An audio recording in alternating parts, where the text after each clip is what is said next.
The second season of The Count's Youngest Son is a Player kicks off right here. If you missed Season 1, you can catch up using the link in the I button or in the description below. Now, let's dive into today's recap. Sometime later, the scene transitioned to the conference room, where Kane stood before a gathering of key figures, delivering his report.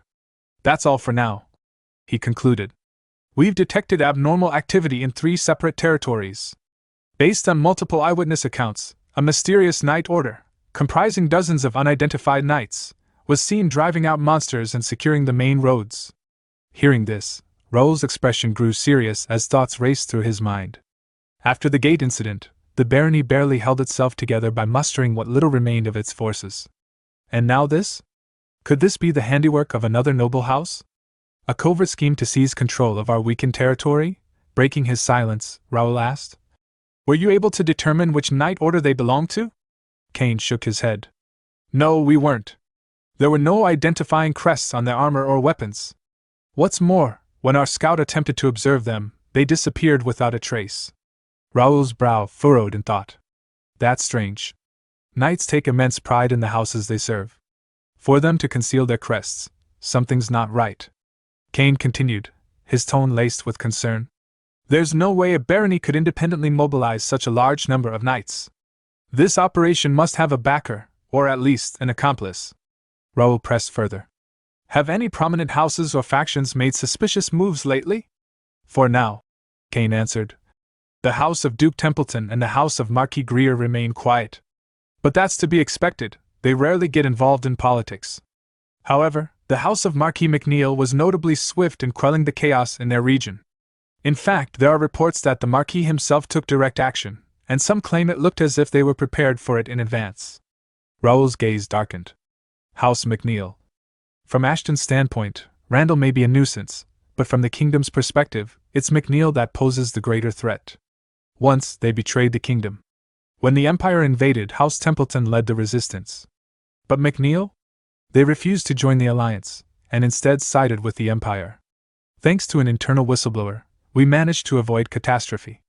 But the power vacuum left in the aftermath was inevitable. The question is, when exactly did the Empire turn them? If contact hasn't been re-established yet, we might still have a chance to sway them back. But if they've recommitted to the Empire, then we'll have no choice but to sever ties entirely. Kane resumed. In conclusion, the most suspicious parties are the House of Marquis McNeil, the House of Count Randall, and Viscount Jaden, whom you specifically mentioned, Master. There's something off about him as well, Raoul asked. Right, and what about my uncle? What is he doing now? It appears he recently returned to the capital, Kane replied. Word is, he's conspiring with some relatives from his faction. I believe it's tied to the disturbances in the territory. Raoul's thoughts turned inward once more. Judging by all the intel so far, those knights that have been appearing near our borders must be connected to one of them. It seems like they're planning to make their move here first. Still, can we really expect things to unfold the way we hope? Turning to Philip, who was seated across the table, Raoul gave a firm order. Keep the knights on high alert. Be prepared to activate the portal immediately in case of any emergencies. Philip gave a respectful nod. Understood, Master. Raoul then turned to Jake. From this point forward, the guild's direct forces will assume all responsibilities related to gate management and monster extermination. The Knight Order will no longer handle those duties. Jake nodded, a confident smile on his face. Understood. Raoul looked around at the group. I trust all of you have noticed by now, our enemies are starting to move in earnest. They likely think we're vulnerable, easy prey. Let's remind them of the cost of underestimating us. Let's show them what happens when someone bites off more than they can chew. As the meeting concluded and the others filed out of the room, only Bernard remained. Raoul addressed him with a lower, more personal tone. I'll be staying in the capital for the time being. If you can't reach me and something happens at the family estate, do as I instructed. Bernard bowed deeply. So you want me to take Miss Nakia back to the estate if there's an emergency? Understood. Raoul nodded. Also, if any orders or requests for cooperation come from the estate, ignore them, unless they're from Brother Dylan. His expression turned grave. We still haven't identified the Empire's collaborator, who is likely still lurking within the estate. I need to be ready for anything. I'm sure their target will be my father. His power and influence remain strong. If he falls, the family will descend into chaos. We can't proceed with our plan while leaving a traitor within the main house. This incident may be the opportunity we need to root out every last enemy hiding within our family. Later that day, Raoul arrived at the first guild's Turium branch. He was welcomed by Ilias, the branch's leader, who greeted him warmly. "You're here, master." Raoul gave a nod. "Sir Ilias, have you been well?" Ilias chuckled. "Quite well, thanks to you, master."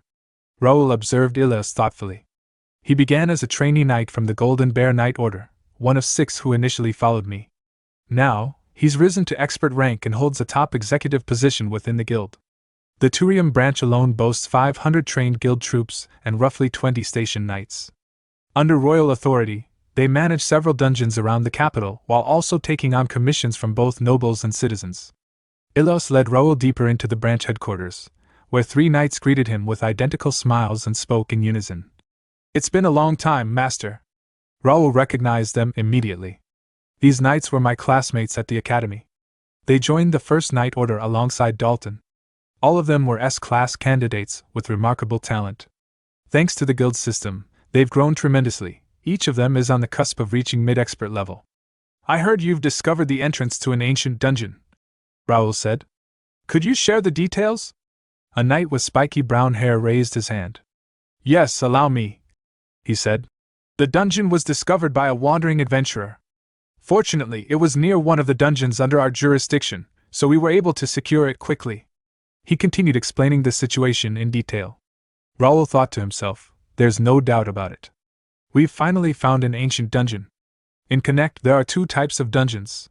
The first is a gate that was improperly sealed and fused with our world. These continually spawn monsters and require specific conditions to be sealed. The second type, far rarer, are natural dungeons that existed before the gates even appeared. These include hidden sanctuaries, mage laboratories, dragon lairs, places of ancient power. We call them ancient dungeons. Unlike normal dungeons, which are gateways to another dimension, ancient dungeons are part of the Connect world itself, and exponentially harder to locate. Ken added, "We believe this dungeon is none other than Janak's dungeon, the one whose entrance disappeared 5 years ago. What's the current status inside?" Raoul asked. Ken replied, "Our knights and soldiers are guarding it closely, and information is under strict control. Janak's dungeon has always been shrouded in danger. Despite only partial exploration of its entrance, many valuable relics were found. But almost everyone who ventured deeper never returned. The last known expedition, 5 years ago, ended in tragedy when the entrance collapsed after a noble house's team entered." Raoul's eyes narrowed. "And now, that very dungeon has reappeared, but in a completely different place." Another knight, a red-haired young man, raised his hand and asked, "Master Raoul, do you intend to conquer it?" Raoul nodded. "Yes. Before another rival makes a move, I intend to enter with a small team of elites." Surprised, the red-haired knight asked, "May we know who you plan to bring with you?" Raoul saw their anticipation and smiled inwardly. "They're all eager to join. I understand why." "I'm sorry," he said aloud, "but I've already chosen the members." He turned to Ken. "What do you think? Do you believe you have what it takes to conquer an ancient dungeon?" Ken asked with firm resolve. "Of course. I absolutely want to come with you." Before the assembled knights, Raoul announced his decision. "Among all the knights, I'll be taking only Ken with me on this raid. Is everyone fine with that?" Though a few sighs and murmurs rose in the room, Ken's fellow knights quickly came around. "It's unfortunate, but if it's Ken, we can't complain," one of them said with a supportive smile. "Congratulations, Ken. Do your best, for all of us." As Raoul looked at Ken, he couldn't help but reflect. Among the 10 who joined the First Knight Order, Ken stands just behind Dalton in terms of skill. He's also the only one to have reached expert intermediate rank. Though smaller in stature, his build is lean and quick, optimized for speed and precision. But more than that, it's his mana control, elegant and highly refined, that allows him to push beyond physical limits. He's not just a strong choice, he's the linchpin of this dungeon raid. I'm already looking forward to seeing what he'll achieve in the ancient dungeon. Later that day, the two were alone in a quiet meeting room. Raoul poured Ken a cup of tea and asked, "Is there anything that makes you uncomfortable about life in this Knight Order?" Ken replied without hesitation. "Not at all, Master. With our efficient training system and top-tier facilities, I truly believe there's no better place to grow. Raoul sipped his tea and thought to himself, a textbook answer. Reliable and reserved, typical of a soldier. Though we both graduated from the same National Academy, we never really had the chance to know each other personally until now. He nodded and said, Still, if there's ever something you think we could do better, don't hesitate to speak up. This night order is newly formed, we're still far from perfect. Ken answered. Yes, understood. Raoul leaned forward slightly. Now then, let me get to the real reason I brought you here. Do you have any idea why I chose you for this dungeon raid? Ken looked puzzled. I'm sorry, Master. I don't know. Raoul's expression turned serious. Before we talk about the dungeon, there's something else we need to address first. Don't you agree, Lady Kaylee de Greer? Ken froze. Shock washed over her face. How does he know who I really am? She wondered. Raoul's mind wandered briefly as he looked at her. The House of Marquis Greer, one of the 5 great martial houses of the Reuben Kingdom. Located on the southernmost coast, they are known far and wide for their legendary spear techniques. A family with deep roots in honor and tradition, once famed for producing elite warriors. But everything changed after the Great War. The family lost both its head and heir in battle. With their most guarded techniques partially lost, they could no longer produce sword masters. They withdrew from the political scene and turned inward, hoping to restore their glory from within. In that light, it's easy to understand why a noble daughter from such a house would disguise herself as a man and enroll in the academy. Kaylee lowered her head, voice calm but resolute. My sincerest apologies, your lordship. I never intended to deceive you. I truly had no malicious intent. If you order me to leave the night order, I will do so immediately. Raoul folded his arms. So, Ken, or should I say, Lady Greer, you intend to step down as a knight? No, she said firmly, lifting her eyes. Whatever happens, I will continue to be a knight. But that's not something I can decide alone, she thought bitterly. Most knight orders in Reuben Kingdom don't even recognize female knights as members. Raoul raised an eyebrow. Then why speak as if you're prepared to quit? Has something in our order disappointed you? She quickly shook her head. No, absolutely not. But, Master, when you said I could stay, did you mean it? Raoul gave a short laugh. Isn't it obvious?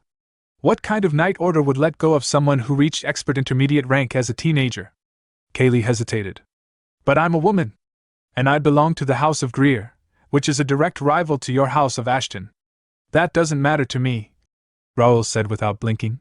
Even if there are problems, I'll take full responsibility for accepting you. Her voice trembled slightly. So, you're saying my gender and lineage don't matter? Raoul met her gaze. What matters is your will.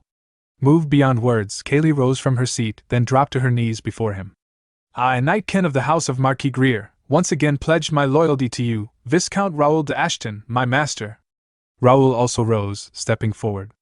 Placing a hand gently atop her head, he said solemnly, I, Raoul, master of the First Knight Order, accept your loyalty, and vow to fulfill my duty as your commander. As she knelt before him, Raoul thought to himself, at last. The very talent I sought at the academy. It was never just Kaylee, it was Ken. The first female knight to reach master rank and connect. A prodigy with S-rank potential. Even though fate twisted things and she ended up under Dalton's wing first, I'm glad we're finally here. Looking up, Kaylee asked hesitantly, Then, what should I do now? Should I reveal my true identity and gender to everyone? Raoul shook his head gently. I'll leave that to your judgment. You can stay as you are, or come forward. It's your choice. A soft sigh of relief escaped her lips. Then, I'd like to stay as I am. As Ken. Raoul smiled.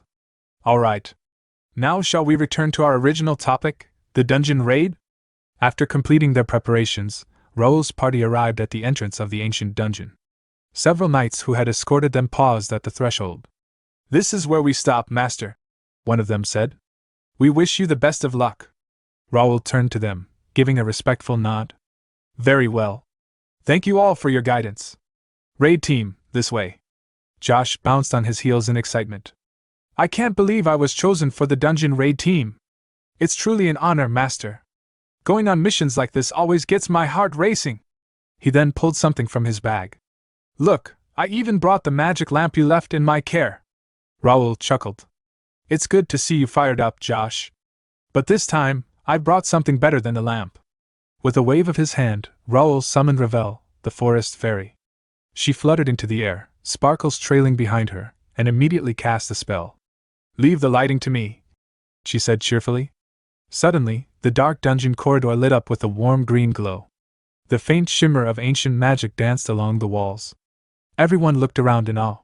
The ancient dungeon, with all its mystery and danger, now seemed almost alive with energy. Raoul gestured forward. "That should be enough. Shall we begin our raid on this ancient dungeon?" Some time later, as the party ventured deeper into the ancient dungeon, an unexpected threat appeared. A spectral blue wolf, its body semi-transparent and glowing with ethereal light, emerged from the misty corridor ahead.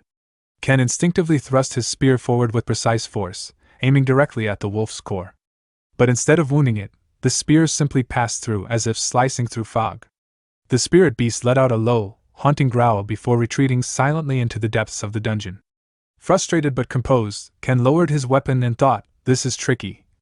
Just like Master said, this dungeon is truly unlike any other. Most of the monsters we've encountered are spirit type, and physical attacks barely affect them.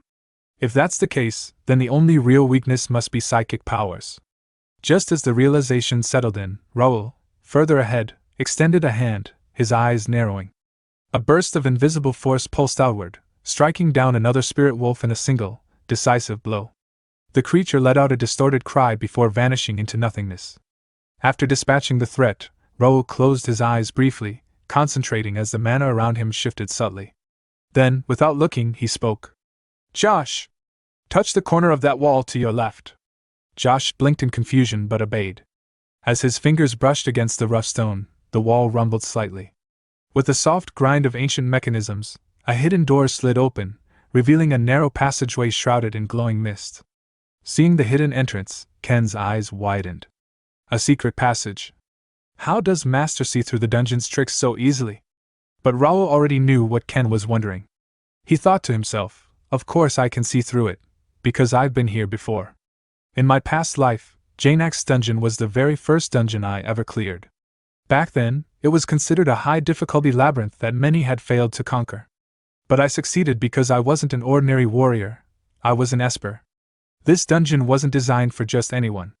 It was a proving ground built specifically for those with psychokinetic powers.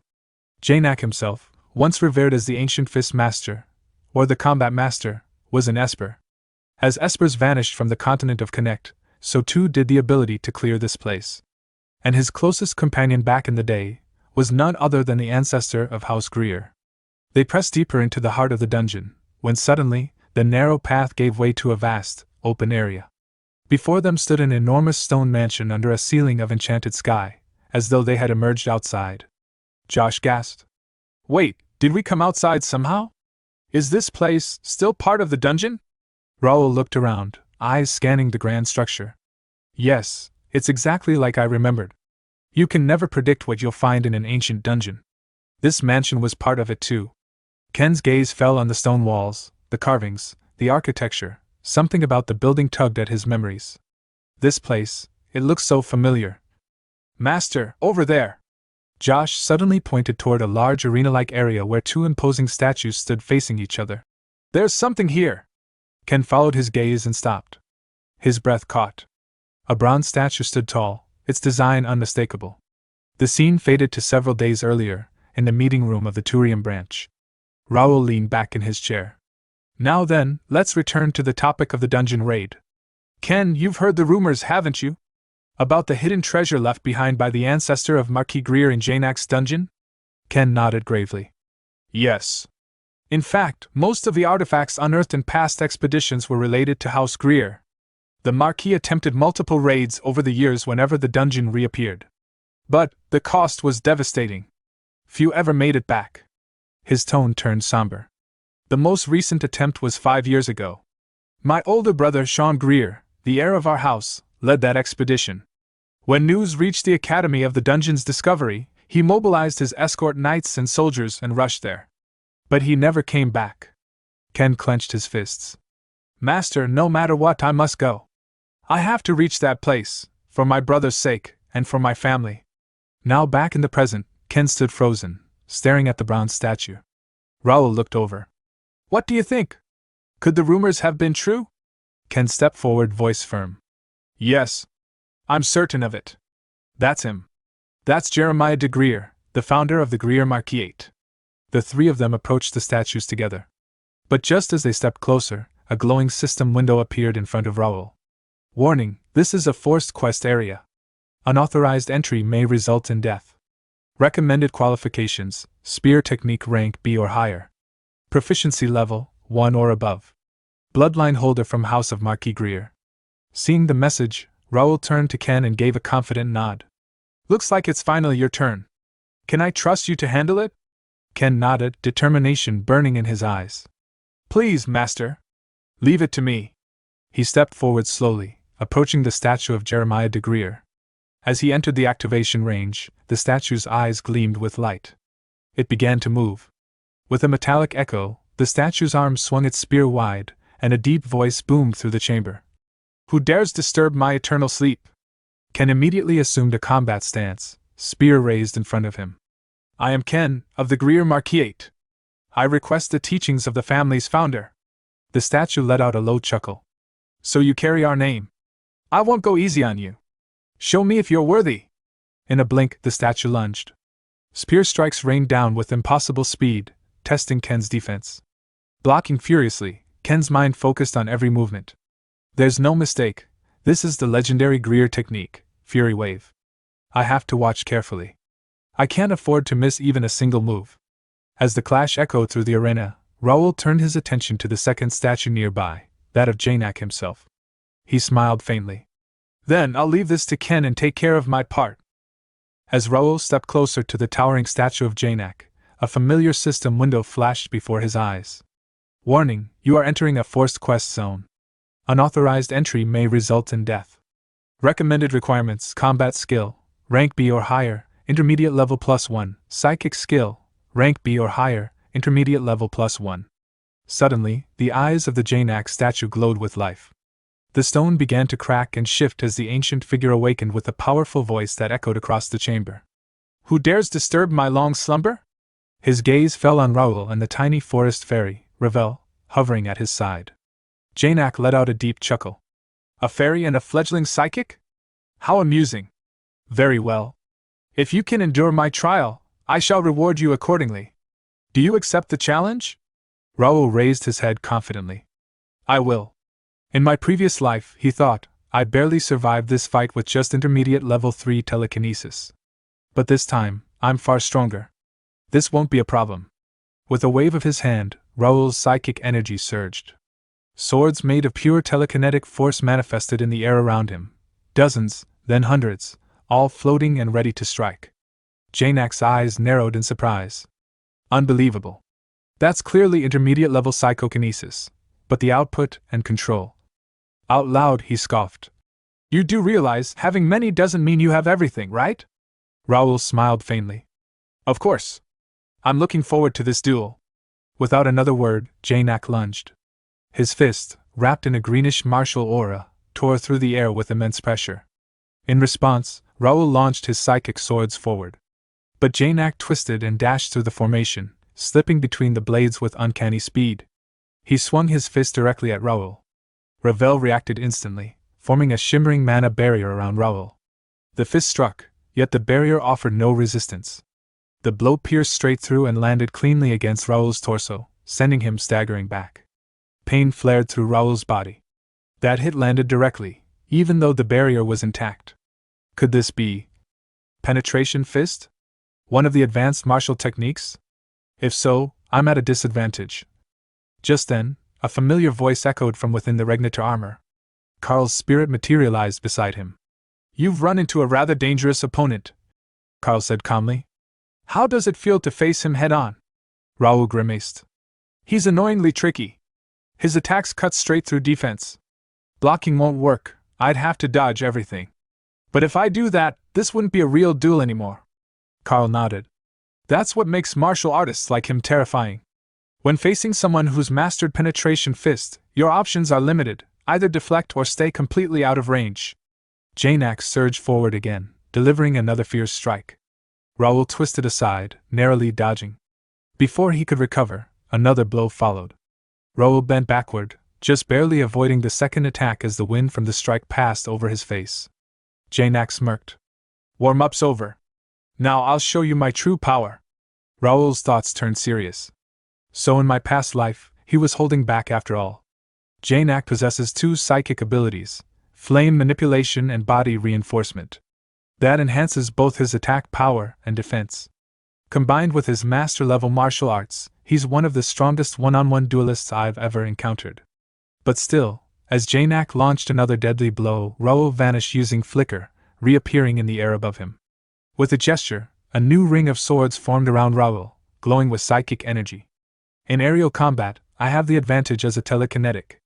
The blades flew downward like meteors, targeting Janak. But Janak answered with overwhelming force. Flames exploded around his body as his aura flared.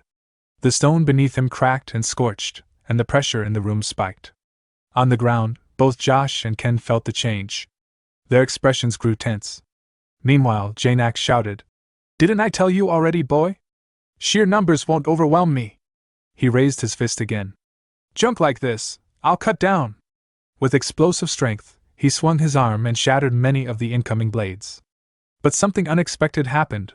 One of Raoul's swords sliced into Janak's forearm, drawing blood. Janak's eyes widened. "What? That's a mana blade." He glanced around. "No, all of these swords are imbued with mana? For a rookie like him to maintain this many enchanted weapons." Letting out a roar of frustration, Janak released a psychic pulse that caused the blades to clash against each other in midair, colliding and shattering into fragments. Raoul frowned. My mana blades were overwhelmed.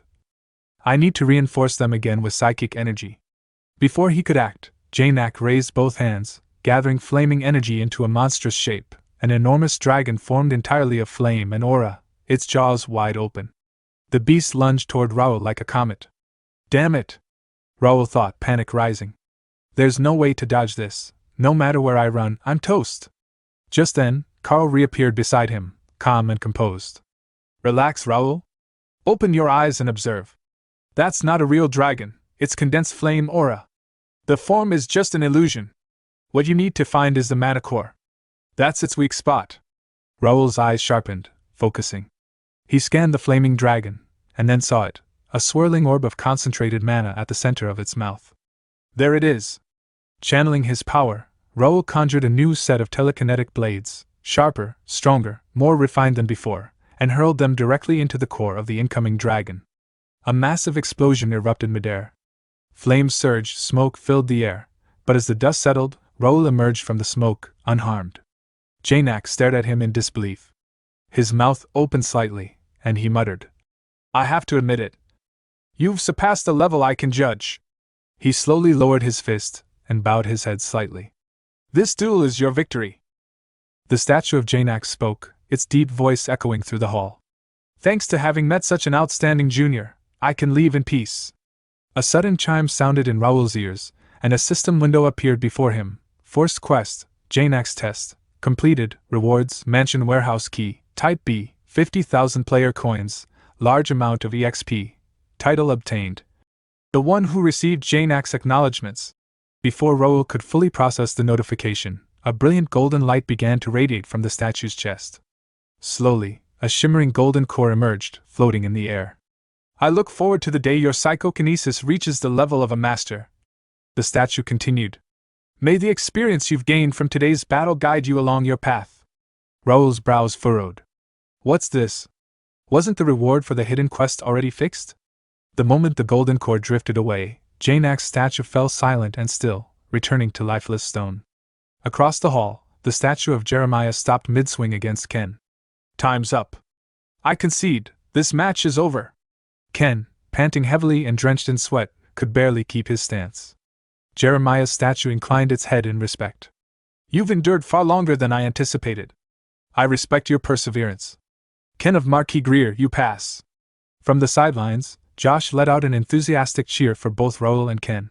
Yet another system notification popped up before Raoul's eyes. Forced quest, Janak's test, completed, rewards, mansion warehouse key, type B, 50,000 player coins, large amount of EXP.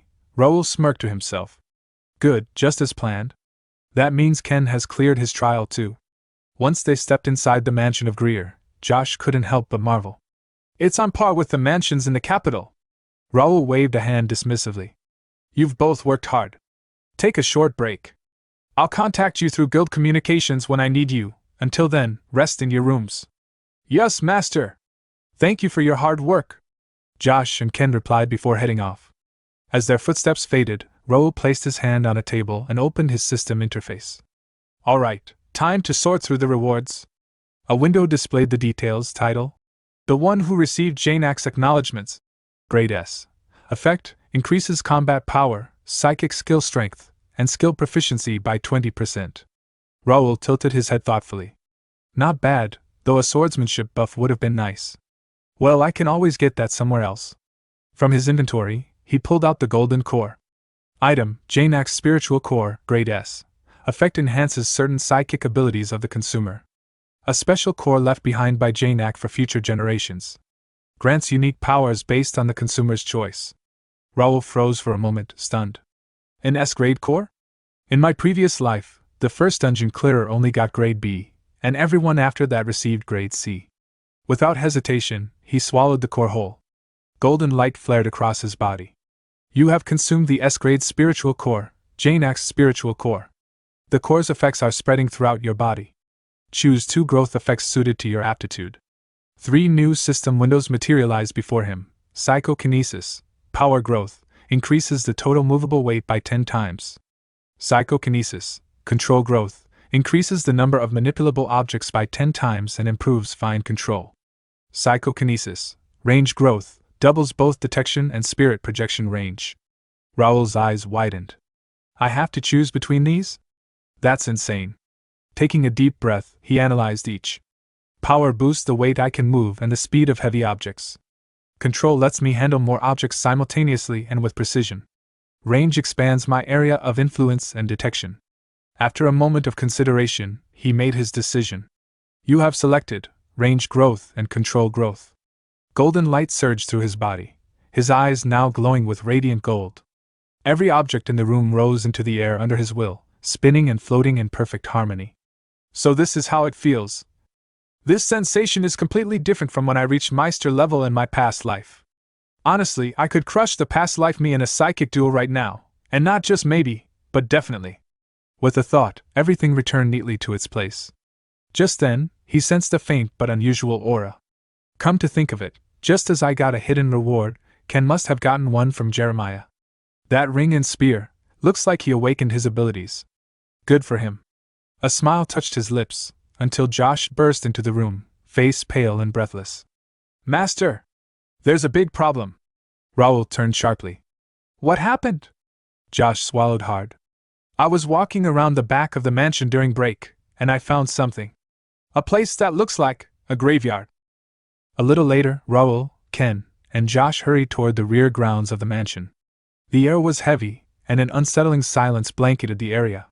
As they rounded the last corner, the sight before them made them all tense. Hundreds of human skeletons lay scattered across the ground, bleached and brittle with age. Raoul's gaze swept over the grim remains. He turned to Ken, his voice low and grim. It's even more horrific than I expected. There's something in particular you're looking for, isn't there? Ken nodded solemnly. Yes, master. Without another word, Raoul stepped forward, extending his right hand toward the field of bones. His thoughts focused inward.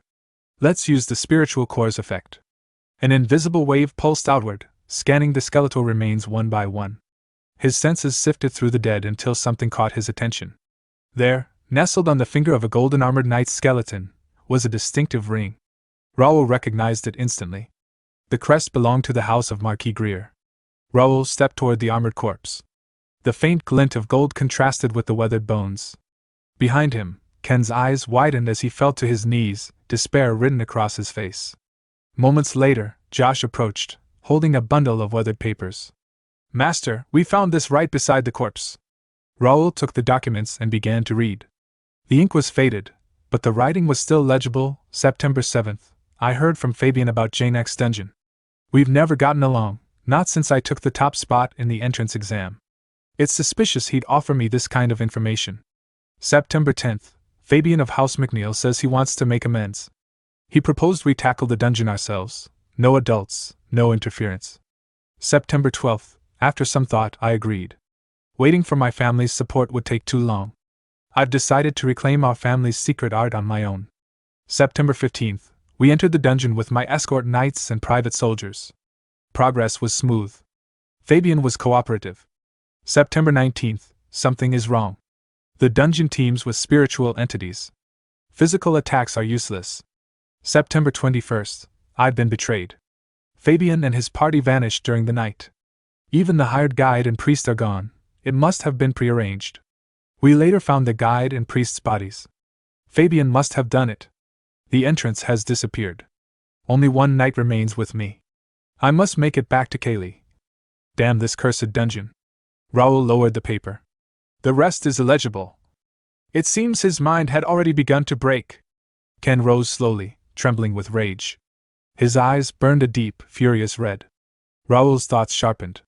Fabian of House McNeil. I've heard of him. The late-born son of Marquis Clifford de McNeil, the axe master himself, born when the Marquis was already past 40. Not gifted, yet spoiled beyond reason. The Marquis even created a knight order for him. Wait, why does this sound so much like my own story? Turning to Ken, Raoul spoke with measured sympathy. I'm sorry for the tragedy here. As for Fabian of House McNeil. Ken cut him off, his voice steady despite his fury. I have already pledged my loyalty to you, Master. I will not tarnish your name over personal vengeance. But if conflict with House McNeil ever comes, please allow me to stand at the front. Raoul paused for a moment, then nodded. I swear it. You will have your chance to take rightful revenge, but you must do it with your own strength. Ken bowed his head. Thank you, Master. I will never bring dishonor to your name. Raoul's eyes narrowed slightly. Eliminating Fabian won't be difficult, but there's no need to rush. Sooner or later, House McNeil and I will clash. They're not the only ones who can scheme. When the time comes, I'll repay them in full. In the weeks that followed, the dungeon expedition concluded.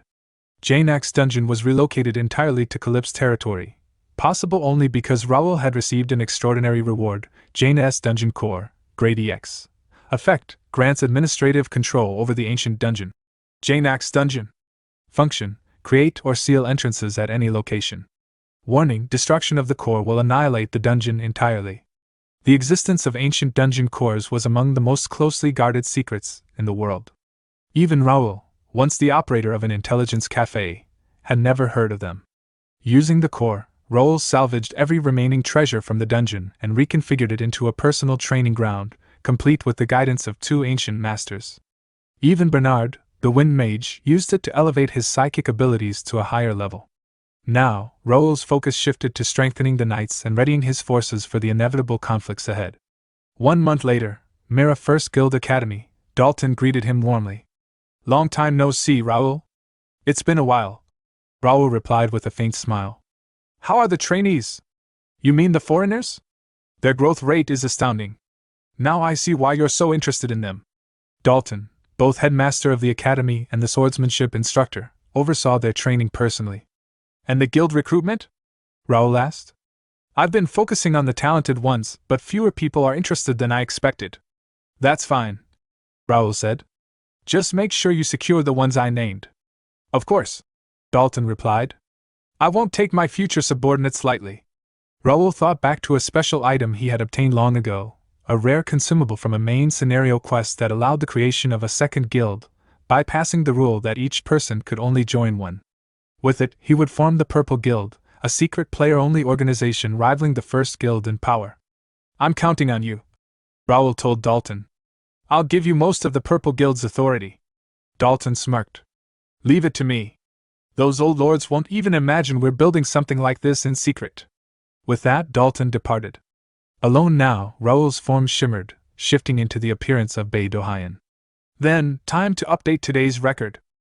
Some time later, a student from the First Guild Academy burst into one of the classrooms, his face flushed with excitement.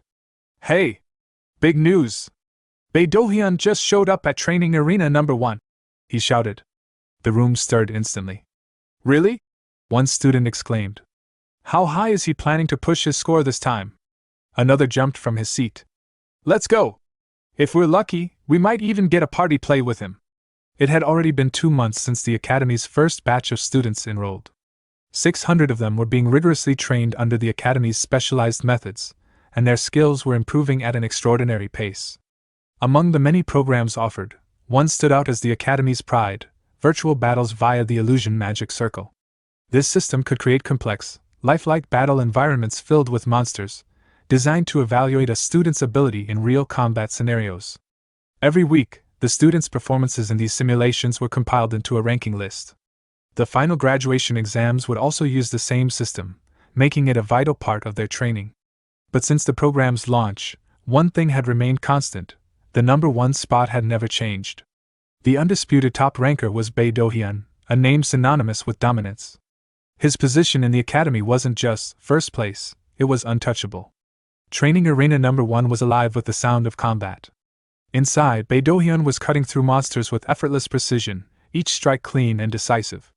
Outside, students huddled around the ranking display. "Whoa," one student said, wide-eyed. "That monster just broke another record. I thought we were finally catching up this time." Another muttered in frustration. A third asked, "He barely even shows up to classes. How does he keep getting scores like that? Even the instructors have acknowledged him." A fourth replied, "Rumor says he's busy running missions for the first guild." Moments later, Bae Do-hyun stepped out of the training room. At once, rank students like Blake hurried over. "You're sparring today, right?" Blake asked eagerly. "How about with me?" Before Bae Do-hyun could answer, another student cut in.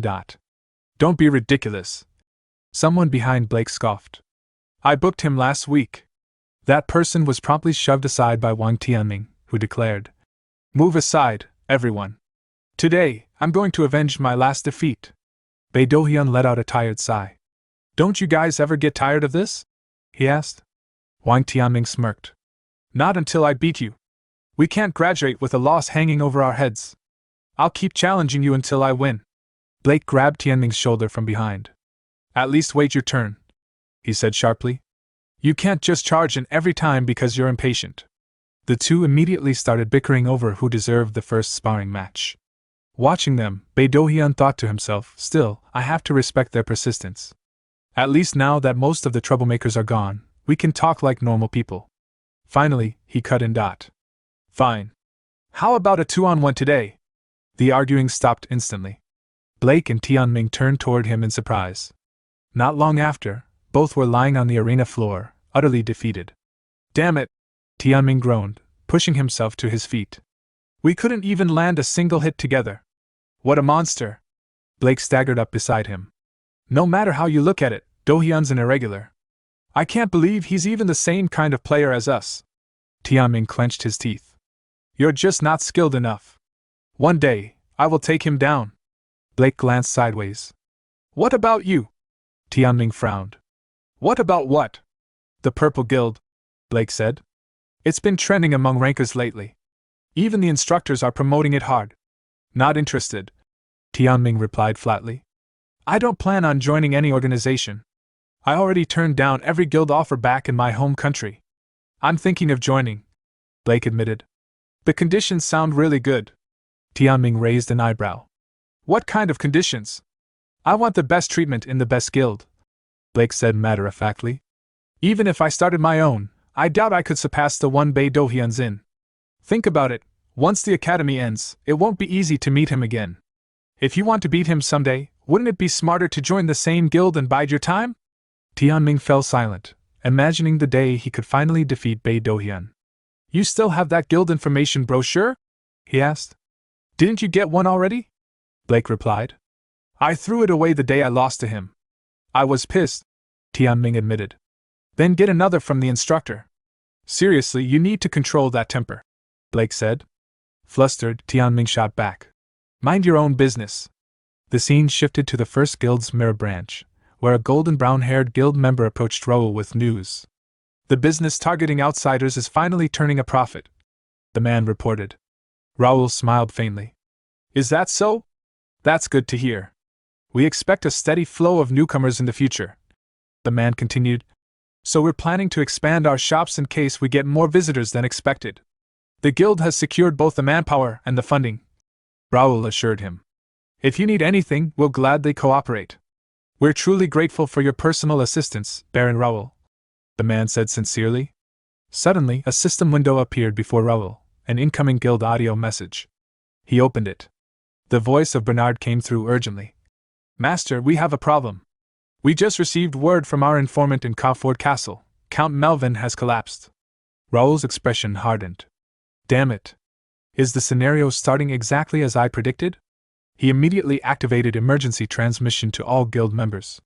All forces, maintain maximum alert, he ordered. From this moment, consider this a wartime situation and prepare accordingly. Yes, master, came the unified reply. Raoul strode quickly down the corridor, flanked by knights, continuing his orders through the link. All knights of the Mirror Branch, head to Calip's castle. Also, there will be officer meetings tonight. Stand by until then. That's all. He cut the transmission and pushed open the door to a room, where Nikia, Dalton, and Kane stood near an active portal. What's the current situation? Raoul asked. Kane reported. The Count hasn't regained consciousness yet, but healers and priests have begun treatment. Then follow me to the main estate, Kane, Raoul ordered. Dalton, join Bernard at Calip's castle with Nikia. Yes, master, they replied. Raoul then turned to Nikia and used a secret transmission directly to her mind, issuing a confidential order. Finally, he addressed Kane. First, we hurry to the main estate. Inside, his thoughts burned with determination. When I opened my eyes as Raoul Ashton, I made a vow to accept this life and face whatever comes. The tragedy looming over the Count's family, I will stop it, no matter what. The scene shifted to Cauford Castle, ancestral seat of House Ashton. Raoul strode through the main gates, his voice echoing with urgency. I came as soon as I heard Ivan. The butler, Ivan, was visibly trembling as he bowed low. Lord Raoul. I failed to properly serve the Count. I have no excuse. Raoul shook his head. Don't blame yourself too much, Ivan. What matters now is father. Let's see him first. He signaled to Philip, one of the household retainers. Philip stepped forward at once. This way, my lord, he said, taking the lead toward the Count's chambers. As they approached, Raoul noted the armored knights standing guard before the door. He recognized immediately the family crest emblazoned across their breastplates. Without a word, he entered. Inside, Count Ashton lay unconscious upon his bed. The room smelled faintly of incense. A healer and a priest stood nearby, tending to him. Beside the bed, Lady Estella, wife of Raoul's elder brother Dylan, was weeping uncontrollably. Her reddened eyes turned to Raoul as he entered. Young master, what do we do about this? She asked through her tears. Raoul did not answer right away. He took a seat beside his father, staring at the still form with tightly clenched fists. Then, jaw-taut, he addressed the healer and priest. What exactly happened? Why is father in this condition? The priest hesitated, then replied. We do not know the precise cause yet, but judging from the symptoms, it appears to be mana backlash. Raoul's eyes widened. Mana backlash, he thought grimly.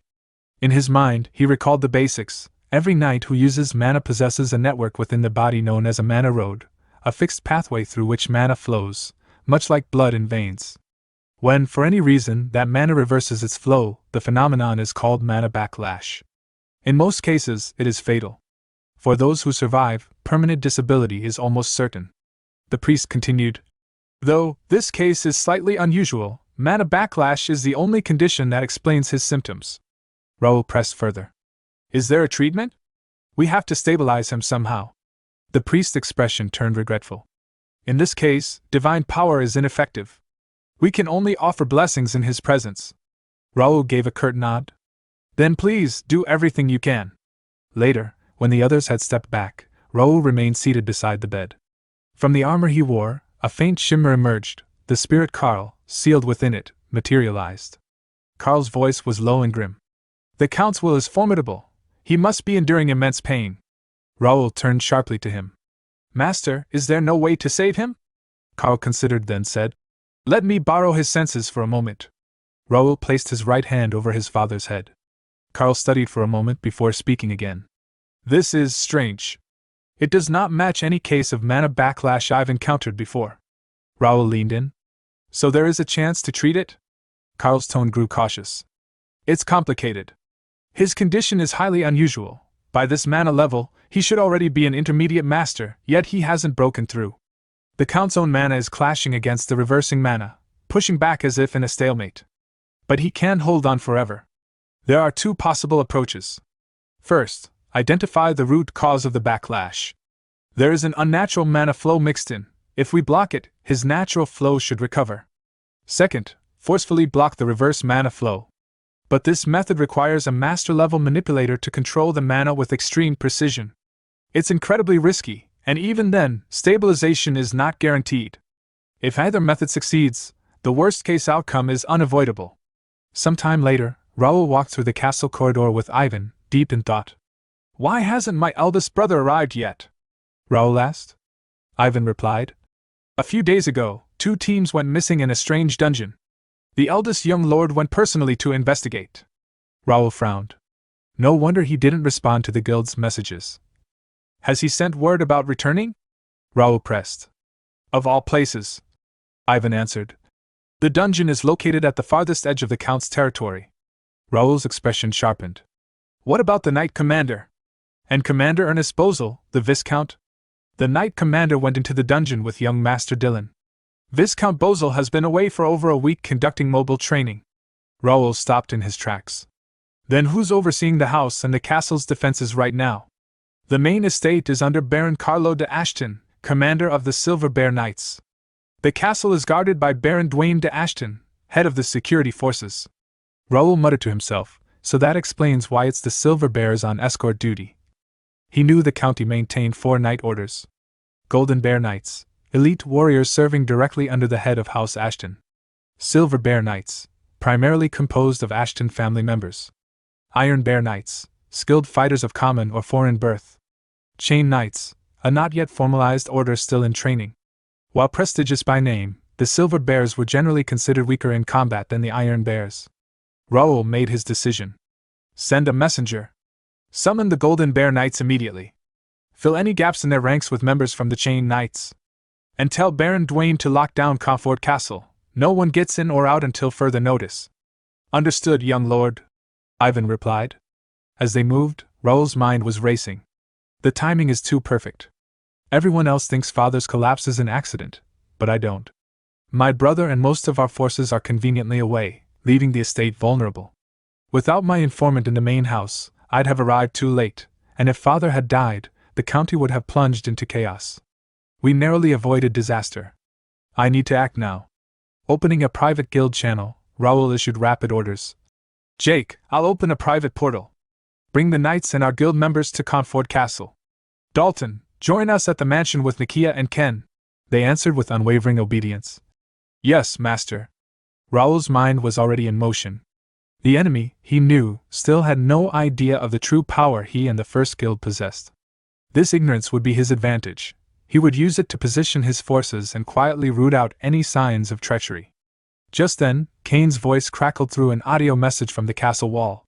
"Master, we have a situation. 6 barren families bordering 4 of our lands are moving troops toward the borders. It's a significant force, including knight orders." A slow, knowing smile formed on Raoul's face. Inwardly, his resolve hardened. So, they want to go there, he thought. "I'll show those rotten traitors exactly what happens to backstabbers." The scene shifted to a secluded mansion, where a man with silver-white hair greeted Viscount Jaden. "It wasn't easy finding a suitable place," the man admitted apologetically. "I'm sorry to receive you in such a shabby place, Viscount Jaden de Ashton." Jaden brushed the apology aside. "Forget that. What's the situation?" The man leaned closer, lowering his voice. "According to our spy, the Count is on the verge of death. Most of the castle's main forces are away for a dungeon subjugation." A cold smile curved across Jaden's face. "Serves him right. He should have known his place, bringing death upon himself with his foolish actions. Dylan took the bait too. Nothing else we need to worry about, right? There's no one else who could rally them," the man assured him. "But I've just received word. Somehow, Raoul Ashton has shown up at the mansion." At that, Jaden's expression darkened. "That brat Raoul? After what happened in the capital, he's been far too active." The silver-haired man quickly reassured him. "Don't worry. We've stationed troops in his territory. He'll be rushing back in no time." "He'd better," Jaden replied sharply. "We paid a lot to move those worthless pawns." Keep a close eye on him and report to me immediately, he replied. Yes, sir. Jaden then turned toward his assembled knights. His voice carried with authority as he declared, Men, you've waited long enough. Our great cause has finally begun. This is the crucial task of setting the Ashton line straight. Let us drive out the vile ones who disrupted the family's order, and we will rewrite Ashton's history with our own hands. The knights roared behind him, raising their hands in unison. Those of the Count's line. Jaden thought darkly. I'll tear them down from top to bottom. Meanwhile, at Comfort Castle, Raoul was making preparations. Then I'll be counting on you, he said. Leave it to me, my lord, replied Weyron, a senior knight of the Golden Bear Knights, the man Raoul considered the best choice for the task at hand. Raoul reflected inwardly that Weyron's loyalty and strength made him the ideal guardian. A day after his father's collapse, knights from nearby had returned to the mansion, and after careful observation, Raoul had entrusted his father's protection to Weyron and his order. It was then that Baron Carlo, commander of the Silver Bear Knights, stepped forward. Isn't this a bit of an overreaction? He questioned. Are you saying that adding extra guards means you don't trust the Silver Bear Knights? Raoul met his gaze firmly. It's not that I don't trust you, Baron, it's that I don't intend to trust anyone. I'll keep strengthening the guard until my brother returns. I hope you understand. In his mind, Raoul calculated further. 5 Golden Bear Knights will rotate guard duty on the 5th floor, where Father's room is. No one may enter without my permission. This plot began within this very manner. Right now, I cannot trust anyone. I must strengthen the guard even more. Later, Raoul visited his father, Count Melvin Ashton, who was bedridden under the care of Bishop Alonso of the Xenon Order. Is there any improvement? Raoul asked. I'm sorry, Alonso admitted. Just maintaining the Count's current condition is already overwhelming for me. Raoul looked at his father's fragile state for a long moment, then said gently, You've done well, Bishop. Could you step aside for a moment? Understood. The bishop bowed and left the room. Immediately, Nakia entered. Raoul asked her quietly, How does it look? After carefully observing the Count, Nakia nodded. I think your guess is correct, Master. This is definitely a case of maniphilaria. Raoul's heart sank. Maniphilaria. I've seen this before. In my previous life, it was revealed that key figures of the kingdom were assassinated this way. The exact cause was never uncovered, but it sparked a great bloodbath. I always suspected it was connected to the downfall of the Count's line. Is treatment possible? He asked. Based on the data you gave me, I've already developed a cure, Nakia replied. Treating the maniphilaria itself won't be a problem. However, I can't guarantee what the Count's condition will be after treatment. Still, I'll do my best. I'm counting on you, Raoul said. If it's you, Nakia, I believe you can do it. Nakia bowed and left, while Raoul thought grimly, Now then, shall we go catch the tail of the ones who caused this mess? Sometime later, Raoul met with Philip. You're saying forces have been spotted at the Calip's estate's border? Raoul asked. Yes, Philip confirmed. It's said to be composed of a private knight order and mercenaries. No official report yet, but judging from the scale, there's a real possibility of a territorial war. They'd need royal approval to declare one, wouldn't they? Raoul pressed. Still, Philip warned. The enemy has already completed deployment. They could declare war at any moment. Then time is of the essence, Raoul said decisively. Let's return to the territory. Inform the commanders of each domain about the movements in neighboring lands. Have all knight orders prepare for combat, he replied. Yes, master. Unbeknownst to them, a figure cloaked in black observed from the shadows nearby, smiling maniacally at what he overheard. Later that night, 2 Silver Bear Knights guarded the mansion in uneasy silence. One of them frowned. Hey, didn't you just hear something? He whispered. Before his companion could respond, a dagger pierced his neck. Blood spurted as his body collapsed. The second knight turned in horror, only to be struck down as well, another dagger burying itself in his throat. The killer stepped from the shadows, Imperial Hound 6. He sneered. Just as we heard, the security is lax. At that moment, one of his subordinates hurried out from the mansion. As promised, all the windows are open. Good, Imperial Hound 6 replied with cold satisfaction. Move to the designated spots and await my signal. Once you see it, kill them all, and burn everything, he replied. Yes, Captain. As his men scattered into position, Imperial Hound Six's lips twisted into a maniacal grin. I've been holding my breath for decades, waiting for this day. Count Ashton's line. I will snuff out your last breath with my own hands. The windows of the mansion stood wide open, yet the two silver bear knights stationed nearby remained oblivious to the danger creeping in from the shadows. A sudden red flare streaked into the sky, bursting with ominous light. One of the knights turned toward it in confusion.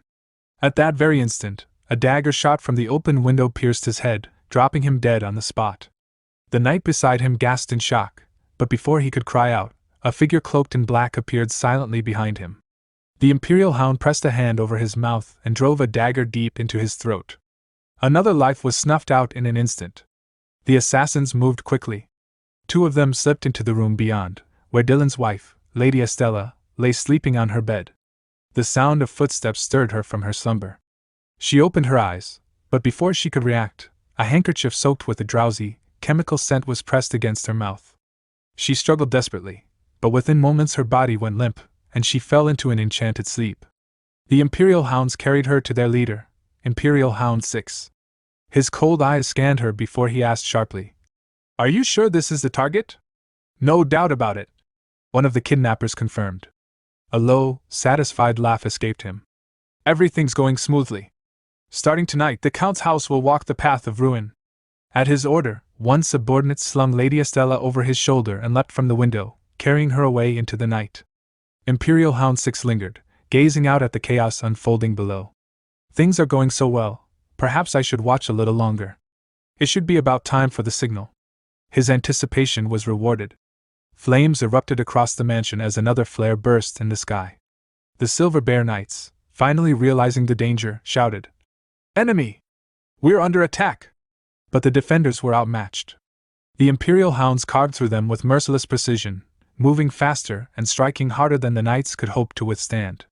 Fire spread rapidly through the halls, smoke twisting into the night sky. Imperial Hound 6 smiled faintly and turned down the corridor. "Good. That's enough chaos. Let's head to the next target's location." He reached another chamber and pushed open the door, only to be met by the sharp metallic tang of blood. His nose wrinkled. "I told you to keep it under control," he barked at his subordinates.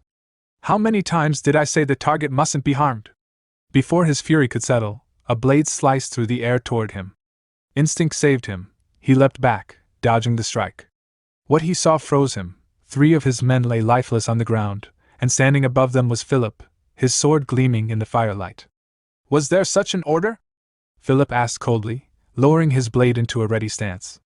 "Guess I didn't hear it." Imperial Hound Six's eyes narrowed. "Damn it. That man. I thought he went back with Raoul. Something's wrong. We'll retreat for now." He spun on his heel and fled through the smoke-filled corridors. Glancing back, he saw Philip had not pursued. Relief flickered through him. Luckily, he's not chasing us. So, protecting the target really is his priority. Looks like Raoul secretly kept troops hidden. Foolish bastard. Even so, tonight will still be our victory. Later, within a meeting room, tension boiled over. Whereon, a Golden Bear Knight slammed his fist onto the table. "Just how was the guard set for such a disaster to happen?" he roared. Baron Carlo, commander of the Silver Bear Knights, snapped back immediately. "What? Are you saying this is only the Silver Bear Knights' fault? The inner and outer security were your responsibility?" Whereon shot back. "This matter will be thoroughly investigated later, and responsibility will be taken. Try it if you can," Carlo snarled. "If you insult my knights who gave their lives in battle, I won't stand by quietly." Before the argument could boil over, Philip's sharp voice cut across the room. "That's enough. Both of you, stop this." Silence fell. Philip turned to a Silver Bear Knight nearby. "Report the damage." The knight bowed his head. "Yes, sir. In last night's attack, 30 guards were killed, and 5 Silver Bear Knights lost their lives. 1 annex burned down, half the East Garden was destroyed, and the main building suffered considerable damage. And amidst the chaos, Lady Estella was kidnapped." Whereon and Baron Carlo froze in shock. "What a disaster!" Whereon muttered bitterly. "I have no face to see the Count, or young Lord Dillon." Philip's tone remained calm, though his eyes hardened. "What about their trail? Any word from the pursuit team?" For some reason, the knight admitted. After they left the inner castle, their tracks have been hard to follow. Philip nodded grimly. Then let's do what we can first. Right after the incident, I ordered the guard captain to seal the gates. They shouldn't have escaped the castle yet. Sir Wayron, please continue to guard the count with the utmost care. Understood, Wayron replied. Philip turned to Baron Carlo. I'll ask you again to secure the mansion. There might still be remnants inside.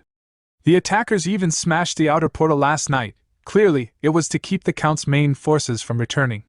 There may very well be another attack. Everyone stay alert. The meeting ended, and the knights dispersed. As Philip stepped aside, he opened a private channel through the guild chat. I carried out your orders, master.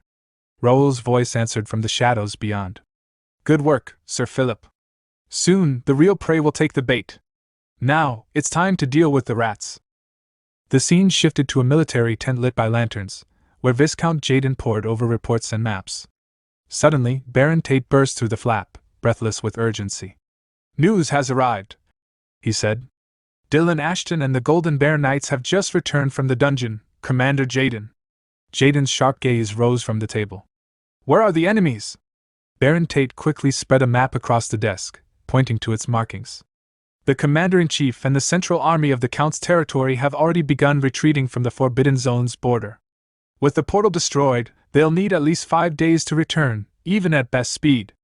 Meanwhile, we are east of Comfort Castle, in Baron Bennett's territory. With cavalry, we can reach it in 2 days. Jaden studied the map, then asked evenly. What is the current troop situation in Comfort Castle? Given its size, it is not an easy target, Tate replied. 5,000 guard troops maintain order and security. 60 elite knights and about 100 chain knights have been confirmed. In practice, Jaden mused, we have only about 1,500 elite troops. Taking the castle quickly won't be easy. But even if the unexpected happens, the hostages we hold will serve their purpose. Baron Tate gave a thin smile. You mean the captives secured right under the Count's nose? Our collaborators must be very skilled to have pulled it off. It wasn't that hard, Jaden said coldly. A man unfit for the seat of Count sits there. You're right, Tate agreed. The current Count is far too soft. This is the time when your decisiveness and drive are needed, Commander. Jaden rose from his chair and strode out of the tent.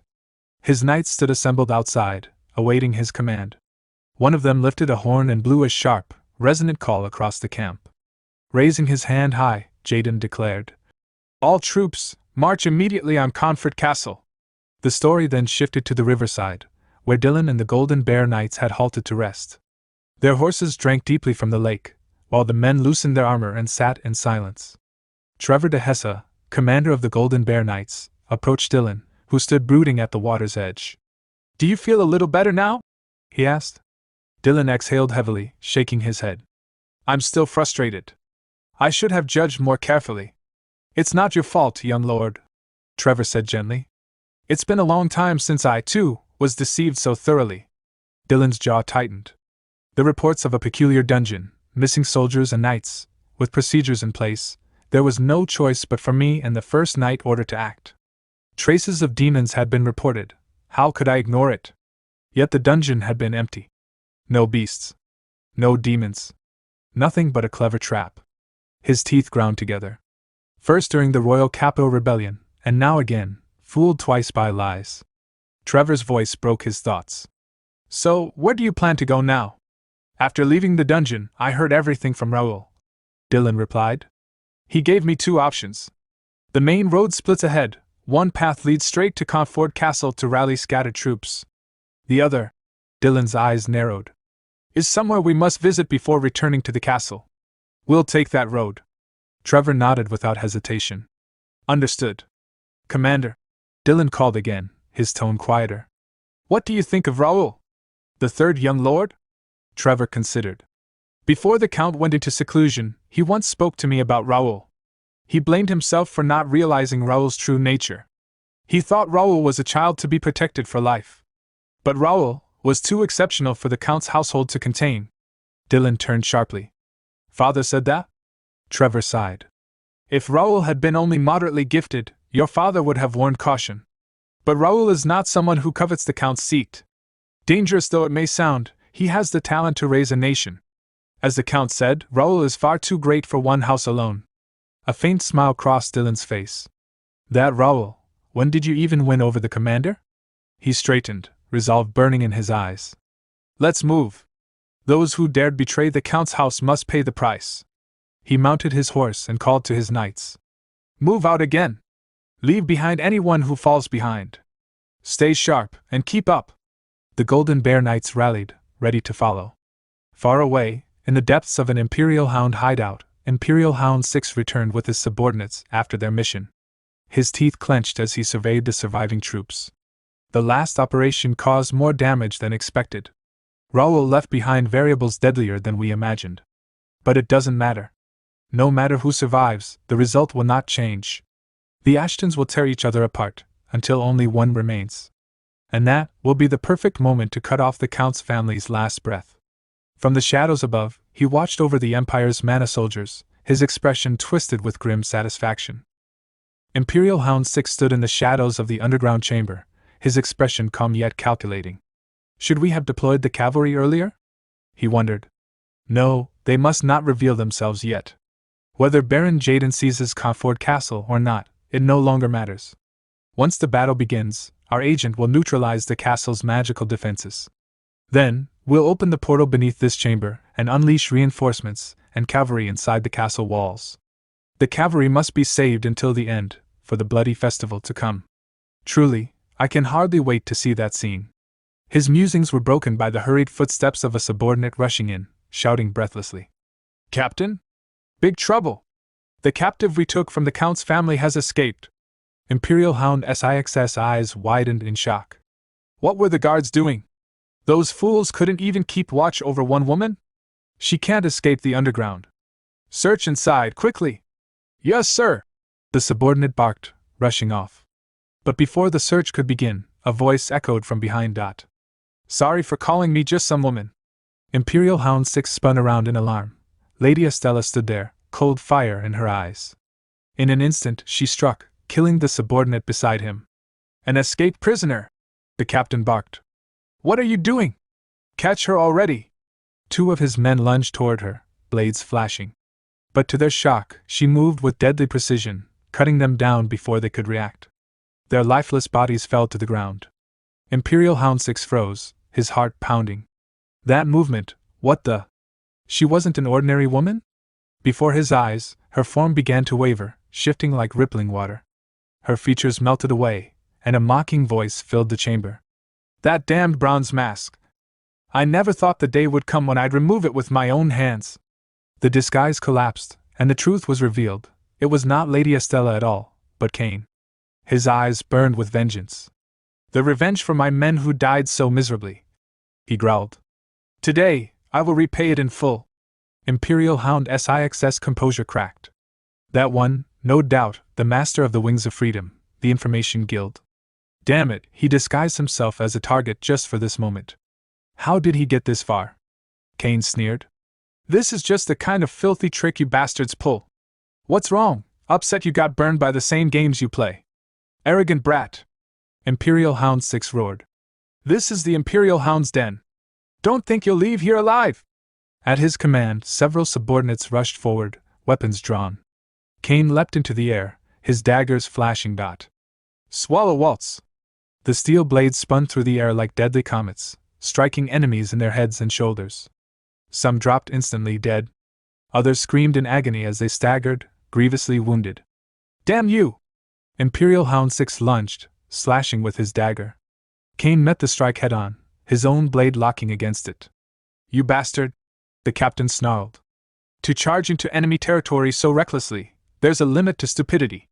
You may have gotten this far by luck, but since you've seen everything, you cannot be left alive! Their blades clashed, sparks bursting into the dark chamber. More Imperial Hounds swarmed in, their numbers growing. Cain only smiled coldly. So you've all crawled out? Before the clash could continue, the ground shook violently. An explosion erupted at the entrance, smoke and fire blasting into the chamber. From the haze, a voice thundered. Wipe out every last one of them. Leave no survivors! Raoul Ashton emerged with his knights, their weapons gleaming. They surged forward, cutting down Imperial Hounds and Empire Mana soldiers alike. Imperial Hound Six's eyes widened in disbelief. What?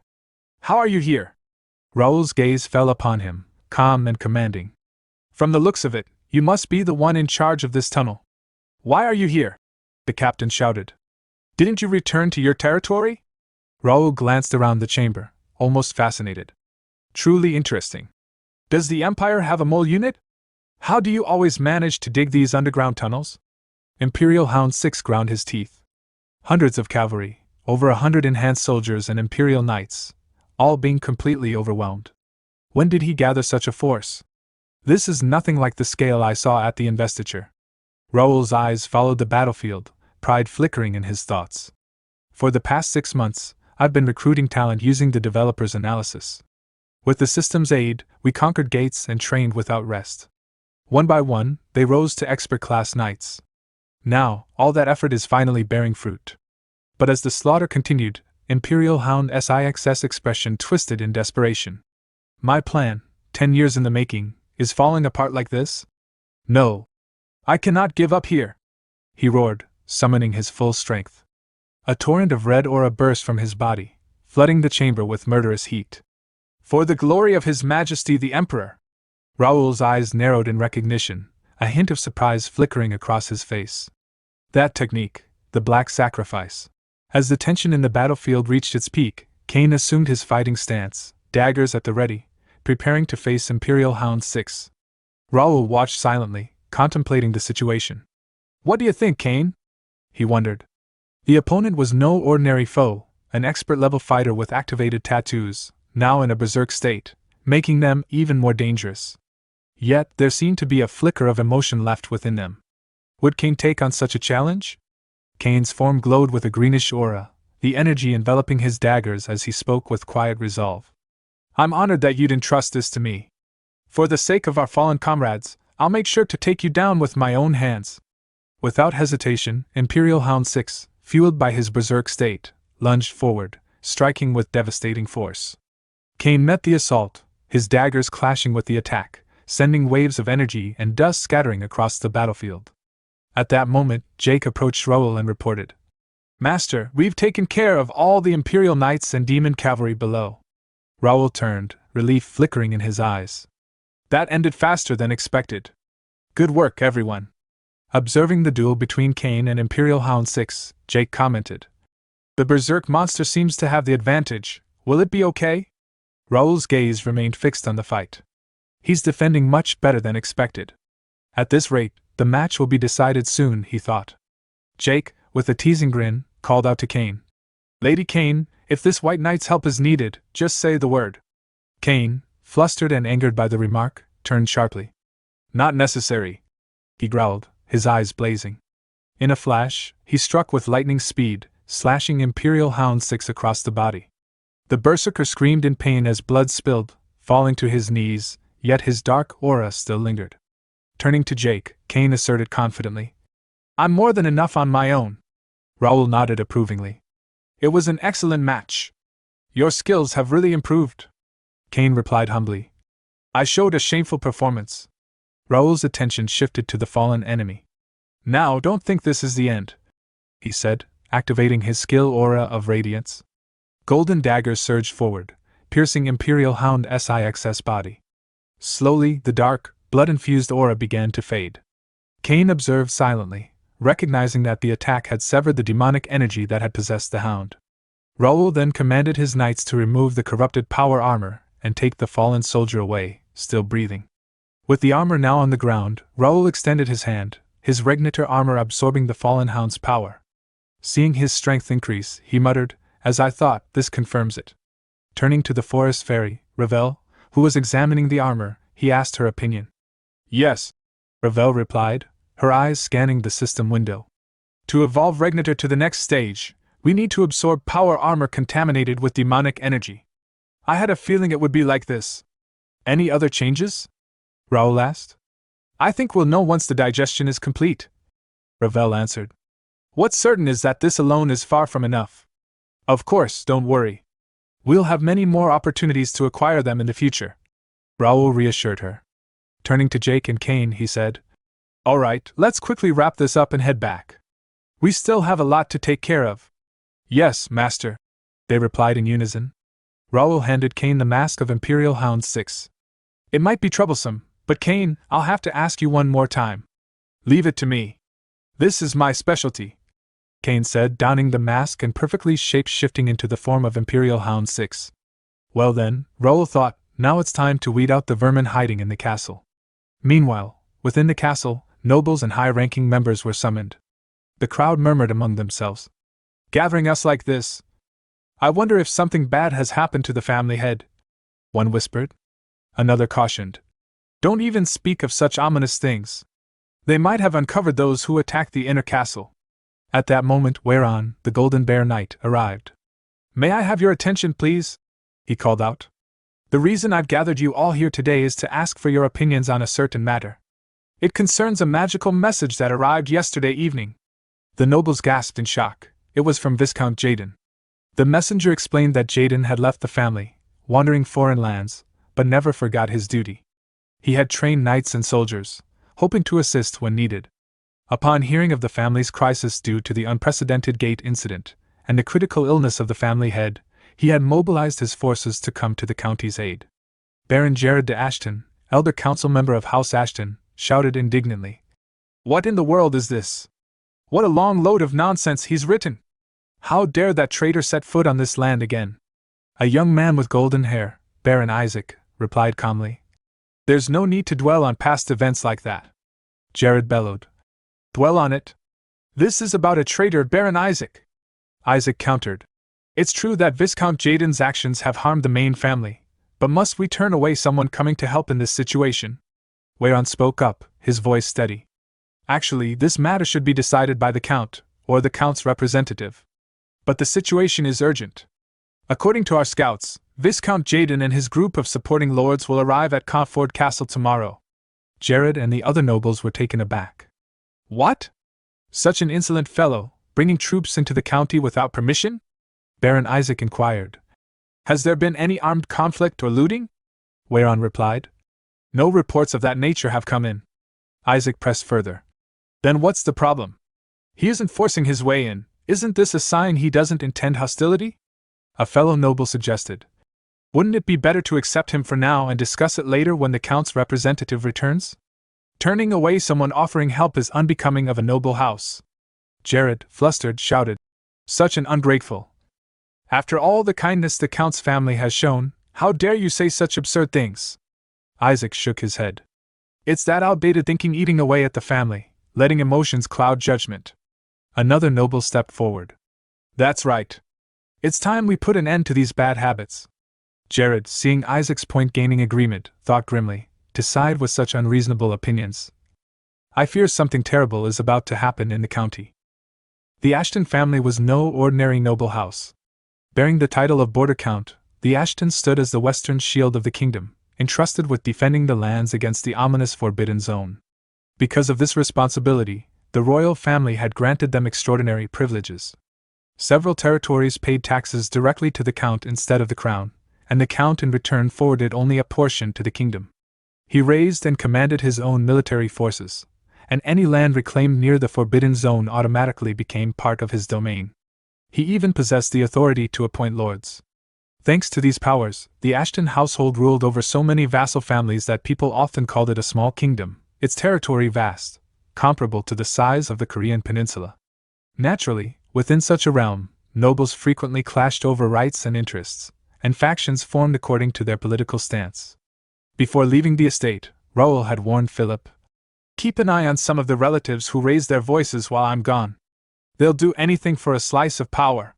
Baron Isaac, on the other hand, argued, since we're family, shouldn't we discuss things with them directly? Philip stepped forward, bowing slightly. Forgive the interruption. I've just received contact from the acting count, and I will convey his orders. The hall fell instantly silent. Philip gestured toward the wall. Everyone, please direct your attention to the screen. A large screen lit up behind him, revealing acting Count Dylan. People of Conford Castle. Dylan began, his voice steady despite the tension hanging in the air. I apologize for the delay. This is Dylan, acting Count. I thank you all for fulfilling your duties during this time of turmoil. I will now announce several decisions made during the meeting. The crowd leaned forward.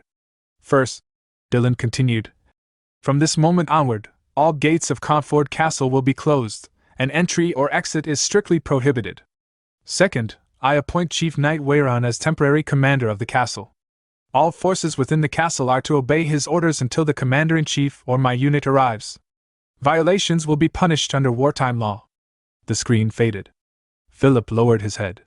That is all. The briefing is over. You may be dismissed. Baron Isaac's expression darkened. He turned sharply and left without a single word. Philip watched him go with a grim expression. If only they backed down quietly, but no. If they could, none of this would have started. At night, Baron Isaac's mansion, meeting room. Baron Isaac sat at the head of a long table. So, did you find out the current troop placements? Divany, commander of the Guard Corps and a chain knight, nodded. Of course. The Count's central army is stationed entirely inside the inner castle. The Guard forces occupy the two outer walls, and the Silver Bear Knights are holding the outer gate. Baron Dwine, captain of the Guard, stroked his beard. Concentrating the direct forces in the inner castle, that works in our favor. Isaac turned to Divany. Who ordered the Silver Bear Knights to be stationed outside? Divany answered.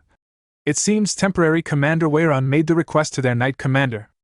Isaac shifted his gaze to another man. And? Will that be a problem? Baron Lamar, Vice Commander of the Chain Knights, replied confidently. If you're referring to the Silver Bear Knights, no. We've already brought several to our side. Handling the separated ones won't be difficult. Isaac leaned back, thinking. The Chain Knights, a probationary knight order awaiting positions in the regular orders, also commanded the Guard Corps at Comfort Castle and other key forts. In other words, aside from the elite knight orders, every other force was already under their influence. Good, Isaac said. We'll leave the Silver Bear Knights to Baron Lamar and the Chain Knights. A noble raised a concern. Are you sure it's safe to ignore the inner castle? Without securing the manor, won't all of this be meaningless? We're not here to start a civil war. Isaac explained calmly. Once Baron Jaden enters the castle, legitimacy will follow naturally. He's bringing several hundred knights. Even if they force their way in, taking the manor will be easy. After that, we'll seize the families of the county's key figures as hostages. A silver-haired noble nodded. Then the Central Army and elite knight orders won't be able to act. Exactly, Isaac said. Once the tide shifts, the surrounding vassals will have no reason to side with Dylan. Prepare yourselves. Soon, the true master of the county, Baron Jaden, will arrive. One by one, the nobles left the meeting room. And as the door closed behind the last of them, a faint smile curled onto the face of Baron Lamar, who was, in truth, Cain, perfectly disguised by his shape-shifting skill. The next morning at the Comfort Castle, a Silver Bear Knight burst into the operations room, shouting, Disaster! Wayron, the temporary commander, rose immediately. What happened? The knight saluted shakily. A coup, sir. Overnight. A blood-soaked Silver Bear Knight arrived at the inner gate moments ago. He said the rebels, and traitorous Silver Bears, have seized all the outer gates. Baron Carlo, commander of the Silver Bear Knights, slammed his fist on the table. What disgrace is this? Tarnishing the name of Silver Bear so shamelessly? Philip asked urgently. Where is Captain Dwine? It appears he's joined them. The Silver Bear Knight said bitterly. The moment news spread, he went out saying he would assess the situation. He never returned. Wayron clutched his head. Baron Jaden is expected to arrive around noon. Baron Carlo grabbed the hilt of his sword. Damn it! I'll cut down every last traitor. If we can break through even one gate before they gather more forces, we can end this siege. Stop, Wayron commanded. Our top priority is protecting the Count's household. A reckless attack will doom us all. If we're ambushed like last time, everything will collapse. Carlo grit his teeth in frustration. Philip stepped in. The commander is right. If fighting breaks out inside the castle, soldiers and civilians alike will suffer. Carlo growled. Then what do you suggest? Are we just going to sit and watch Jaden's forces march in? A calm voice answered from the doorway. No, Raoul said as he entered. Of course we can't. You've all endured enough. The knights turned in shock. Baron Raoul? How are you here? Raoul smiled faintly. I've come to tell you that I have a way to resolve this situation. Some time later, at the outer walls of Comfort Castle, A cluster of silver bear knights stood wrapped in robes, some loyal, some already swayed by Baron Isaac and Baron Dwayne. Baron Isaac and Baron Dwayne arrived at the wall. One of the silver bear knights called out, "Captain of the guard, you've arrived. What's the situation?" Dwayne asked. The guard extended a small scope. "You'll have to see for yourself." Dwayne took a look, only to freeze. There were no soldiers preparing for them outside the inner castle. The eerie stillness made his stomach twist. Seeing his reaction, Baron Isaac narrowed his eyes. "Is there a problem?" "By now," Dwayne muttered. "There should have been some reaction. Why is it so quiet?" Isaac sighed. "They must have realized the situation already. Don't you find it odd? Temporary Commander Weyron is probably hesitating. He clearly lacks confidence in his own judgment." "I hope that's all," Dwayne said quietly. But thoughts raced through his mind. Strange. Even if incompetent, shouldn't he at least send an envoy to gauge our intent? Do they plan to provoke direct conflict? They couldn't be that foolish. We have hundreds of knights here. They can't stand against us. Even politically, Baron Jaden outweighs Dylan. Count Melvin, if you were alive, none of these decisions would have been made. Before he could think further, a massive magic circle flared to life above the outer wall. The guard staggered back. "Something's coming out!" he shouted. A projection formed, Raoul's image appearing above the battlements. Raoul cleared his throat. "Everyone, can you hear me clearly?" Dwayne's face twisted in shock. Earlier, inside the operations room, Raoul had stood before Weyron, calm and steady. "There is a way to resolve this situation." "But my lord," Weyron protested, "the situation is too unfavorable. If battle breaks out inside the castle, there will be no battle," Raoul said firmly. "The reality isn't as dire as it seems. Most soldiers on the outer walls are simply following their commander's orders." Weyron blinked. "What?" "The ones who seized the gates," Raoul explained, "were only some chained knights and nobles. Meaning most guards don't even understand they've been dragged into a rebellion. All we must do is awaken their sense of duty." In present at Raoul's broadcast, Raoul's voice boomed throughout the outer castle walls. "The Ashton County hopes you will not shed meaningless blood. Your duty is to protect your families and neighbors, not to swing swords at comrades. Do not be swayed by the instigation of a few shameless traitors." Baron Isaac slammed his fist against the wall. "Damn it! Stop that broadcast!" But already, soldiers were stepping back from their positions, refusing to obey. Isaac's face twisted. "He's branding us as shameless traitors. We'll lose control at this rate." Raoul continued. "I, Raoul de Ashton, give you my word, no soldier forced into rebellion against their will shall be held accountable." Isaac shouted frantically to the troops. "Don't be fooled! They're lying! The real rebels are those who seized the inner castle." But the soldiers didn't respond. Many quietly formed ranks facing inward, no longer loyal to Isaac's faction. Dwayne felt his confidence slipping. "This isn't turning in our favor, but we still hold the gates. Time is on our side. Once Baron Jaden arrives, everything changes. Raoul can't hope to retake this place." He clenched his jaw. He doesn't have the strength. At the inner gate, several nobles arrived with their troops. A knight asked, "State your affiliation." A brown-haired noble stepped forward. "Tyrannian de Ashton. I heard the broadcast. I've come to lend what strength I can to subdue the traitors." A red-haired noble named Zenito Talon stated, "I request to join the suppression force." A knight with flowing golden hair smirked. "I heard there are fools bold enough to rebel. I came to see for myself." Moments later, a guard rushed into the operations room. "Sir Weyron! Over 2,000 reinforcements have arrived at the inner castle. The adjutant has finished arranging them. Everyone wishes to punish the traitors at the outer walls." Weyron exhaled slowly. Everything is unfolding exactly as Lord Raoul predicted. Meanwhile, at the outer wall, several rebel knights whispered nervously. "Did you see the forces inside the inner castle? Are we seriously about to start a civil war?" "I'm out. I was only following orders." They dropped their weapons and fled. Their commander barked after them. "Guards! Get back here! That's direct disobedience." Inside the inner walls, knights raised their swords high. "Strike down the traitors who dared rebel against the Count's house!" The battle cry echoed across the city. On the outer wall, Baron Isaac and Baron Dwayne watched the overwhelming force forming before them. Isaac swallowed hard. "Lord Dwayne, What should we do? We can't possibly stop a suppression force of that size. But Baron Jaden will be here soon. Dwayne remained silent for a long moment. His eyes drifted to the trembling soldiers behind him, morale shattered at the sight of united forces in the inner castle. Finally, he said, "Tell the archers to ready fire arrows. Gather the nimblest men, prepare oil and fire." Isaac's eyes widened in horror. "Lord Dwayne, think rationally. There are homes beneath us. Setting fire here would, I am being rational," Dwayne snapped. "Now that we've been branded as traitors, why hold back? If we burn the gates and the city streets, we can at least buy time. Either way, if we lose, we die.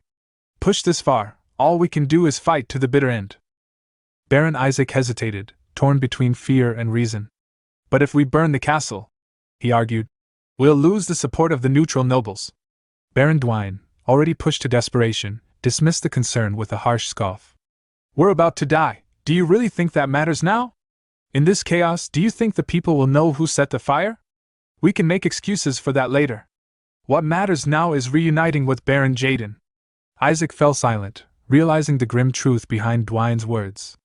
At last, he turned away and muttered, "I'll order the soldiers to do as you say." "Good," Dwayne replied coldly. As Baron Isaac pivoted to leave, Baron Lamar arrived, though the man was actually Cain in disguise. Isaac brightened immediately. "Baron Lamar, perfect timing, we need your help. Order some of the chain knights to take oil and set the streets on fire. This time we'll break the gates and, amidst the confusion." But he never finished. Cain drew his sword in one smooth motion and slashed downward, cutting into Isaac's arm. The Baron collapsed to the ground with a cry as blood splattered across the stones. Baron Dwayne froze, bewildered. "What is this?" Cain glared at them both, his voice dripping with disgust. "I can't stomach this any longer. Just listening to you makes my ears rot." Isaac, clutching his wounded arm, gasped. "What is this?" Cain didn't bother answering.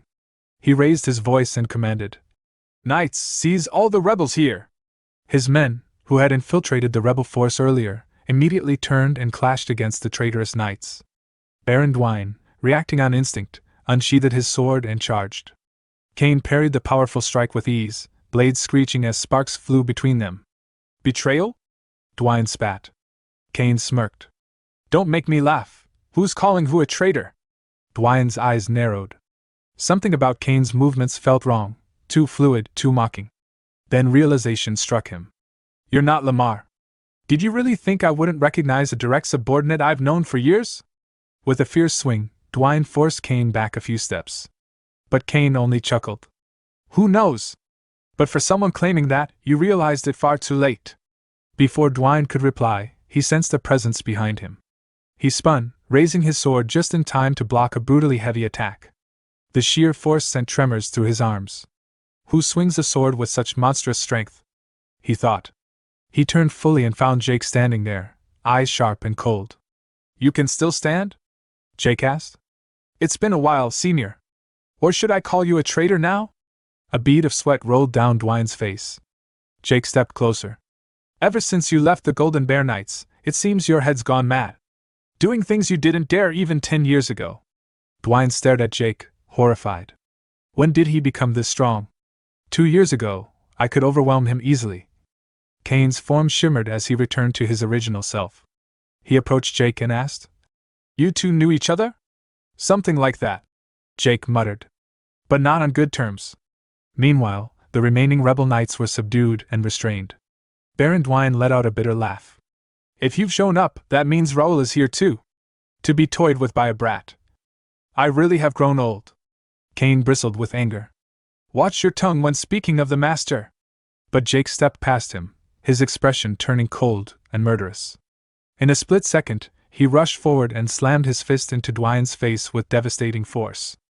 Dwayne spat blood and collapsed, unconscious. Jake then opened the guild communication channel. "The rebels who seized the outer walls have been suppressed, master," he reported. Raoul's calm voice answered, "Good work, everyone. Lock them all in the castle's underground prison. And place guards at the estates of every implicated family." "Yes, master," Jake replied before closing the channel. Moments later, Wayron entered and reported, "We have arrested all nobles and Knight Order members involved in this rebellion." "Well done," Raoul said. The evidence is solid, they won't be able to deny anything. Inwardly, he thought, with this, the trash inside the main house should finally be cleared. Now, only one unwanted guest remains. He asked, "Where is Viscount Jaden? He should arrive within an hour." Whereon replied.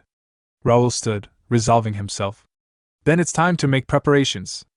Baron Carlo, commander of the Silver Bear Knights, stepped forward. "My lord, I will follow the Baron as well." Raoul studied him briefly. Baron Carlo, casualties among his knights, traitors among his ranks, and yet he's trying to take responsibility. Philip approached and quietly asked, "What do you intend to do?"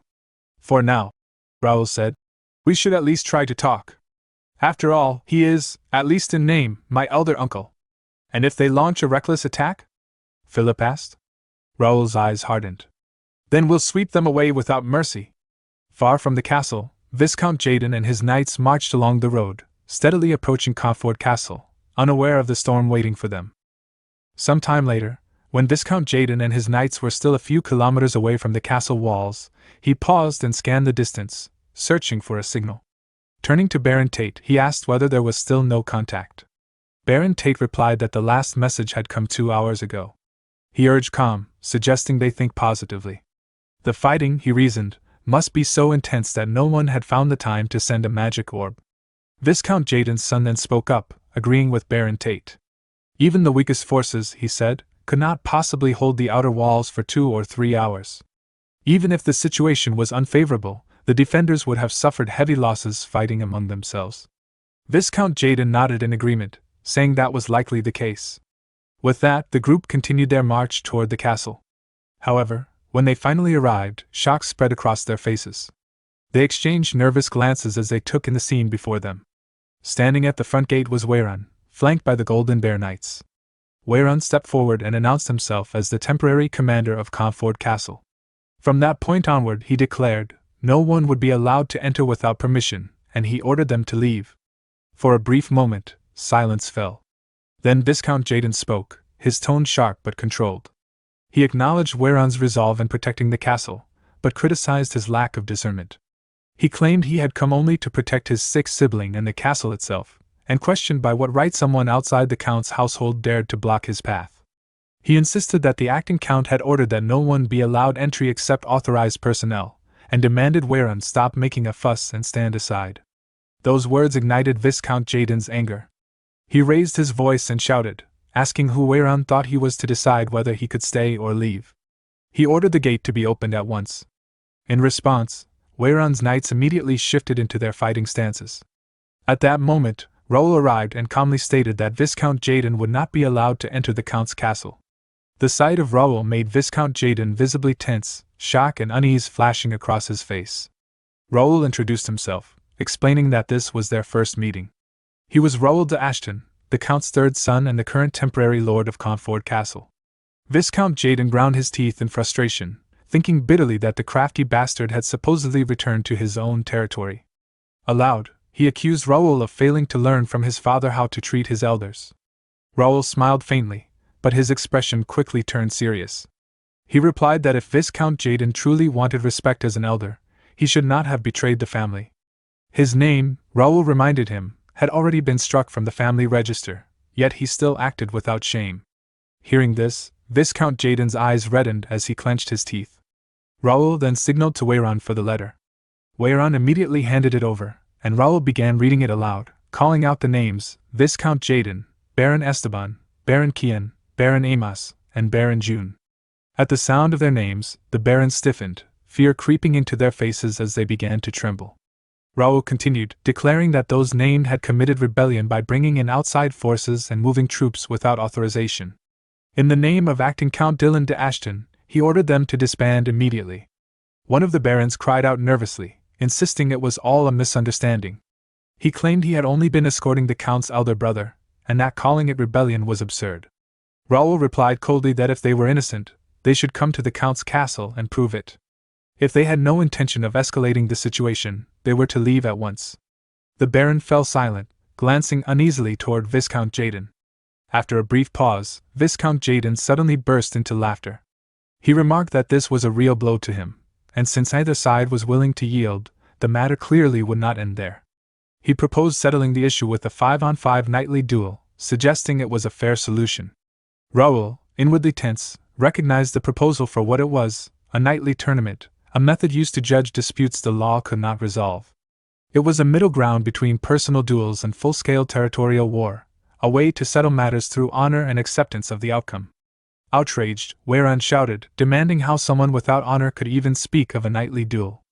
Viscount Jaden responded that he believed it was a proposal that would not put them at a disadvantage.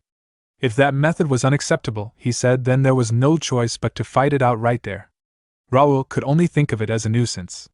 At that moment, Jake, standing beside Raoul, sent a message through the guild channel, suggesting it would be better to simply fight and wipe them out. He volunteered to take the vanguard. Raoul admitted to himself that he wanted to do exactly that, but knew the decision was not so simple.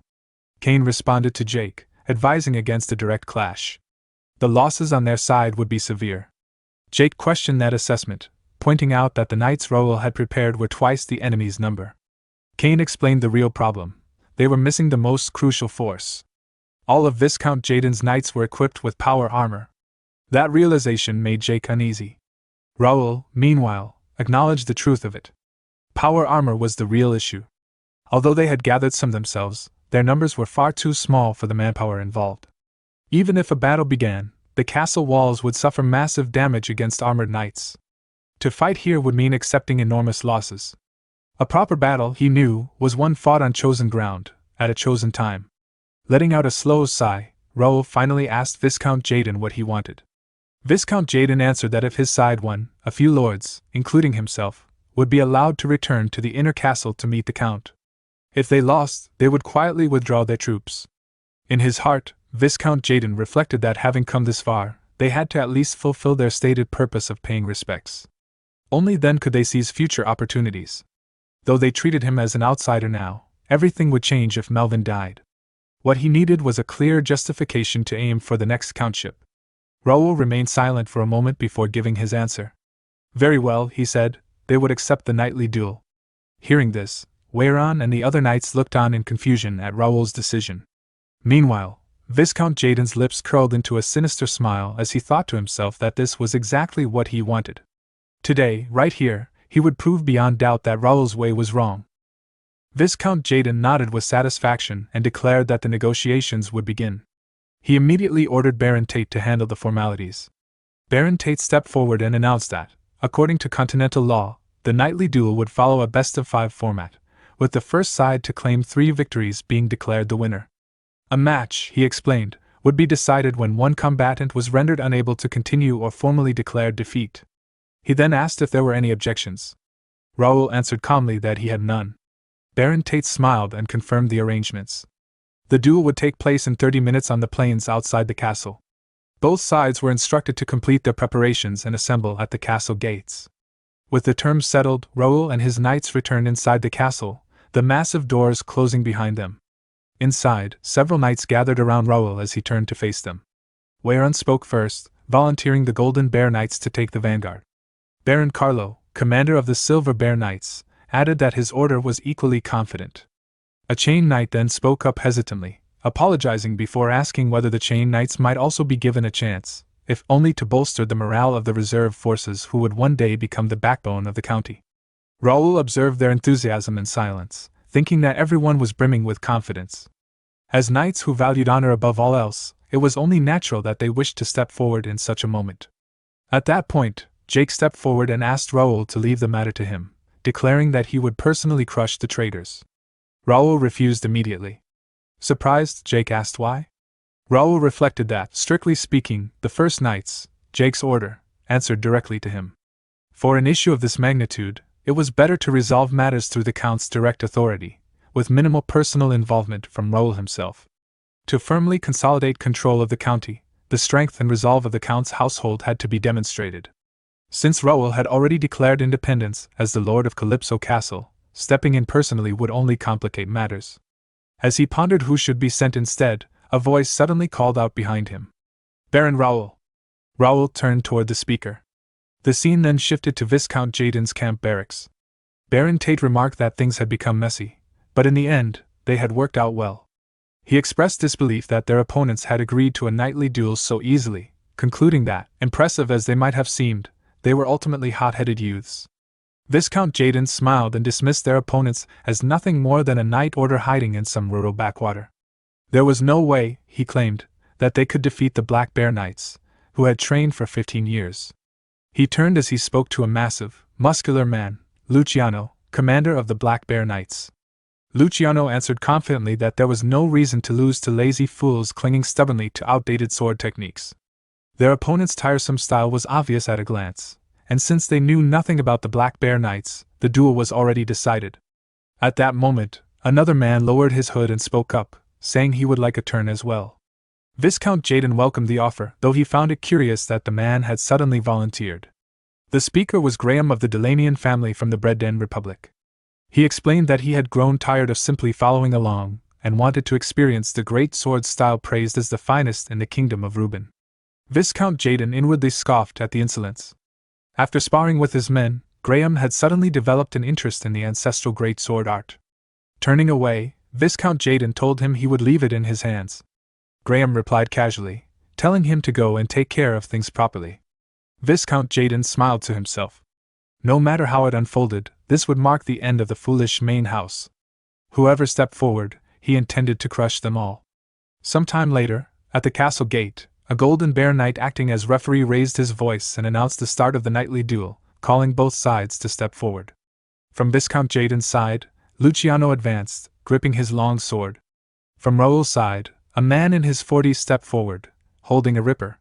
At the sight of him, Luciano burst into laughter and mocked the Count's household, asking if they truly had no talent left, to the point of sending a retired old man into battle. The man answered calmly that Luciano, for all his loud boasting, seemed no different from how he had been 16 years ago. Hearing this, Luciano ground his teeth in anger and hurled an insult at the old man. From the sidelines, Raoul watched the exchange in silence. The referee ordered both fighters to prepare. They each took their stances, and with a sharp command, the referee declared the first match to begin. Luciano immediately swung his massive sword, sending a slash of reddish aura roaring toward his opponent. The old man drew his sword in an instant, dodged the attack with swift movement, and charged straight at Luciano, taunting him by asking whether he was going easy on a dying old man. Flustered, Luciano lashed out repeatedly, sending wave after wave of slashes, all of which the old man evaded with ease. The old man rebuked him, remarking that his habit of swinging wildly when provoked had not changed at all. Luciano roared back, telling him to shut up and vowing to crush the Count's boring swordsmanship with his own hands as he began to prepare a powerful thrust. The old man's expression hardened. He channeled a golden aura that wrapped around his blade. Luciano lunged forward with his thrust, a beam of reddish aura surging ahead of his sword. The old man, however, remained calm and held his stance. When the aura faded, he was still standing, completely unharmed. He observed that Luciano had clearly studied a great deal, noting that he was imitating the spear techniques of the Brennan Republic. Luciano smiled and praised the old man's sharp insight, but insisted it would do him no good. The old man smiled in return and said it had been a long time since he had felt this way. As he spoke, even more golden aura poured from him, enveloping both his body and his sword. He added that the sensation of his blood boiling was something he had not experienced in ages. From the sidelines, Raoul watched the unfolding battle with a faint, knowing smile. Seeing the turbulent mana gathering around the old man, Luciano ground his teeth in growing unease. He could feel it clearly. The flow of the old man's mana had suddenly changed. How can a retired old man wield such power? He wondered in disbelief. Sir Zion surged forward to attack. Luciano swung his sword in response, and the mana-coated blades collided, their energies crashing violently against one another. As their swords met, Zion smiled inwardly. His body felt impossibly light, as though he had returned to his prime. To him, this could only be the blessing of the gods upon Raoul. His thoughts drifted back to earlier, when he had stepped forward and addressed Raoul directly, asking if he might take part in the nightly duel. Raoul had immediately recognized him as Sir Zion and calmly reasoned that their opponents would surely send out fighters well acquainted with the Count family's swordsmanship. Straightforward knights would inevitably fall to carefully prepared counter-techniques. Zion had replied that he had no intention of belittling the Count family's 1,000-year sword tradition, but in a situation like this, the experience of an old man might be necessary. Raoul had reflected on Zion's past, former vice-captain of the Golden Bear Knights, a top-tier expert who had fought in countless inter-kingdom duels and tournaments. In unpredictable situations, few could match his skill. With that in mind, Raoul had accepted without hesitation. Even so, Weiran had been quietly troubled by the decision. It was not that he doubted Xian's ability, but the knight had been retired for years, his mana greatly diminished. He wondered if Xian would truly be all right. Some time later, Xian had stood alone, unsheathing his sword with a wince as pain shot through his arm. At that moment, Raoul had approached him and asked for a moment of his time. Before Xian could question it, Raoul clasped his hand, golden aura radiating outward. Xian had been stunned as warm, radiant mana enveloped his body. In that instant, he realized the chronic pain that had plagued his arm for years had vanished completely. Not only his body, but his mind felt clear and refreshed. The impossible had become reality, convincing him that the youngest lord had truly received the god's blessing and awakened. Back in the present duel, Xian pressed forward, driving Luciano back with a powerful strike. From the sidelines, Raoul observed quietly. It seemed Xian truly believed the power he wielded was divine. In truth, it was simply Raoul's radiant aura, enhanced slightly by his abilities. Since Xian was not a guild member, the effect was weaker, but even that was more than enough. Xian unleashed several mana slashes in quick succession. Luciano failed to block them all and was forced to his knees, cursing angrily. Xian asked calmly whether that was all he had, remarking that Luciano's efforts over the years seemed to have amounted to nothing. Luciano snapped back, demanding to know what nonsense the old man was spouting. Xian told him to place a hand over his heart and think. 16 years had passed since Luciano left the Count's house. Could he truly say he had lived as fiercely as he had back then? Luciano clenched his teeth, fury boiling over. In his mind, he rejected the notion outright. He believed he had lived a far more meaningful life than remaining in the countryside, endlessly killing monsters. Memories of his time in the Count's house filled him with bitterness, endless training, sleepless dispatches to forbidden zones, relentless battles against monsters, and no proper recognition even after risking his life. To him, his choice had been right. It had to be. Suddenly, the tattoo on Luciano's neck began to glow. His mana surged violently, shaking the air as he shouted that he had not been wrong. Jake, Weiran, and the other knights stiffened in alarm at the sight. Xian stared in shock, realizing that Raoul's earlier warning had been true. He remembered Raoul's words clearly. Even with a blessing, Xian must not let his guard down. The enemy would surely be hiding a trump card, waiting until they were cornered to reveal it as a last resort. Only by staying vigilant would an opening appear. Returning to the present, Xian shifted into a defensive stance. So their final measure was the Emperor's tattoo, he thought grimly. I never imagined they would actually touch such a taboo. Luciano, now wrapped in overwhelming mana that coated both his body and his sword, declared that he would finish this in one blow. Weiran turned to Raoul anxiously, warning that at this rate, Sir Xian was in danger. Luciano swung his sword with terrifying force. Xian barely dodged, leaping backward to create distance. As he steadied himself, he realized the power Luciano now wielded was on an entirely different level. By burning life force and mana, the enemy had gained a massive advantage in a short battle. Xian forced himself to remain calm. The opportunity would come, Raoul had said so. Taking a deep breath, he raised his sword and settled into his stance once more.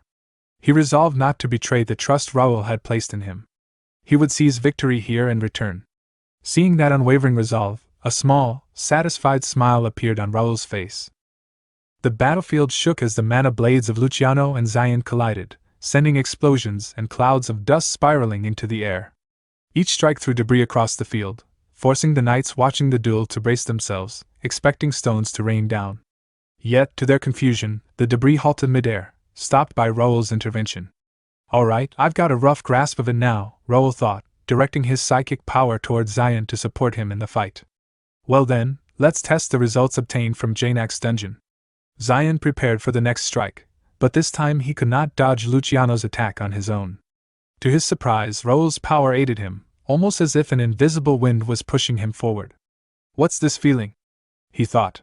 Dodging has never been this easy. It's like the goddess of victory herself is standing behind me, protecting me. Raoul, observing from the sidelines, reflected on his technique, the telekinesis enhancement technique. Until now, he had only used it to augment his own physical strength. Since the power relied on spiritual energy, projecting it onto opponents with souls had been impossible. but no longer. With his support, Zion blocked Luciano's next attack head-on. In a swift counter, Zion severed Luciano's sword arm, causing the man to scream in agony as both his arm and weapon dropped to the ground. Kneeling, Luciano shouted, "I'm not wrong!" before collapsing unconscious. Viscount Jaden's eyes widened in shock. Around him, Raoul's knights cheered, praising Zion's victory. Zion, ever disciplined, immediately approached Raoul and saluted. "Zion, as per the Viscount's orders, I've returned victorious from the first duel," he reported. Raoul nodded approvingly. "It was a splendid duel, Sir Zion. On behalf of the Count's family, I commend you for your efforts." Turning to observe Viscount Jaden, Raoul pondered, now, what will he do next? A grim smile crossed Viscount Jaden's face as he gritted his teeth in anger. Moments later, the referee announced the next duel. Both knights were summoned to step forward. From Raoul's side, Baron Carlo advanced. "I am Carlo de Ashton, commander of the Silver Bear Knights," he declared. From Viscount Jaden's side, Graham stepped forward. "You may call me Ray for now," he said casually. Baron Carlo bristled at the insolence. "How rude! In a knightly duel, it is proper to openly reveal one's identity. How dare such a fellow challenge the Ashton Count's family?" The referee quickly intervened. "Prepare yourselves, the duel will begin shortly." Raoul watched, thinking wryly, here we go again. He was insisting on a fair match earlier. His gaze landed on Graham. "By the way, it's been a while since I've seen that one. I wonder when he would appear." Raoul examined his status window. Graham, 46 years old, level 89, a seasoned sword expert affiliated with the Kingdom of Reuben, Baron Hahn's House of the Brennan Republic, and House Delanian. Raoul recalled that Graham had been present during an incident at the capital mansion in the past, where he had proven himself a formidable opponent. "I wonder how he is now." The duel began. Graham leapt into the air, wielding a sword in each hand, and swung downward at Baron Carlo, who blocked the strike with his long sword. Sparks flew as their blades clashed. Raoul thought to himself, he's certainly a force to be reckoned with, but Carlo is no pushover either. Baron Carlo dropped into a defensive stance, then charged. Graham barely blocked the incoming attack, grinning as he activated a tattoo. "Good. As expected of the kingdom's strongest swordsmanship, but that's the end of it now." Mana surged around him, and in a blur of speed Graham moved around Carlo, leaving multiple afterimages in his wake. Graham's mind raced. "Unlike the foolishly self-destructive Luciano, I can properly handle this power. When dual swords move this fast, the opponent is bound to reveal an opening. One moment of distraction, and their life is over." Carlo's grip tightened, his sword trembling slightly as Graham prepared his next strike. Graham adjusted his position with incredible speed, closing in on Carlo from behind. "He's shown an opening, regret it in hell, you fool," Graham thought. Swinging his long sword with deadly precision, he struck. Blood spattered as Carlo's blade met Graham's attack, and Graham began to fall to the ground from the impact. Raoul's Golden Bear Knights were stunned by the display. Carlo, gritting his teeth, shouted, "What's with those superficial movements? You're all show and no substance, you idiot!" Graham lay defeated on the ground as Baron Carlo turned back toward the Count's side. The knights erupted into cheers at the sight of his victory, and Raoul smiled faintly in approval. In his heart, he acknowledged the result with calm confidence. Indeed, a top 10 active knight of the Count's family would not fall so easily. With one round remaining, the knights' duel would end in overwhelming victory for their side. Meanwhile, inside Viscount Jaden's tent, fury exploded. He hurled the papers from his desk, his furious shouts causing the guards stationed outside to tremble in fear. Inwardly, Jaden seethed. Both fighters he had sent out to seize the upper hand had been completely defeated. This outcome should never have happened. At that moment, 2 Black Bear Knights entered the tent. One stepped forward urgently, begging to be sent out and vowing certain victory. The other claimed familiarity with the Count family's swordsmanship and requested the chance to fight. Viscount Jaden roared at them to be silent. Even Luciano, he reminded them, had been helplessly defeated by the Count's old knight. What made them think they could succeed where he had failed? This duel had to be won, no matter the cost. The 2 knights fell silent, their confidence crushed. Then Viscount Jaden's son entered the tent. With a composed expression, he declared that he had a method to change the flow of the duel and asked his father to entrust the match to him. Jaden hesitated, knowing that if they lost now, everything would be over. Yet he needed to overturn the situation by any means necessary. Finally, he agreed, ordering his son to go and win, no matter what trick he used. The young man bowed and promised not to disappoint him. Inside Comfort Castle, Raoul stood with Zion, Carlo, Weiran, and another knight. Raoul was about to assign the next fighter when a golden knight stationed at the gate approached and apologized for the interruption, requesting that Viscount Raoul step outside for a moment. Confused, Raoul climbed the castle wall with the others and looked down beyond the gate. There, Viscount Jaden's son stood, shouting repeatedly. He introduced himself as Titus de Ashton, heir of Viscount Jaden and senior knight of the Black Bear Knights, declaring that he had something to say to Raoul de Ashton of Comfort Castle. The guards informed Raoul that the man had been shouting the same words for quite some time. Raoul called down from the wall, asking what Titus wanted to say. Titus raised his head and accused Raoul of unjust actions in the name of House Ashton, challenging him to determine right and wrong with their swords. Raoul calmly asked whether Titus was the third knight representing Viscount Jaden's side. Titus denied it, insisting this was a personal duel, unrelated to the knight's duel. Hearing that, Raoul turned away and refused outright, questioning what qualifications Titus had to issue a challenge without even holding a proper title. Titus was stunned. Raoul had seemed hot-blooded, yet he rejected the duel without hesitation. Realizing that the knight's duel was turning against them, Titus resolved to invalidate it by any means necessary. If Raoul de Ashton, the one responsible, could be incapacitated, the situation might still be salvaged. Acting quickly, Titus shouted again, declaring himself the third dual knight. He taunted Raoul, daring him to cross swords and claiming that a true descendant of the prestigious Ashton Count's family would not fear defeat. Raoul stopped and turned back at once. If Titus was the third contestant, then the matter was different. He accepted the duel. Titus smiled darkly, convinced that Raoul had taken the bait. Zion immediately voiced his concern, urging Raoul not to accept. They already held the advantage, and letting other knights handle it would be safer. Stepping forward himself was far too dangerous. Raoul reassured him calmly, asking for his trust. After all, he was the one who had received divine blessing. Some time later the duel began. Raoul and Titus stood facing one another with swords drawn. Titus lowered himself into a fighting stance, while Raoul calmly observed his status window. Titus was 28 years old, a level 69 mid-level sword expert affiliated with the Kingdom of Reuben and Viscount Jaden's house. His abilities were impressive, bolstered by noble bloodline traits and sharp instincts. Raoul acknowledged silently that Titus was talented. Not even 30, yet already a mid-level expert. If he activated his tattoo, few of his age could rival him. Titus, on the other hand, sneered inwardly. Raoul stood too openly, full of apparent openings. Arrogance, he thought, had its limits. Whatever Raoul had accomplished at the knighting ceremony meant nothing, he was still only a mid-level expert.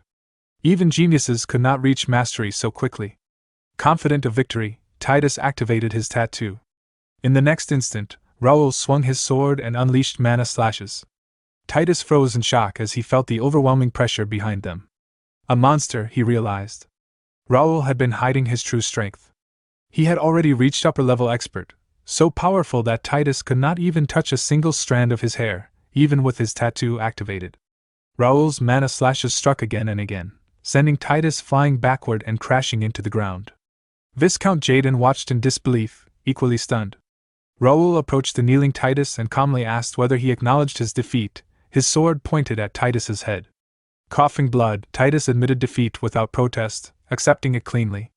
Raoul sheathed his sword and turned away, declaring the knight's duel finished. He would now receive the official declaration of defeat from Viscount Jaden. But as Raoul turned his back, Titus's voice rang out behind him. Though the duel was lost, it was not over. With a desperate snarl, Titus leapt forward from behind, swinging his blade down and shouting that this would be the end for Raoul as well. Raoul sensed the attack at the last possible moment and glanced back. Behind him, Titus wore a sinister smile, convinced of his victory. In his mind, Raoul's mistake was already fatal. At such close range, even if Raoul blocked the mana blade, internal damage would be unavoidable.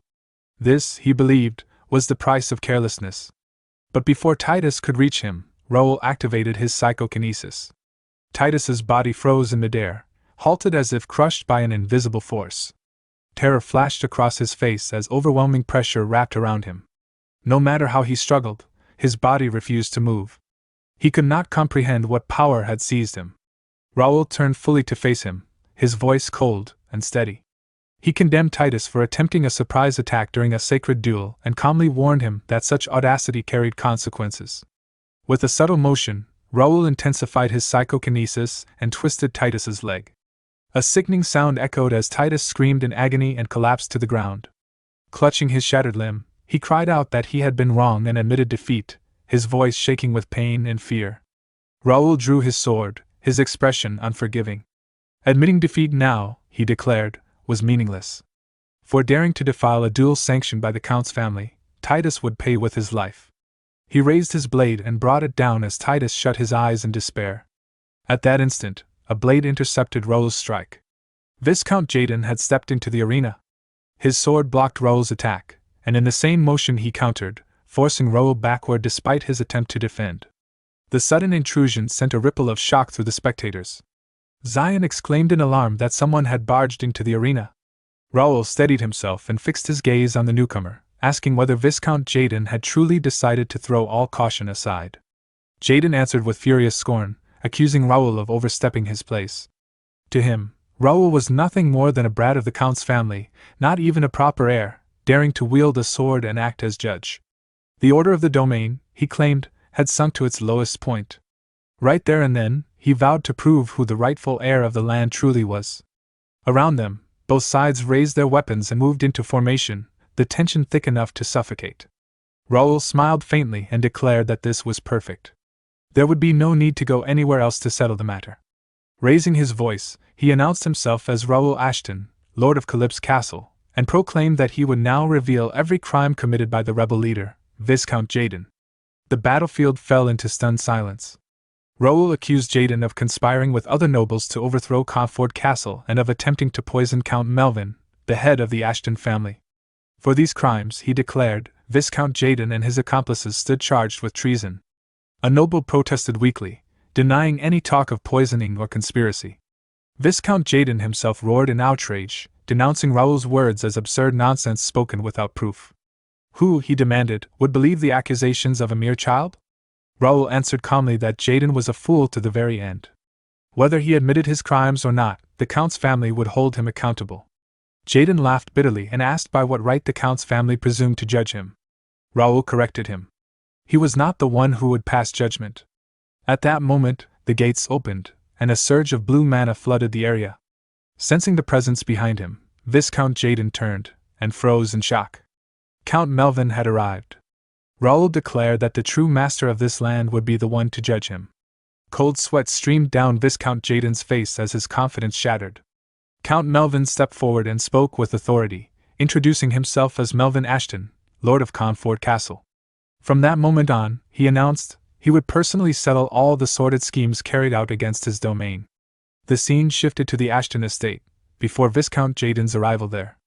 Raoul entered his father's chamber, where Nikia stood beside the bed. She greeted him respectfully and confirmed that Count Melvin was showing signs of improvement. Leading Raoul closer, she explained that all external treatments were complete and that the mana filaria had been stabilized. With the mana collision halted, the Count's life was no longer in danger. Strangely, however, his mana was not moving, though no secondary complications had appeared. To Raoul's surprise, his father awoke at that moment. Coughing weakly, Count Melvin said he had heard the news and praised Raoul and Dylan for handling the situation wisely. Raoul urged his father to focus solely on recovery and advancing to the next stage, telling him not to worry about the domain. But Melvin shook his head. He confessed that he had struck a wall he could never overcome, a limit unlike any hardship he had faced before. Each time he reached for it, it felt as though a god's voice told him this was as far as he could go. In his heart, Melvin lamented his failure.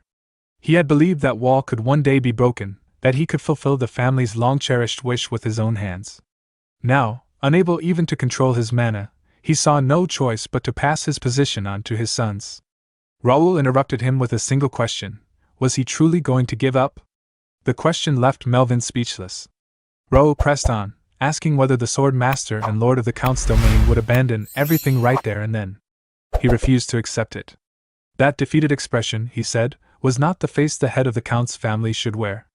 Raoul declared his faith in his father's strength and vowed that he would make it happen, that his father would overcome the wall and rise once more. The room trembled as Raoul spoke to his father, explaining the truth behind his immobile manner. The only reason your mana isn't moving, he said firmly, is because those cowards used poison. You can't despair simply because scoundrels tried to deceive you. You're not an empty shell, your power remains intact. Count Melvin laughed softly at his son's words, a mix of relief and pride shining in his eyes.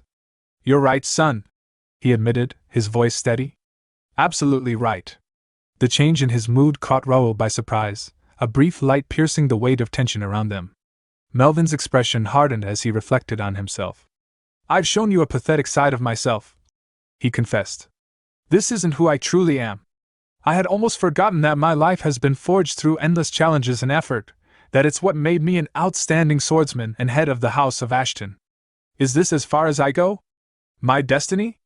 If this is the will of a god, I'll break it, no matter what. Blue mana began to radiate from him as he focused on regaining control.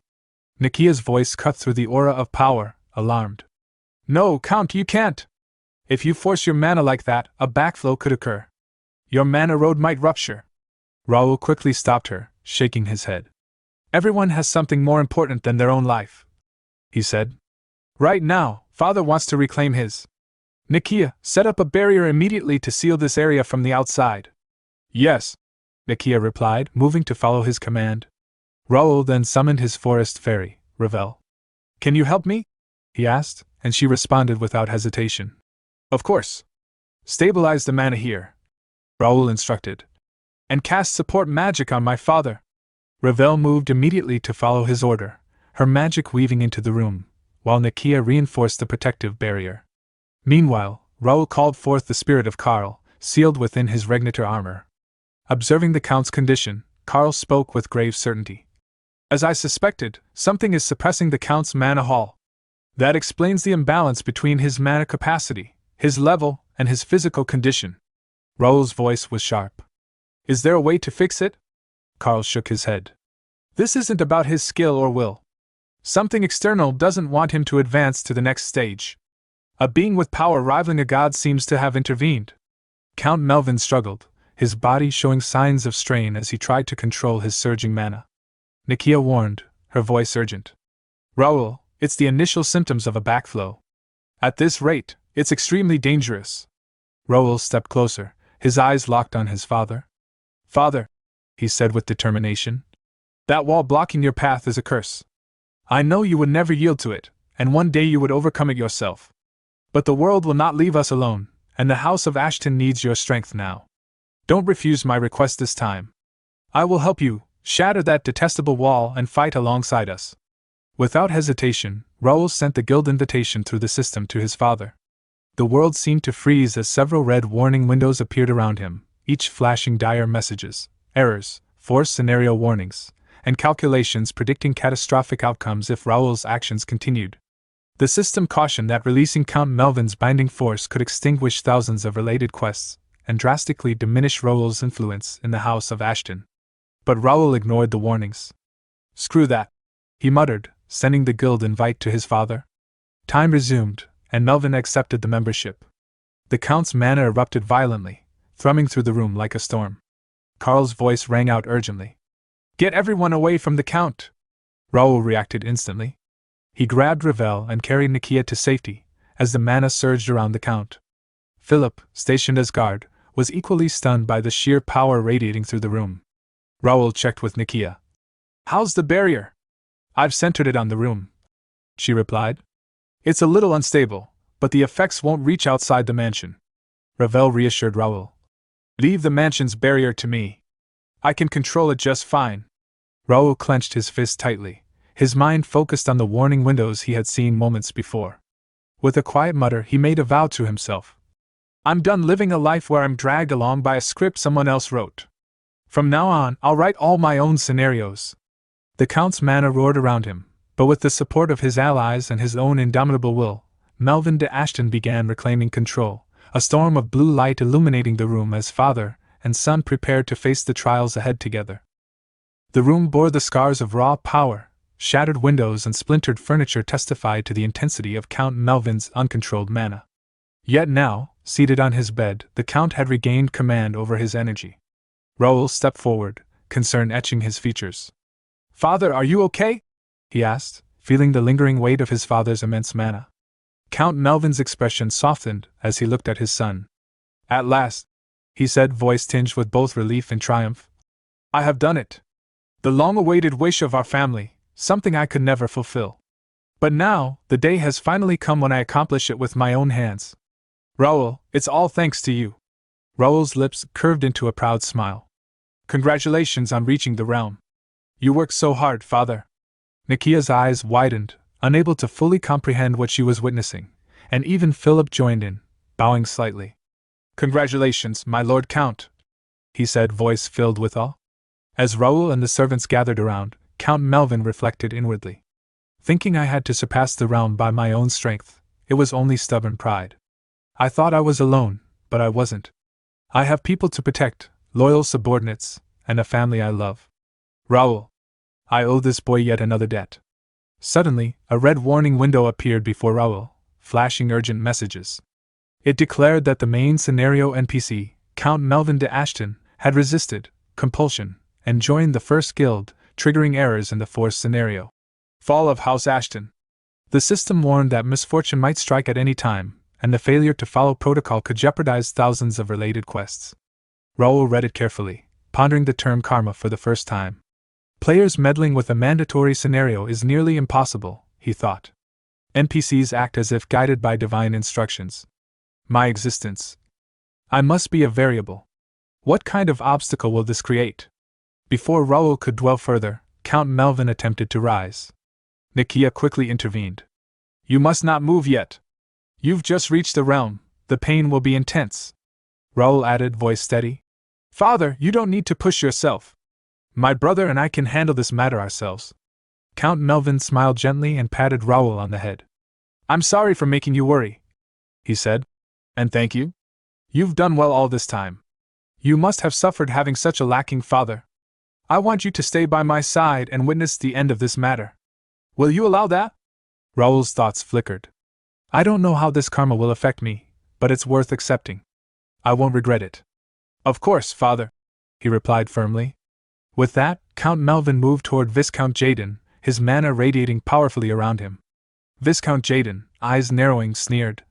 I heard your condition had worsened. You were on the brink of death, yet you look perfectly fine. Were you deceiving the Count's family? Melvin's gaze hardened.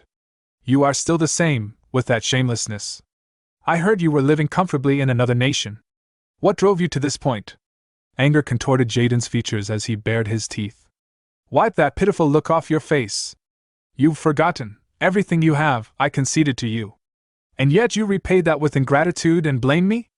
Are you out of your mind? Melvin's command cut through the tension. Come in. Into the arena walked Nikia, Bishop Alonso of the Xenon Order, and Sixth Circle Mage Carissa of the Mage Association. The bishop spoke first. According to the Xenon Order and the Mage Association, the Count's collapse was not an accident. It was a clear assassination attempt. Nikia added gravely. These are the findings we obtained while treating the Count. He is suffering from an illness called manifilaria, a method commonly used within the Empire. Raoul's voice thundered. Drag them in. The servants were forced forward, trembling under the weight of Raoul's authority. We have secured not only evidence, but witnesses, accomplices, and the mastermind, he declared, joining multiple swords and pointing at the culprits. Now then, speak clearly. What did you do? One servant quavered. We only followed orders. We were told to mix a measured amount of the drug into the Count's food. Raoul pressed further. Who gave the order? Viscount Jaden. The servant admitted. Viscount Jaden's lips curved into a sinister smile. I see now, he said. So this was your scheme, my dear brother. To rid me completely, the one who threatened you, you deceived everyone, even used me. I will never forgive you, Melvin. He leapt into the air, swinging his mana sword at Melvin, who blocked effortlessly. Jaden activated his tattoo and spat venomous words. Yes, those eyes. That expression. That attitude, looking down on everyone as if you were the best. Decades have passed, yet I never forgot. Everything you took as if natural was originally mine. If not for you, it would all have been mine. Melvin's patience snapped. I can't listen to this any longer. This is where I stop treating you as my elder brother. Viscount Jaden, I charge you with treason for disrupting the Count's domain. Jaden shouted. Don't be ridiculous. Who are you to dare? His words cut off abruptly as he felt Melvin's overwhelming mana. What is this? This pressure, so strong I can barely breathe. Melvin swung his mana sword, and Jaden managed to block, but his arm trembled uncontrollably. No way, this level is the realm of a High Master, he thought in shock. With a roar, Melvin leapt into the air again, his attack exploding into a storm of mana, shaking the ground and filling the arena with raw, unbridled power. As the dust settled, the aftermath of Count Melvin's attack became clear. Deep scars marred the ground, evidence of the devastating force unleashed.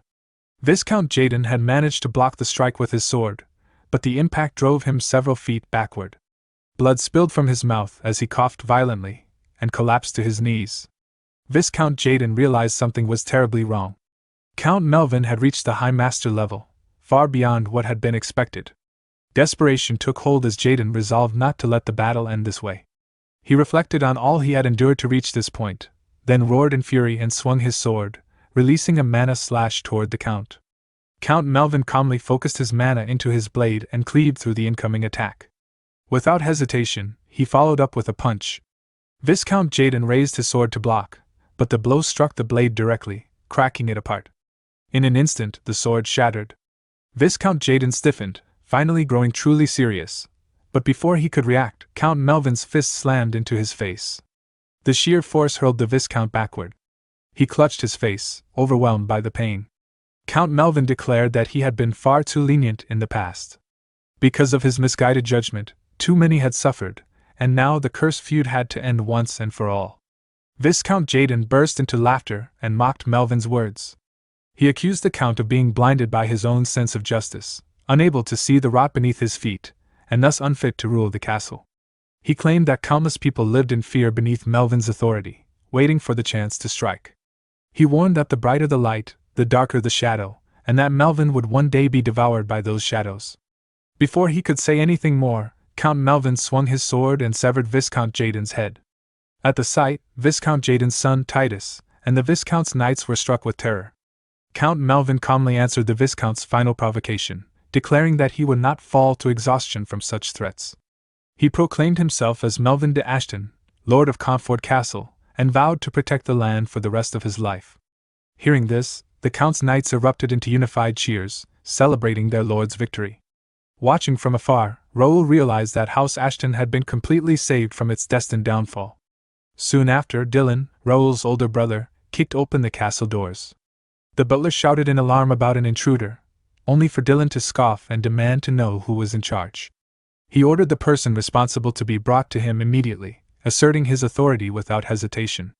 The butler quickly complied. Dylan then issued commands to his knights, ordering all castle gates sealed and instructing the domain's nobles to remain in their homes. He dispatched squads to secure the lord's residence and the barracks, setting the entire castle into motion. In the aftermath of the Civil War and Viscount Jaden's purge, the Count's family was overwhelmed with restoring order. While the family dealt with internal chaos, the Count's representative, Dylan, had traveled beyond the territory, reclaiming lands from lords who had supported the Viscount. At the same time, Raoul had been occupied rooting out traitors within the domain on behalf of his father. Knights from the First Guild began arresting nobles across the territory, with Jake and Philip overseeing the operation. Jake remarked on the sheer number of traitors uncovered, while Philip noted that Count Melvin's earlier inaction had allowed resentment to fester. Though concerned about arresting so many high-ranking nobles, Jake was reassured that the Count himself would deliver the final verdict. Reviewing the reports, Raoul noted with satisfaction that even figures his father and the elders had struggled to confront, powerful merchant brokers and association executives draining the territory, had all been captured. This was the only moment when such a purge was possible. Every root of rebellion needed to be torn out to prevent future uprisings. With this done, Raoul intended to leave House Ashton in the hands of his brother and father, recognizing this as a necessary step shaped by altered scenarios and hard-earned gains. A system window appeared, confirming the completion of the Karma quest. Baron Union Encirclement, and the alternate scenario, The Traitor's End. A hidden scenario titled, The New Heir of House Ashton, was unlocked as a result. Raoul dismissed the notion of becoming the new heir and instead turned his attention to the rewards. Among them was an item called the Absolute Stat Boost Pill, an S-grade item that permanently increased the chosen stat by 1 point, scaling further with the user's absolute stats. Raoul immediately recognized its value. Unlike normal growth, which slowed dramatically and capped at 100, this pill ignored all limits and pushed stats beyond their natural ceiling. His status window updated, displaying his name, level, now reaching 99 in hardcore mode, class as a high-tier Knight of Sword expert with intermediate telekinetic abilities, and affiliations with Ashton County, the Raoul Baron household, and the First Guild. His stats had risen across the board, and his unique traits included Skill Collector, Developer's Analysis Eye, Telekinesis Meister, Noble Swordsmanship Lineage, and one unknown trait. A second notification declared him the first player to reach level 99, awarding him the special title, Pioneer. Satisfied, Raoul rose from his seat, confident that it was time to move on to the next stage. The scene then shifted to Free City Mira, inside the First Guild's branch and its purple special training hall. Two figures were locked in combat, Wang Tianming and Kim Ilwu. Wang Tianming swung his sword, releasing a mana/technique known as Meiwa no Bang, the Plum Blossom Roadside. The strike detonated in a burst of mana upon impact. As the dust cleared, Wang Tianming stared in shock. Kim Ilwu was still standing, completely unharmed. Kim Ilwu raised his dagger, smiled calmly, and signaled that the exchange was over, and that it was now his turn. As Kim Ilwu rushed forward to attack, Wang Tianming swung his sword once more, releasing 2 mana slashes toward him while announcing the technique as Plum Blossom Butterfly Dance. Kim Ilwu dodged both strikes with ease and remarked that Tianming should stop giving unnecessary names to his techniques and shouting them out while attacking. He questioned why someone would announce a powerful move before using it. Wang Tianming replied that it was a sacred ritual and claimed that an ordinary person could never understand a warrior's struggle. Kim Ilwu let out a quiet sigh, thinking that although Tianming's skills were impressive, he became an entirely different person the moment he picked up a sword. While the two continued sparring, they were observed by others nearby. One of them was Blake, a flashy fighter from the United States, who commented that it was hard to tell whether Tianming's behavior was individuality or simple stubbornness. The other observer was Han Seohyun from Korea, a mythical beast summoner. She remarked that if something interfered with combat, it should be called stubbornness. At that moment, Kim Ilwu activated his technique, creating several figures identical to himself. Seeing this, Wang Tianming accused him of being a coward for using a secret technique again. Kim Ilwu smiled and calmly pointed out that Tianming had used his special ability as well, noting that it was not particularly underhanded. Watching the exchange, Blake commented that everyone's skills had clearly improved since graduating from the academy. He admitted that at first, he had wondered what they were even doing back then. Han Seohyun replied that all of their growth was thanks to that person. Blake asked if she meant Do-hyun, adding that they had not seen him in a while. Han Seohyun confirmed it, explaining that she had heard Do-hyun was away for his second job advancement. Nearly 2 weeks had passed without any news, and it was impossible to know where he was or what he was doing. The scene then shifted to the past, to the First Guild Academy's graduation ceremony. On the stage, an announcer declared the conclusion of the first graduation ceremony, wishing the graduates the Lord's blessings and glory in their future endeavors. The cadets erupted in celebration.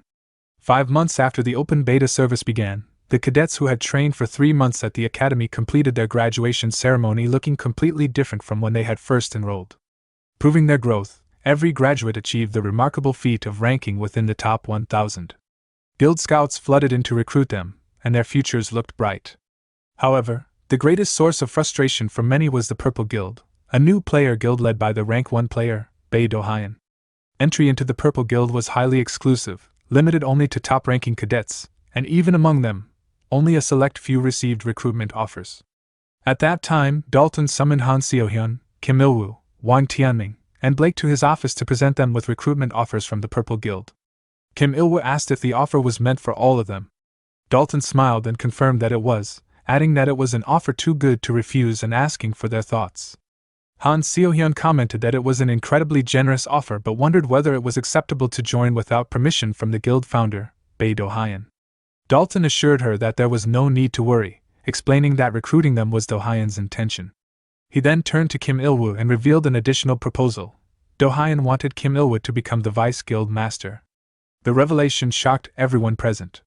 Kim Ilwu asked if Dalton was serious about entrusting him with such an important position. Dalton told him not to be modest, stating that Kim Ilwu's skills were second only to Do-hyun's, as the Academy's salutatorian. More importantly, He emphasized the deep trust Dohyun had in him. That alone was reason enough, and with the Purple Guild's benefits and First Guild backing, it would greatly support their future growth. Dalton concluded by asking them to accept the offer. The scene returned to the present as Wang Tianming was pushed backward by Kim Il-woo's attack. He stabbed his sword into the ground to stop himself. Kim Il-woo stepped forward and extended his hand, warning that if Tianming continued like this, he would not be able to defeat Dohyun, or even him. Wang Tianming grabbed his hand and stood up, replying that they would see if Kim Il-woo could still say that once his martial arts were perfected. As the sparring ended, Han Seohyun and Blake approached them. Han Seohyun remarked that Kim Il-woo's growth was amazing, noting how freely he was already using clones. Blake added that this was exactly what one would expect from the Vice Guild Master, and asked how much stronger Kim Il-woo planned to become. Kim Il-woo replied that Dohyun had once told him not to confine himself within the framework of skills. By embodying and applying skills directly, his growth rate had become incredible. Han Seohyun then asked if Kim Il-woo had heard anything from Dohyun lately, mentioning that the two were quite close. Kim Il-woo answered that there was still no news and that it seemed to be taking longer than usual this time. At that moment, a system announcement screen appeared before them. It declared that player, Bae Dohyun, had completed his second job advancement. Due to the emergence of a second job advancement holder, a graduation tower had appeared in each free city. The tower offered test courses for both combat and non-combat classes. Once a graduate emerged from even one class, the free city movement restriction would be lifted, granting access to the main quest. The announcement also warned of cooldown penalties for failure and recommended a minimum challenge level of 50 after completing the second job advancement. Seeing the message, Han Seohyun expressed her amazement that Dohyun had actually succeeded.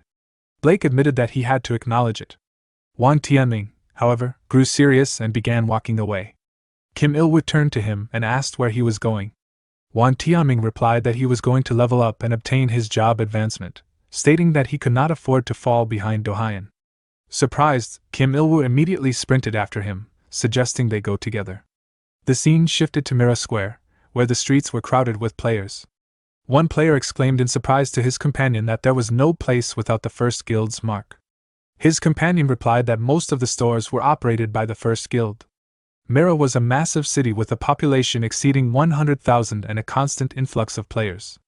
Thanks to Raoul's long-term development efforts, the city was filled with player-friendly facilities, restaurants tailored to player tastes, potion shops, byproduct purchasing offices, and stylish clothing stores. Although most contribution points belonged to the First Guild, players felt no resentment. With welfare far superior to other regions, player satisfaction in Free City Mira was extremely high, and reviews were overwhelmingly positive. Naturally, attention gravitated toward the graduation tower that had appeared in this central hub. Some time later, an injured party emerged from the tower. Watching them stagger out, a brown-haired player commented that several days had passed and no one had conquered the tower yet. A blue-haired companion replied that they wanted to go somewhere other than Mira, mentioning the Hesse Guild, which had seemed confident but apparently failed. He remarked that in the end, only one person remained, Connect's undisputed number 1, Bae Dohyun. However, despite completing his second job advancement, there had been no news. The brown-haired player suggested that Dohyun might be deliberately taking his time so that he would stand out even more by appearing after everyone else failed. The blue-haired player became irritated, snapping that Dohyun was not that kind of person and that something must have happened. At that moment, a man sitting nearby coughed. Both players turned toward him in confusion. The blue-haired player's companion put an arm around him, and the two walked away, while the brown-haired player continued talking, suggesting they focus on their own job advancements instead of worrying about someone who was not present. Once they left, the seated man removed his hoodie, revealing himself to be Raoul, disguised as Bae Dohyun through shape-shifting. He muttered that he had not expected even his observation to be detected. Having gauged the atmosphere, he decided it was finally time to make his entrance, just as desired. As Raoul walked through the streets, players who noticed him stopped in surprise. One of them wondered aloud if that person could really be him. His companion answered in disbelief that it was Bae Dohyun. Soon, players began shouting excitedly, asking him to look their way even once and declaring themselves as fans. Raoul waved casually in response. At that moment, his forest fairy companion, Ravel, emerged and remarked that it must be nice to be so popular.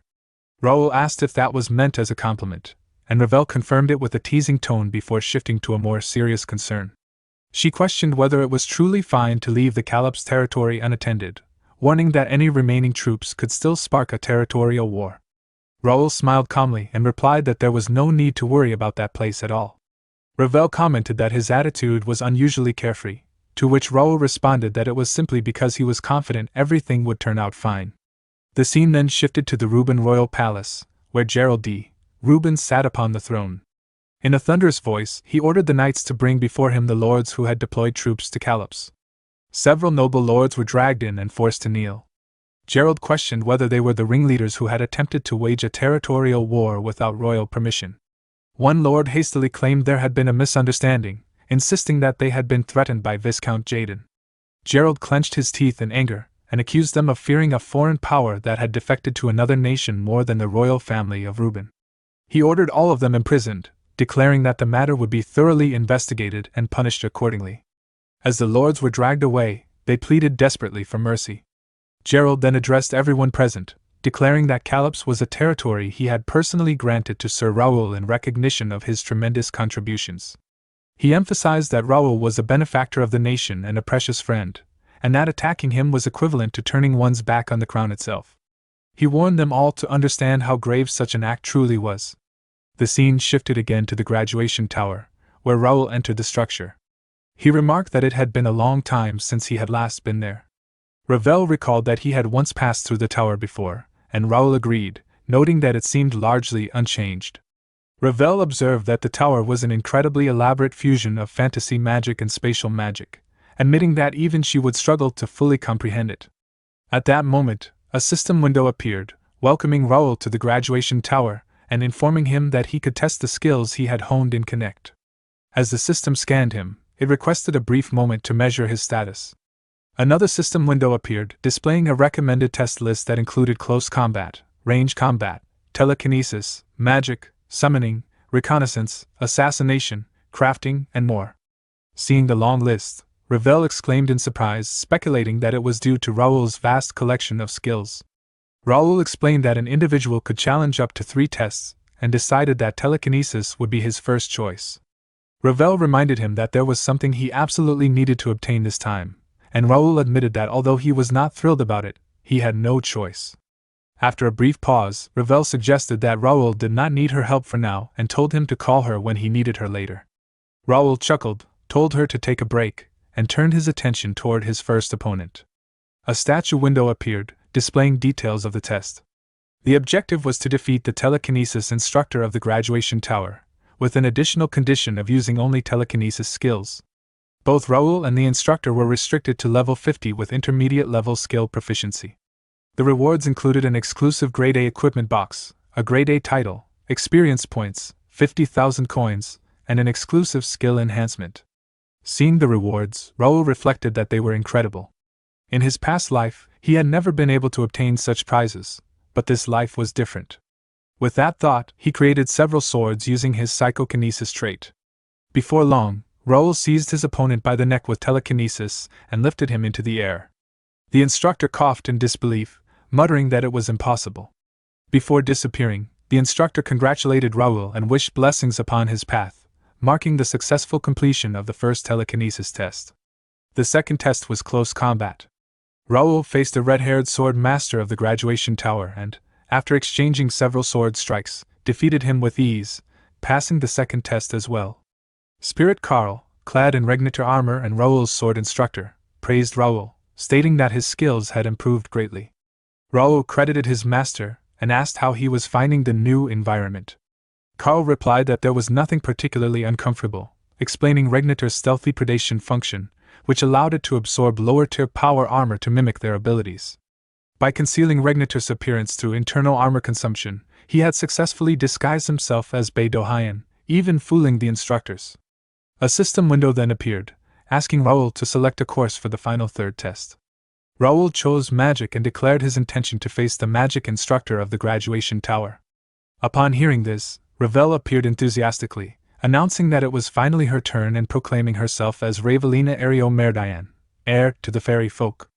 Raoul stopped her mid-sentence and confessed his long-held dream of becoming an all-master, capable of using every skill. He asked her for just one chance to pursue that dream. Ravel was shocked but ultimately created a staff for him and instructed him to try casting a basic fire spell. Raoul attempted to form a fireball, but the spell dissipated before it could be launched, and the staff shattered. Raoul questioned whether the staff was the problem, but Ravel reminded him that a true craftsman does not blame their tools. She expressed disbelief that someone so skilled with swords and telekinesis could be utterly incompetent with a staff. Raoul argued that the mechanisms behind swords and telekinesis were fundamentally different. Ravel bluntly stated that Raoul lacked even the slightest talent for magic and urged him to abandon the reckless idea of mastering it. Raoul admitted that he had dreamed of becoming an all-master, but as Ravel glared at him, he nervously wondered if it was time to give up on that dream. At that moment, the third test opponent appeared, a mage who greeted Raoul and asked if they should begin the test. Ravel grew excited, declaring that she could no longer stand watching from the sidelines. She flew toward the mage, eager to finally show off her skills after such a long time. Seeing Ravel, the mage immediately began casting a spell, chanting for the floating mana of flames to answer his call and pierce through his enemy. In response, several fire spears formed in the air and shot toward her. Ravel reacted instantly, casting an elemental shield to block the incoming attack. As the fire spears struck the shield, a massive explosion erupted. Despite the blast, Ravel remained unharmed, protected by her magic. Without hesitation, she counterattacked, casting a chain lightning spell and directing it at the mage. Startled, the mage quickly summoned a stone wall to intercept the attack. Watching the battle from a distance, Raoul was left in awe. Their spellcasting speed was so fast that his mind could barely keep up. The exchange was far more intense than he had expected. Ravel then cast two spells in quick succession, an explosive fire bomb and a windstorm, and fused them together. The combined magic transformed into a raging firestorm that surged toward the mage. He had no answer for it. The attack struck him head-on, overwhelming his defenses and defeating him. Acknowledging his loss, the mage spoke with solemn respect. He admitted that she had surpassed all the spells he had memorized and recognized her, the owner of the grimoire, as a true mage. Ravel smiled quietly at his words. Raoul thanked her, expressing his gratitude for fighting in his place. Ravel brushed it off lightly, saying it was nothing. Turning his attention to the system window, Raoul prepared to check the results. The window displayed a message congratulating him on successfully passing the graduation exam and asked whether he wished to graduate from the starting city and take on the challenge of the real Connect world. Raoul selected yes. A beam of light shot into the sky, and fireworks erupted around the tower as the system announced the achievement. Nearby players stared in shock at the spectacle. Inside, Raoul muttered to himself that the real game was finally beginning. At that moment, another system window appeared before him. It announced that player Bei Dohyun had become the first to pass the graduation tower test. He had proven that players, once strangers, were now qualified to become saviors of the Connect world. From that moment on, free city movement restrictions were lifted, allowing exploration of the entire Connect continent. However, players would no longer be protected outside designated areas. The main quest, Appearance of the Savior, had officially begun, and players were instructed to explore the continent and accumulate contribution points for its residents. The scene then shifted outside the game, to Seoul, South Korea. Several individuals were gathered in what appeared to be a high-level meeting. Most participants appeared as holograms, while only one man sat there in person. One of the holograms belonged to Suk-Yoon Jong, the current Prime Minister of South Korea. He explained that abnormal situations were emerging across multiple countries, including South Korea. While it might be premature to draw conclusions, signs predicted by that person were appearing worldwide. The man seated in person was Sang Yong-han, chairman of the Daesung Group. He noted that he had heard similar concerns were being raised in the United States and China and asked whether the VIP had made any statements. A young man questioned whether it was too early for the government to take direct action. A middle-aged man sighed, arguing that other countries had likely already begun moving and that they were falling behind. The young man sharply warned him to watch his words, reminding him that this was not a place for complaints. Unfazed, the middle-aged man insisted he was only stating the obvious and emphasized the urgency of finding solutions. At that moment, Dae-Yeet Kim, the half-bald Minister of Science and Technology, intervened and asked everyone to calm down. He summarized the situation, explaining that since Connect officially launched, the predictions made by that person were becoming reality.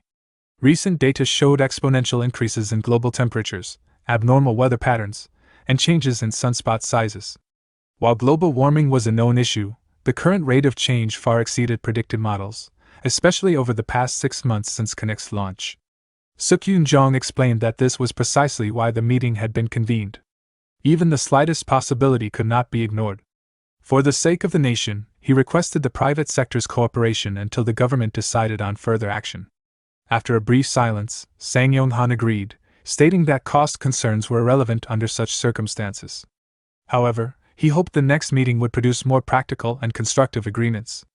The Prime Minister thanked everyone for their cooperation and emphasized the importance of sharing new information as major changes continued to unfold within Connect. With that, the meeting concluded. The holograms vanished, leaving Sang Yong-han alone.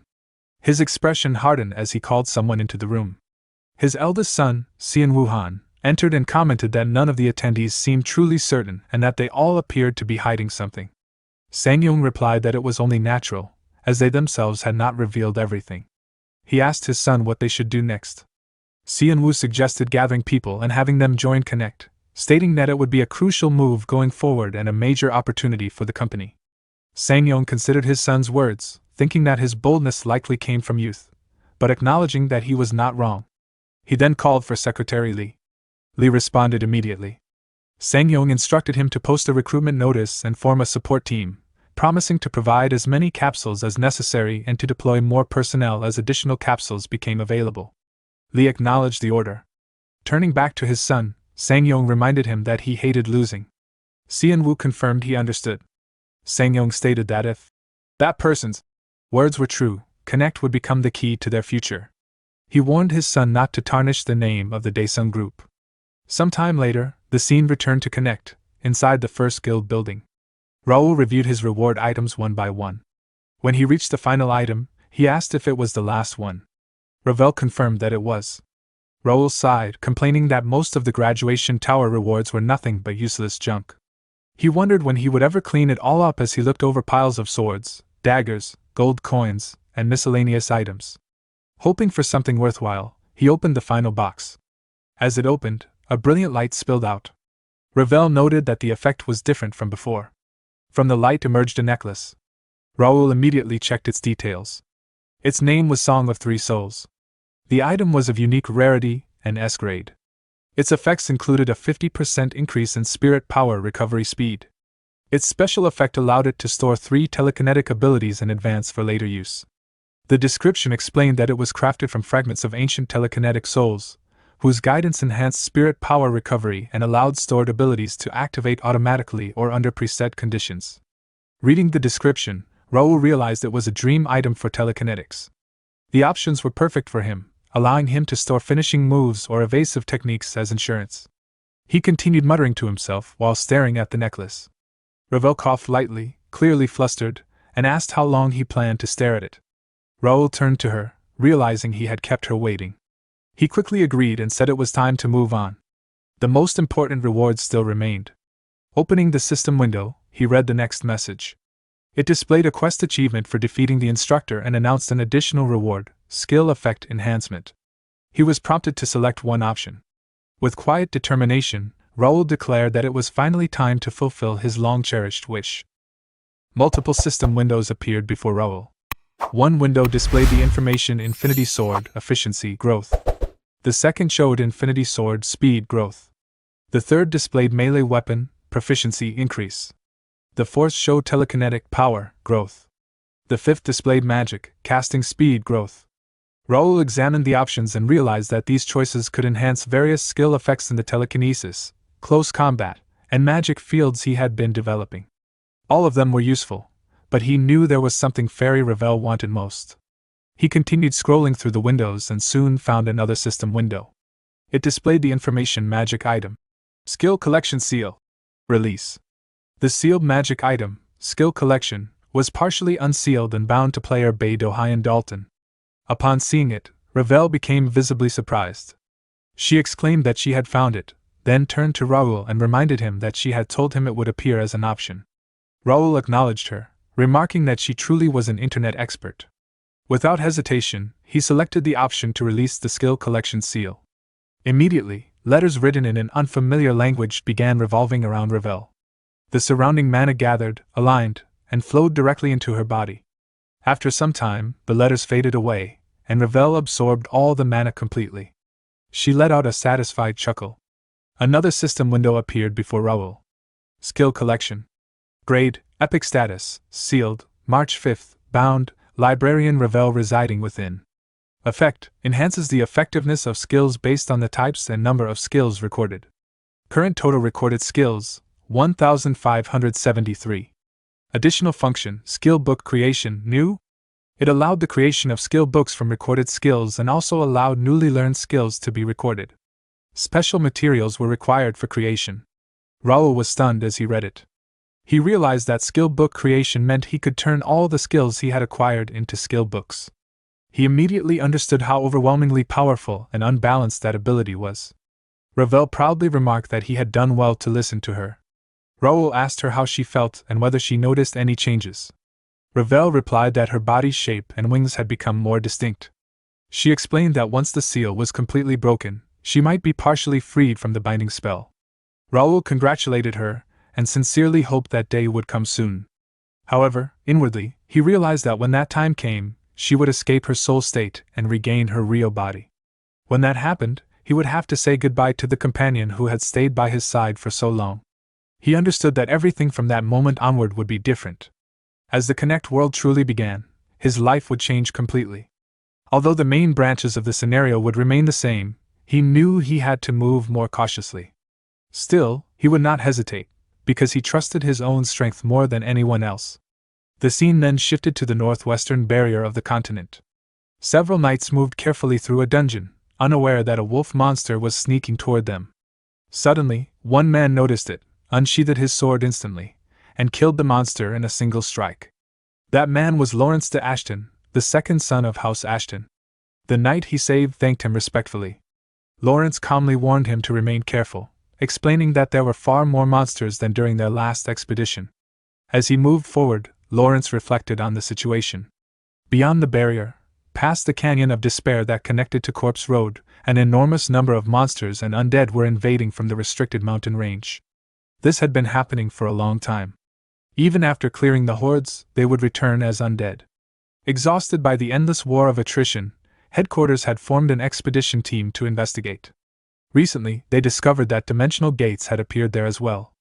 Dungeonization had accelerated, causing monsters to multiply rapidly and creating a vicious cycle. The only solution was to block all dungeon entrances beyond the barrier. Lawrence informed the knights that failure would result in the barrier's collapse. One knight added that according to the mages, the dungeon spaces themselves had changed. Lawrence agreed and explained that decades of accumulated information had become useless. However, this was the last candidate location. If everything went smoothly, they could complete the mission and return within 3 days. The knights expressed relief and exhaustion. One of them mentioned wanting to send a letter home, knowing his family must be worried. Suddenly, red eyes appeared in the darkness. Bats flew toward them, and the dungeon began to tremble. Lawrence rushed ahead and froze in shock. 3 dark gates stood before him, and from them poured countless zombies, undead, and demonic monsters. The knights trembled in fear, believing it was the end. Lawrence shouted at them to regain their composure, and ordered them to escape immediately and report to the barrier. Nearby stood 2 figures. One was the necromancer McClanahan, holding a wand topped with a human skull. Beside him stood the warrior Ezekiel, gripping a long sword. McClanahan expressed amusement at Lawrence's composure and mockingly offered him the honor of serving His Majesty as an undead. Ignoring the provocation, Lawrence ordered his knights to flee. As they ran, McClanahan cast a spell, summoning more undead from the ground to block their escape. Lawrence immediately charged forward, cutting down the undead with his sword technique to clear a path. Watching this, the necromancer smiled with interest and recognized the technique, realizing that Lawrence belonged to House Ashton. Sometime later, at the barrier, the knights stationed on gate guard duty saw 3 knights rushing toward them, completely out of breath. Alarmed by their condition, the guard knights immediately asked what had happened. One of the escaped knights urgently replied that they needed to inform the commander-in-chief immediately about Captain Lawrence. Without delay, they were escorted to the commander-in-chief's office, where they reported everything that had happened earlier. After hearing the report, the commander-in-chief immediately wrote a formal message and sent it by carrier pigeon to Count Melvin Ashton, Lawrence's father. Upon receiving the report, Count Melvin Ashton summoned both Raoul and Dylan. He read the contents aloud before them. Raoul's expression darkened as he listened. Without saying a word, he returned to his room and shut the door behind him. The moment he was alone, his strength left him, and he collapsed to the ground. His mind raced as he realized that the scenario related to the restricted area was progressing much faster than he had expected. He recalled the earlier warning window from the system. It had informed him that he had received the system-imposed force, karmic retribution, for forcibly interfering with a mandatory scenario. The warning had told him to be cautious, that misfortune could befall him at any time and in any form. As Raoul remembered those words, he realized that this must be the misfortune the system had warned him about. He acknowledged that he bore some responsibility for the anomaly. He should have prepared for the consequences somehow, but he had failed to consider Brother Lawrence. He called out to his contracted fairy, Ravel. She immediately responded, asking what he needed. Raoul steadied himself. He knew he did not have time for regret or hesitation. He had already made his decision. He would trust in his strength and move forward. He asked Ravel if she could contact the guild chat for him, explaining that he needed to prepare to enter the restricted area. Sometime later, Raoul arrived at the northwestern barrier of the continent with a small group of his knights. Julius, the commander-in-chief of the Iron Wall Knights, welcomed him and remarked that he had arrived sooner than expected, adding that he must be tired from his long journey. Raoul replied respectfully that it was an honor to meet a legendary warrior like Commander Julius. Nearby, Josh turned to Jake and whispered that Julius looked more like a friendly neighborhood elder than a legendary commander. Jake, a veteran of barrier duty who had joined Raoul's Knight Order, remained silent. Meanwhile, Raoul observed Julius carefully. He realized that what made the man truly impressive was that, despite reaching the Master Realm, he did not emit any aura whatsoever. That meant he had perfect control over his power. Julius then asked if Raoul had come to request permission to conduct a search. Raoul confirmed that he had and asked for permission to venture beyond the barrier. Julius asked if Raoul was aware of the current situation at Corpse Road. Raoul replied that he had heard about the severe losses caused by the Empire's undead and the monsters from the restricted area, which had made search operations impossible.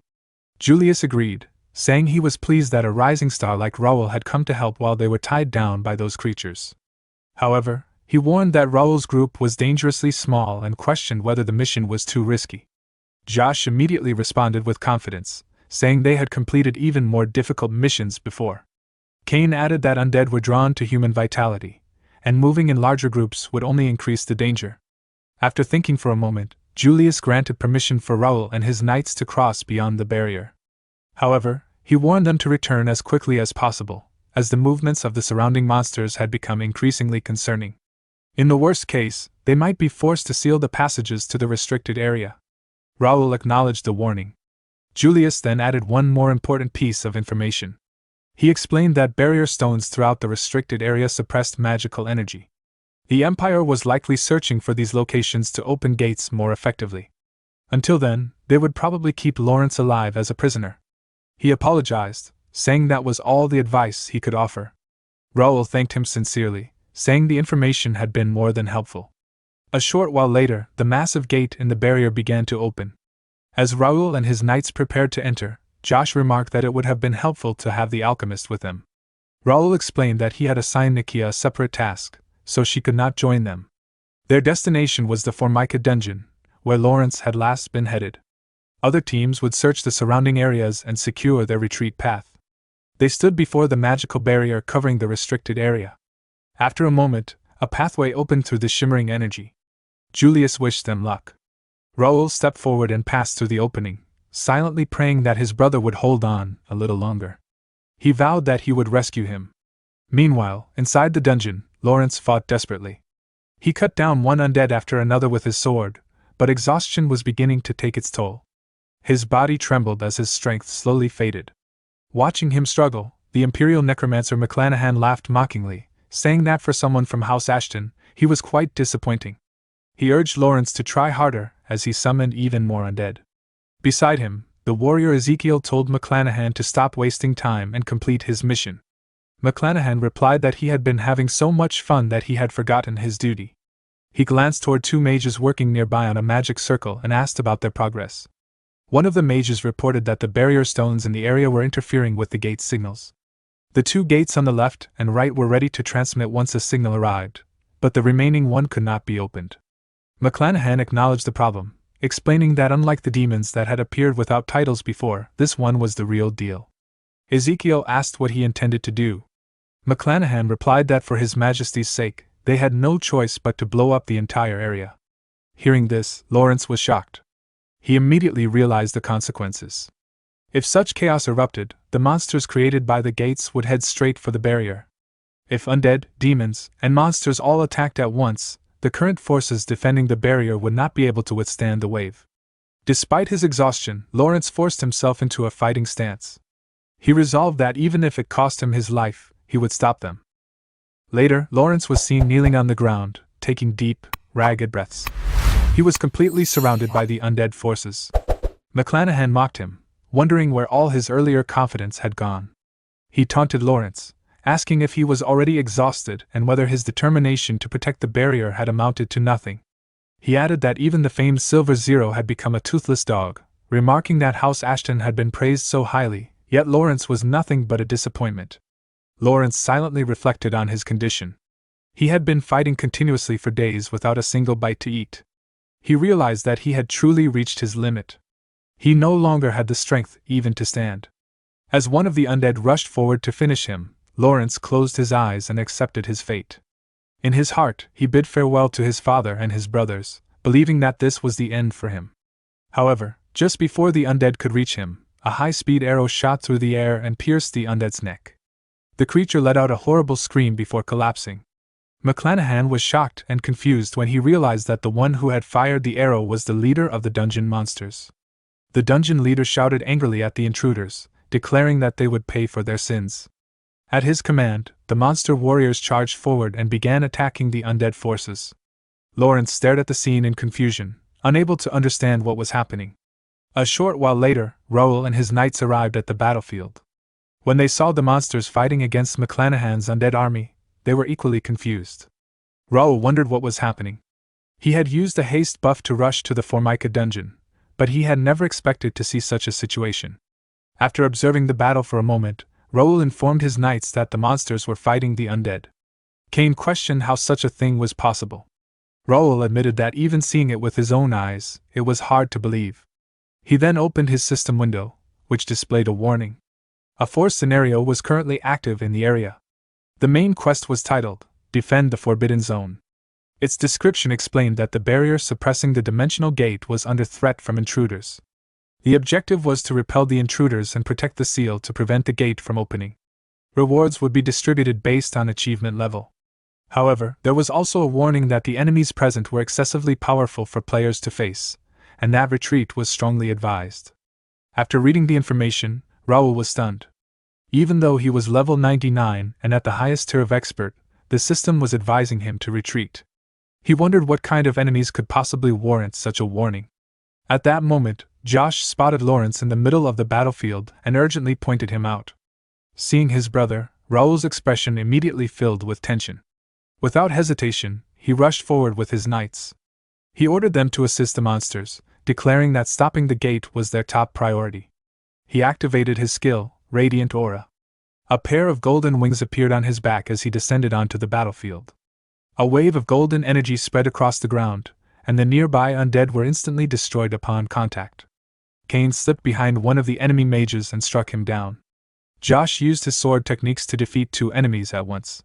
Meanwhile, Pierce, positioned on a cliff above, located his target. Using his sniping skill, he fired a high-speed arrow that struck and destroyed one of the mage's magic circles. McClanahan gritted his teeth in fury and demanded to know who had dared interfere. Lawrence also turned and saw Raoul approaching with a strange, radiant technique. Raoul landed in front of him and smiled. He told Lawrence that he had come to save him. Lawrence was shocked by Raoul's changed appearance and strength. He hesitated before asking if it was really him. Around them, the battle continued as the monsters and Raoul's knights fought fiercely against the undead. Raoul asked Lawrence why the Naga monsters were fighting the undead. Lawrence explained that the monsters had their own reasons. The Empire was trying to blow up the entire area to destroy the ward stones installed throughout the Forbidden Zone. However, the Naga's home base was located there as well. They were fighting to protect their territory. Raoul realized that it was essentially a temporary alliance against a common enemy. Lawrence confirmed this and added that he had survived several deadly situations thanks to the Naga. He then pointed toward Ezekiel and warned Raoul that the Imperial commander was at least master level, judging by the mana he emitted. Raoul was alarmed. He understood now why the system had issued such a severe warning. Master-level forces had been deployed deep within the Forbidden Zone. Lawrence told him that even without Ezekiel actively joining the battle yet, the situation was already dire. He appreciated Raoul coming to help, but he urged him to retreat and bring reinforcements. Raoul refused. He declared that he could not leave his brother behind. Lawrence reminded him that the enemy was a master, someone on a completely different level from upper-tier experts. He warned that without someone capable of dealing with such an opponent, their current numbers would not be enough. Raoul calmly replied that there was someone capable of facing a master. He revealed that he had brought along someone who knew sword masters very well. Lawrence immediately looked around nervously, wondering who it could be. Raoul then glanced at his regnator armor. He declared that the time had come. He called out respectfully, asking his master to reveal his true power. As he spoke, golden aura began flowing from his body into the armor. A few days earlier, at Conford Castle, immediately after Baron Jaden's rebellion, Raoul stood inside his mansion. Spread out before him on the ground were several pieces of power armor he had obtained during the rebellion. His contracted fairy, Ravel, looked at the damaged armors and asked if they would be enough. Raoul replied that even though they were broken, they would still serve the purpose. He reflected that the corrupted power armors were necessary for Regnator's evolution. Thanks to Baron Jaden forming an alliance with the Empire, obtaining them had become much easier. At that moment Karl, whose spirit was sealed within the Regnator armor, spoke. He remarked that the energy emanating from the armors was foul and strangely familiar, resembling the power of a certain enemy. As Karl began channeling his aura, the Regnator armor started absorbing the corrupted power armors. Raoul asked what he meant by theirs. Karl explained that he was referring to demons from the demon realm. He said that the Empire's dark magic and demonic energy were remarkably similar, yet still different. He added that there had long been rumors of ties between the Empire and demons. He believed that by continuing to absorb the corrupted energy, he might eventually uncover clues. As the Regnator armor absorbed the last of the corrupted armor, Karl suddenly fell silent in surprise. In the next instant, Regnator deactivated on its own. Raoul became alarmed, and Ravel immediately asked why he had deactivated the armor. Raoul replied that he had not done it intentionally. The armor had shut down by itself. At that moment, a system window appeared before him, informing him that Regnator had awakened and unlocked a new special ability. Back in the present, Raoul activated Regnator's special ability, Ghost Armor. At once, a full-plated duplicate of the Regnator armor materialized before him. The system displayed its description, Regnator's special ability, Ghost Armor. It allowed control of Regnator's doppelganger through an independent ego. Raoul realized that normally, the armor's internal ego would control the doppelganger. However, that role had now been transferred to someone else. The one controlling the armor was none other than Master Karl. Karl immediately unleashed his Infinity Sword technique, cutting down several enemies with effortless precision. As he fought, Karl reflected on his past. Once, he had been trapped in a fate of eternally guarding a seal, wishing only for extinction. Now, he had regained a physical form once more. When an undead attempted to sneak up behind him, Karl turned instantly and destroyed it without difficulty. He felt a deep sense of exhilaration. This was the feeling he had longed for. Nearby, McClanahan and Ezekiel watched in shock as Karl cut down the undead with overwhelming ease. McClanahan gritted his teeth and declared that they had enough corpses to summon even more undead. However, Ezekiel stopped him. He said that too much time had already been wasted and that it would be unwise to keep the main force's mage commanders waiting. Without hesitation, Ezekiel leapt down from the cliff and landed before Karl. Dark purple aura radiated from his body as he mocked Karl, saying he looked like a half-wit trapped inside discarded armor. He declared his intention to smash the armor to pieces. Karl calmly replied that he wondered whether someone accustomed to working from the shadows even knew how to fight properly. He declared that he would personally teach him what a true master's battle looked like. As the fight began, Ezekiel's skin turned red as he activated the Empire's seal and blocked Karl's sword strike. Karl immediately recognized it, and remarked that Ezekiel had already activated the Empire's seal, showing that he was calm and rational. Karl then swung his sword again, forcing Ezekiel backward. He declared that he would now show his true power and rushed forward. Watching from a distance, Raoul was in awe. Even though Carl was controlling only a doppelganger body, his skill as a sword master remained absolute. His infinity sword technique contained no wasted movement. Each strike flowed seamlessly into the next, forming fluid combinations and elegant blade lines. To Raoul, it resembled a magnificent dance. However, Raoul knew that ghost armor was a time-limited ability. He realized that he needed to finish his own battle quickly and join Carl. Around him, his knights and the monsters continued fighting the undead. Raoul activated his skill and created dozens of floating swords. With a single command, he sent them flying toward the undead, destroying them instantly. He noted with satisfaction that the battle was progressing smoothly. At that rate, they would soon eliminate the enemy forces. Suddenly, an undead knight emerged from the ground behind him. Raoul immediately sensed its presence and turned around. At the same time, McClanahan spoke coldly. He said that inferior knights could never properly wield divine power, and that Raoul's strength must be the result of a temporary blessing. He concluded that Raoul himself was the source of that power and declared that he would eliminate him personally. Raoul faced the undead knight without hesitation. Meanwhile, far away at the northwestern barrier, a new force arrived. It was the household army of Marquis Fabien de McNeil, who had come with his knights to the battlefield. Fabien dismounted from his horse and, upon seeing Julius standing before him, respectfully greeted him. He said it was an honor to meet the Supreme Commander, and introduced himself as Fabien de McNeil of House McNeil. He explained that after hearing news from the barrier, he had brought his personal knight order to assist in the war effort. Julius observed the forces standing behind Fabien and remarked that they did not quite look like knights. Fabien calmly explained that they were mercenaries he had personally hired. Although they belonged to a mercenary company, they had been trained like knights and would not act independently. Julius then turned around and began walking inside the barrier, stating that it must have been a long journey, and thanking Fabien for bringing reinforcements. He invited him inside and said he would brief him on the barrier's current situation. Fabien thanked him, but added that there was something he wished to ask about, the ancient seal beneath the barrier. Hearing this, Julius became cautious. He said that not many people even knew a seal existed within the barrier and asked where Fabien had learned about it. Fabien replied that he simply had a personal interest in military knowledge. He asked if Julius could tell him roughly where the seal was located, suggesting that it might be wise to station troops there in advance in case of an emergency. However, Julius refused. He stated that he could not freely disclose information about the barrier's seal, even to Fabien. He assured him that the area was under strict management, and that there was no need for concern. Fabien let out a nervous laugh and replied that he understood and had been worrying unnecessarily. As they moved deeper inside, Ken silently watched Fabien from the shadows, hidden from view. Meanwhile, inside the dungeon, the battle between Ezekiel and Carl continued. Ezekiel's red aura sword clashed violently against Carl's golden aura sword, sending powerful shockwaves throughout the dungeon. Ezekiel gritted his teeth, gathered more aura, and swung his sword downward with tremendous force. Carl immediately leaped backward to dodge, and when the sword struck the ground, destructive shockwaves spread in every direction. Carl criticized him, saying it was like placing a legendary sword in a child's hands.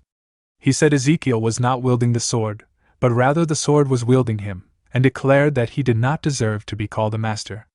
Enraged, Ezekiel rushed forward and attacked again, declaring that he would see how long Carl could maintain such arrogance.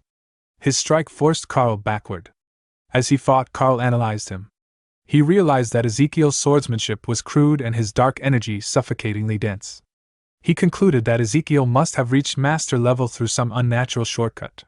He also realized that ghost armor would only last a few minutes at most.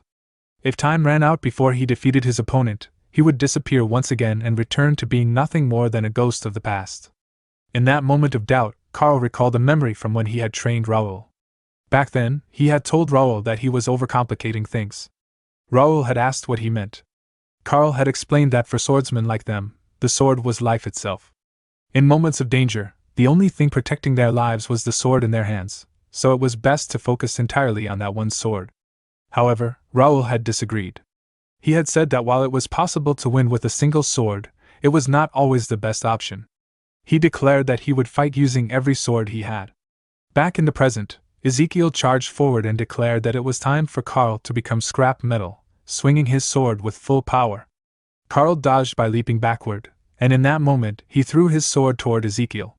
The sword embedded itself into the ground near him. Seeing this, Ezekiel mocked him. He said such a pathetic strike could never defeat him, and declared that Carl was a fool throwing his life away. He vowed to grind him into dust. However, at that moment, Ezekiel realized something. He was not facing only one sword. Suddenly, Jack, Josh, and Cain appeared around him from all directions, surrounding him. Ezekiel was shocked. He realized he had been so absorbed in the fight that he had not sensed them approaching.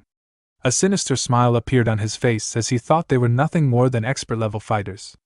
He believed that once he released his dark energy, they would be reduced to nothing. But at that moment, the sword Carl had embedded into the ground began releasing golden aura.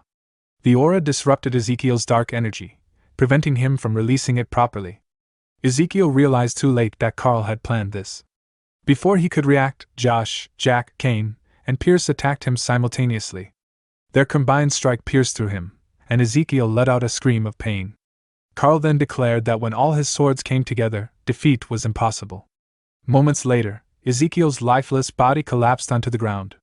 Looking down at the corpse, Jack remarked that his fingertips were tingling intensely. Josh proudly declared that he had personally helped defeat a master. However, Pierce warned everyone to stay alert, reminding them that the gate had not yet closed and that they needed to hold their position until their master completely sealed it. Meanwhile, elsewhere on the battlefield, Ro continued fighting against the undead knight. The undead knight swung its weapon and launched an aura slash toward Raoul. Seeing the attack, Raoul leaped into the air and dodged it. While still airborne, he counterattacked by swinging his sword and releasing an aura slash toward the undead knight. However, the undead knight calmly raised its arm and blocked the attack. Seeing this, Raoul was surprised and realized that the area buffs and ghost armor activation had drained much of his divine power, because his attacks were no longer effective. Raoul immediately ordered Ravel to use all the magic stones in his inventory to recharge his divine power. Ravel acknowledged his command and quickly used the magic stones, restoring his divine power. Nearby, Necromancer McClanahan sensed Raoul's restored strength and muttered nervously that Raoul still had that much power left. Realizing he had no choice, he decided to use that method. He began chanting a spell, calling upon the knights who served death to rise and answer his call. In response, more undead soldiers emerged from the ground and surrounded Raoul. Ravel grew nervous and warned Raoul that there was a limit to how long they could hold them off, especially against a master-level necromancer. Raoul calmly replied that there was only one way to stop necromancy, by taking down the caster. The undead knight then thrust its sword into the ground and unleashed a wide-area attack directed at Raoul. Sharp bone spikes erupted from the earth and rushed toward him. Raoul swung his aura-infused sword and shattered the spikes before they could reach him. He then ordered Ravel to cast her spell, and she immediately cast Rage Wind, destroying several undead soldiers. Seeing this, the undead knight became flustered and summoned a spear, throwing it toward Ravel at high speed. Raoul reacted instantly and raised his sword to block it, but the impact caused his hand to tremble from the force. Raoul realized that none of the enemies they had faced so far had noticed or targeted Ravel directly, but this undead knight had immediately aimed for her. He understood that its instincts were extremely sharp, far beyond ordinary enemies. He quickly ordered Ravel to focus on defense from now on. Ravel was surprised and asked if that meant she would no longer be able to use proper area attacks.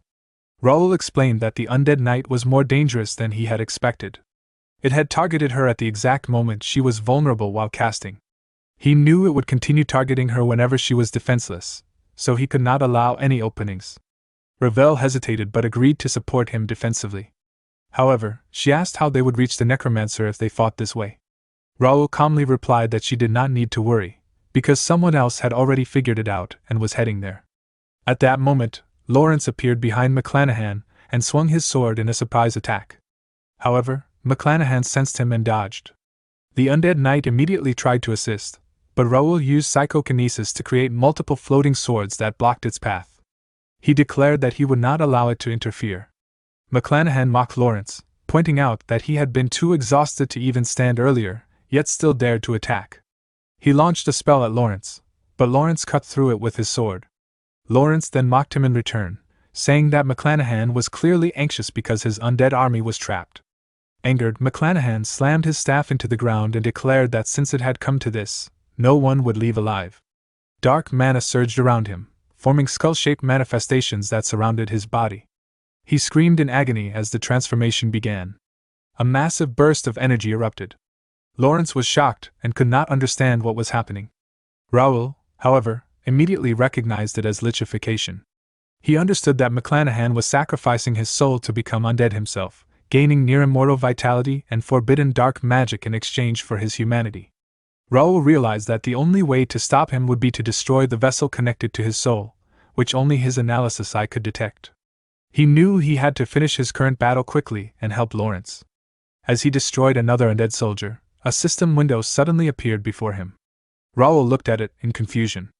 The message stated that player Raoul had reached level 100 and had qualified to challenge the realm. Raoul shouted in frustration, unable to believe the timing.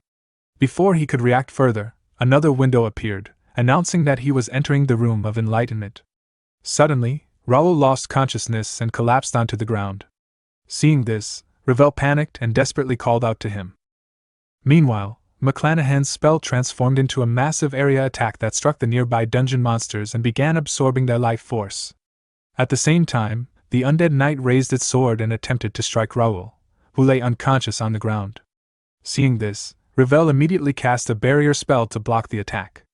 The undead knight's sword collided with Ravel's barrier, producing a heavy impact.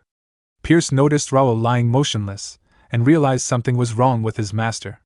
He immediately shouted orders, commanding everyone not to let the enemies get close to him. The knights quickly gathered around Raoul and began cutting down the undead soldiers that approached. The undead knight continued attacking the barrier with relentless force. As Ravel maintained the barrier, she realized with growing alarm that the mana stored in the codex was draining rapidly. She understood that if Raoul did not wake up soon to replenish it, she would be trapped inside the book and rendered completely helpless.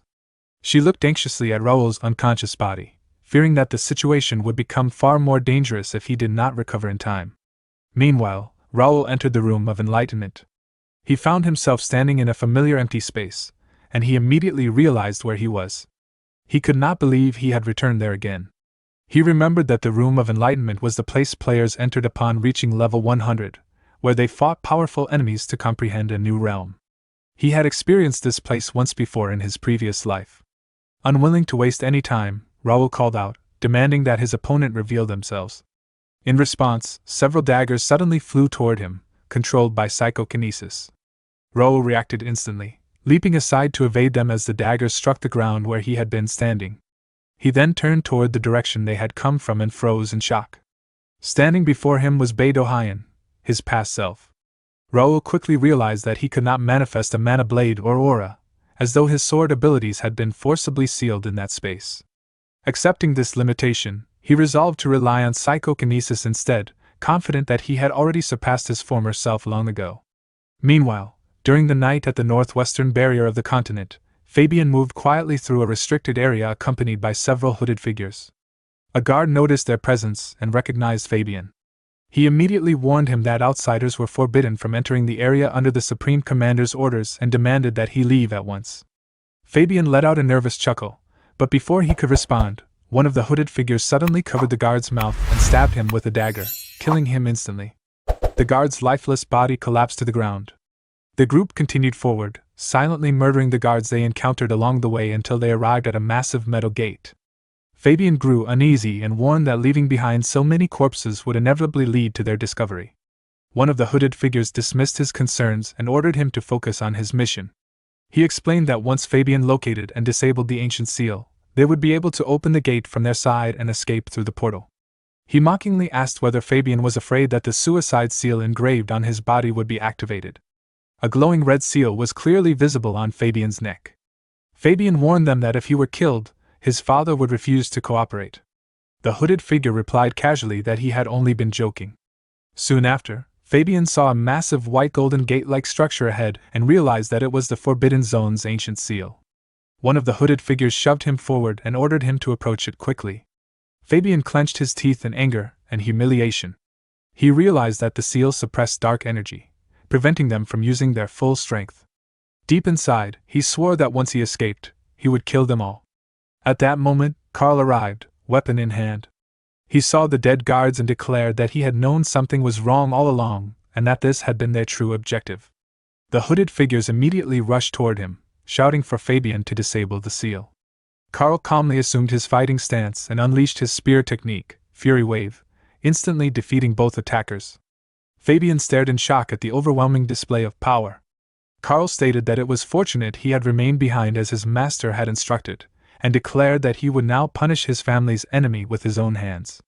Fabian grew nervous and, upon examining him more closely, recognized him.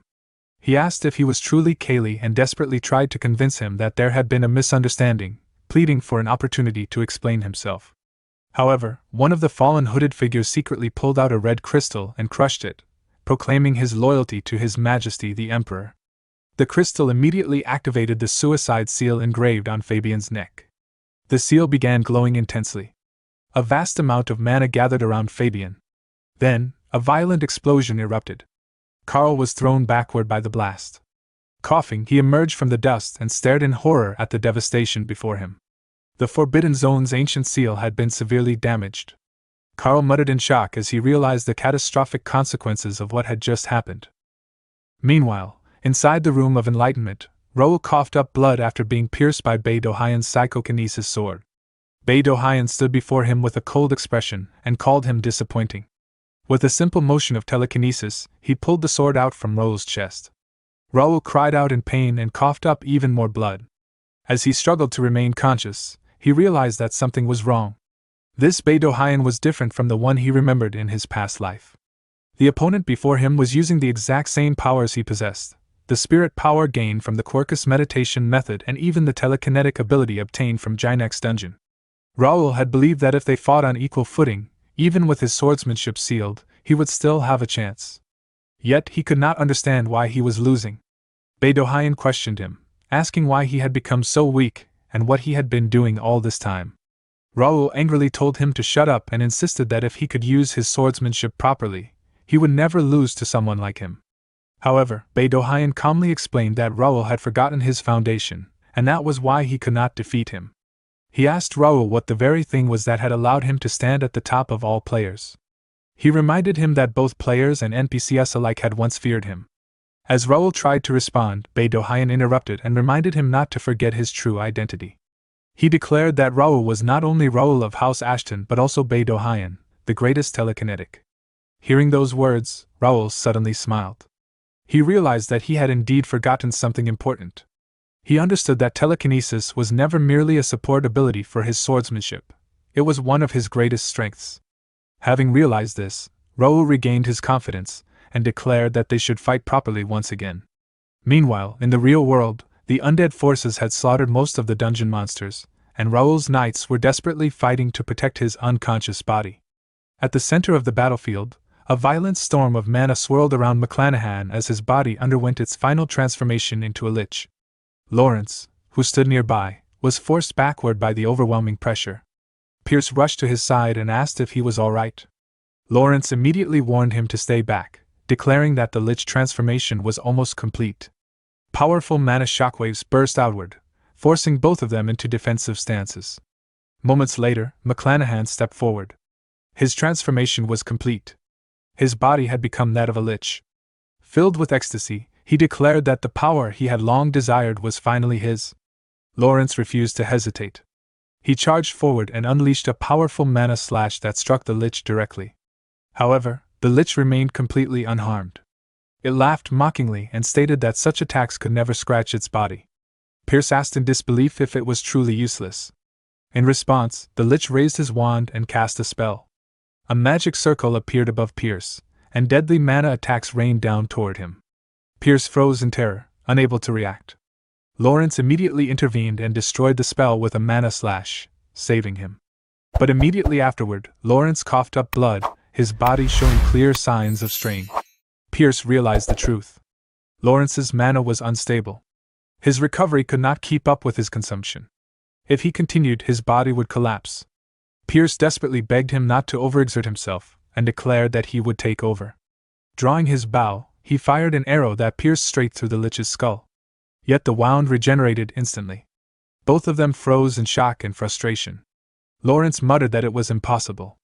As long as the lich's soulbound catalyst remained intact, they could never truly defeat him.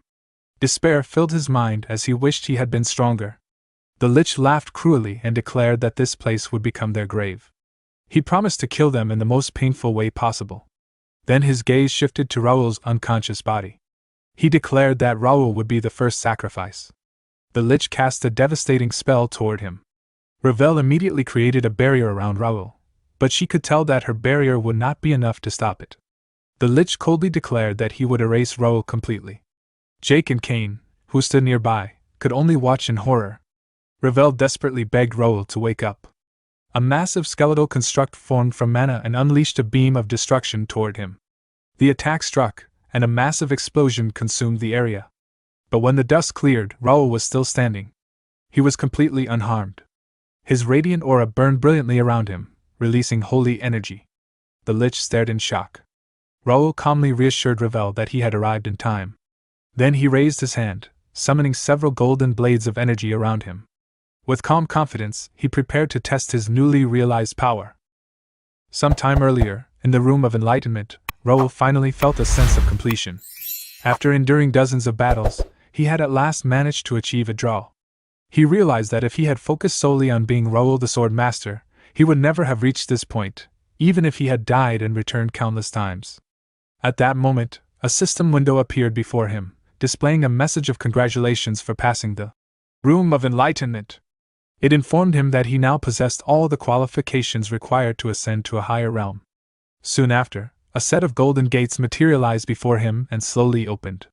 With a faint smile, Raoul remarked that everyone must be waiting anxiously, and he stepped forward without hesitation. In the present, a skeleton knight charged toward Raoul. Raoul stood firm, his expression turning serious as a golden aura radiated from his eyes. He unleashed an overwhelming wave of holy energy pressure, forcing the skeleton knight to drop to its knees while the surrounding skeletons collapsed onto the ground. Observing this, Raoul calmly questioned whether the knight intended to keep resisting, and wondered how long it could endure. He then intensified the pressure. In response, the skeleton knight forced itself forward and lunged at him. Raoul, maintaining a composed expression, delivered a single powerful punch. The blow struck true, and the skeleton knight's body began to shatter. Watching from afar, the Imperial Necromancer McClanahan, now transformed into a lich, muttered in astonishment that a skeleton general had been subdued in a single strike. Ravel turned to Raoul and acknowledged that he had finally succeeded. Jake congratulated him on his achievement, while Kane expressed that he had always believed in Raoul's success. Raoul smiled and thanked them all for holding out. He acknowledged that their efforts had prevented the situation from worsening. Turning his attention to the Lich, he declared that it was time to conclude matters in the Forbidden Zone and return. Without delay, he rushed forward. Seeing this, the Lich shouted arrogantly, declaring that Raoul was still alone and that he himself was a masterclass Lich. He launched a spell, but Raoul effortlessly blocked it with a holy barrier. Ravel warned that they had run out of mana stones to replenish holy power, and that they needed to finish the battle quickly. Raoul asked if there was enough holy power left for one decisive strike. Ravel confirmed that a single blow would be possible. With a confident smile, Raoul declared that it would be enough. He raised his fist, gathering immense energy, and struck the Lich. His punch collided with the Lich's skeletal form, sending fragments scattering. The Lich scoffed internally, believing the attack to be futile. It thought that no matter how much holy power was concentrated, a mere punch could not harm its body. Mocking Raoul as a clueless novice who had only just become a master, it prepared to unleash a counterattack. At that moment, Raoul's older brother called out to him in concern. Meanwhile, Raoul quietly muttered that he had found it. The Lich was momentarily confused, but its shock quickly turned to horror. Raoul had identified the vessel connected to McClanahan's soul. He explained that the presence of numerous overlapping souls had made it difficult to locate, but now that he had found it, there was no escape. With a final farewell, Raoul destroyed the vessel. The Lich screamed in despair as its form began to disintegrate, lamenting the loss of its immortality and infinite knowledge. Moments later, it vanished completely. Immediately after, a system window appeared once more, announcing the completion of the main quest, Defense of the Forbidden Zone. It confirmed that the invaders had been repelled and the barrier suppressing the dimensional gate had been protected. It also noted that an ally from the Temporary Alliance now held goodwill toward Raoul. Shortly afterward, Ragnisha, the great chief of the Naga tribe, approached Raoul. She addressed him as a young and brave human warrior and explained that she had come to deliver a message. Although contact with humans was usually forbidden, his actions had allowed the Naga to protect their sacred land and people. On behalf of the tribe, she expressed their deep gratitude. Raoul responded that he was equally grateful, stating that without the Naga tribe's assistance, he would not have been able to save his brother's life. Ragnisha then explained that once their barrier resumed full operation, the ominous gate would soon be sealed again. With their commander defeated, the remaining enemy forces had lost their morale. She instructed Raoul and his group to leave the cleanup to the Naga and withdraw safely. Raoul accepted the offer with appreciation. At that moment, Josh hurried over and urgently informed them that they had discovered a transfer gate installed by the Empire within a cave. The destination coordinates, he revealed, were set to the wall. The revelation shocked everyone present. Hearing this, Raoul's expression darkened as he wondered whether the Empire still had a hidden scheme in motion. He questioned what could possibly be happening at the wall, and what danger awaited them next. A short while later, Raoul and his group arrived in front of the transfer gate. Josh confirmed that the destination was definitely near the wall, adding that they had been receiving continuous signals for some time. He then asked Raoul what their next course of action should be. Raoul fell into thought, considering the Empire's strategy. He reasoned that they would not have launched simultaneous attacks and set up a transfer gate in only one location. Something significant must have already occurred at the wall. In the worst-case scenario, they might even have to seal the passage to the Forbidden Zone. He then addressed Josh, explaining that if the situation at the wall was worse than expected, they might not be able to return and could end up trapped in the Forbidden Zone. Although using a gate created by the Empire was risky and unpleasant, understanding the situation at the wall took priority. As silence settled over the group, Raoul made the final decision. He declared that they would use the Empire's transfer gate and head straight to the wall. Meanwhile, at the wall, chaos reigned. Waves of monsters overwhelmed the defending knights. Deputy Commander Hensley shouted orders, commanding everyone to hold their positions to the very end. He made it clear that the wall must never be breached. At that moment, a scout rushed in and reported that a massive horde of magical beasts, along with Imperial forces waiting in the south, had been spotted. Hearing this, Hensley immediately ordered the redeployment of archers from the front lines toward the city. He insisted that their position must be held at all costs, even as frustration toward the Empire burned within him. As his gaze shifted toward a distant temple, a sense of dread filled him. Even without seeing it clearly, he could feel an overwhelming concentration of demonic energy emanating from within. He noted that the inner barrier and protective magic circle were still functioning, but if an entity of sufficient power entered, it would only be a matter of time before everything collapsed. Should that happen, not only this battlefield but the entire continent could be consumed by catastrophe. Realizing the gravity of the situation, Hensley concluded that they needed the commander-in-chief and reinforcements to arrive as soon as possible. Until then, the defensive line had to hold. He shouted once more, ordering everyone to tighten their formation and defend the wall even at the cost of their lives. The knights continued their desperate battle against the relentless tide of monsters. On a nearby mountain cliff, a group of Imperial mages stood beside an active transfer gate. Their leader observed the ongoing battle and mockingly remarked on the defenders' determination. He noted that with the wall's ancient seal now broken, their resistance was ultimately futile. He reflected on how troublesome the ancient seal's overload system had been. That system supplied mana to designated knights within the wall's range, granting them power capable of threatening even superhuman beings. It was the reason the wall had once been considered impregnable. However, with the seal destroyed, it could no longer sustain such immense mana consumption. With their final hidden card in play, the wall's fall was inevitable. Turning to a junior mage, the leader asked whether there had been any response from the teleportation circle. The junior replied that it remained silent, for now. The leader concluded that once they summoned the undead and demon forces prepared by McClanahan, a full-scale assault could bring the wall down within a single day. At that moment, the junior mage reported that a signal had finally been received. The leader immediately ordered the transfer to begin. Laughing, he declared that the special unit had completed its mission and called forth the loyal soldiers of the Emperor, proclaiming that the long-awaited slaughter was about to begin. Before he could finish speaking, his body was split vertically down the center. Jake had struck him down instantly. At the same time, the remaining mages were swiftly eliminated by Cain, both of whom had emerged from the transfer gate. Jake glanced toward the distant temple and questioned what kind of madness they were dealing with. Raoul soon stepped out from the gate as well. The moment his eyes fell upon the temple, his expression tightened with unease. He immediately recognized it as a demon god temple and wondered if it had emerged from the dark gate. Realizing the severity of the situation, he concluded that things were far worse than he had anticipated. Just then, a message from Ken appeared in the guild chat. Ken expressed relief that Raoul had finally received their communication. Raoul was momentarily surprised before reading further. Ken apologized, admitting that he had failed to protect the wall properly and that the ancient seal had collapsed. Raoul reassured him, telling him not to blame himself too much. He pointed out that the Empire would never have fought fairly in the first place. He then asked about the current situation inside the wall. Ken replied that, according to reports, the Imperial army numbered at least 30,000. They had joined forces with the monsters that had crossed through the gates and were waging a war of attrition.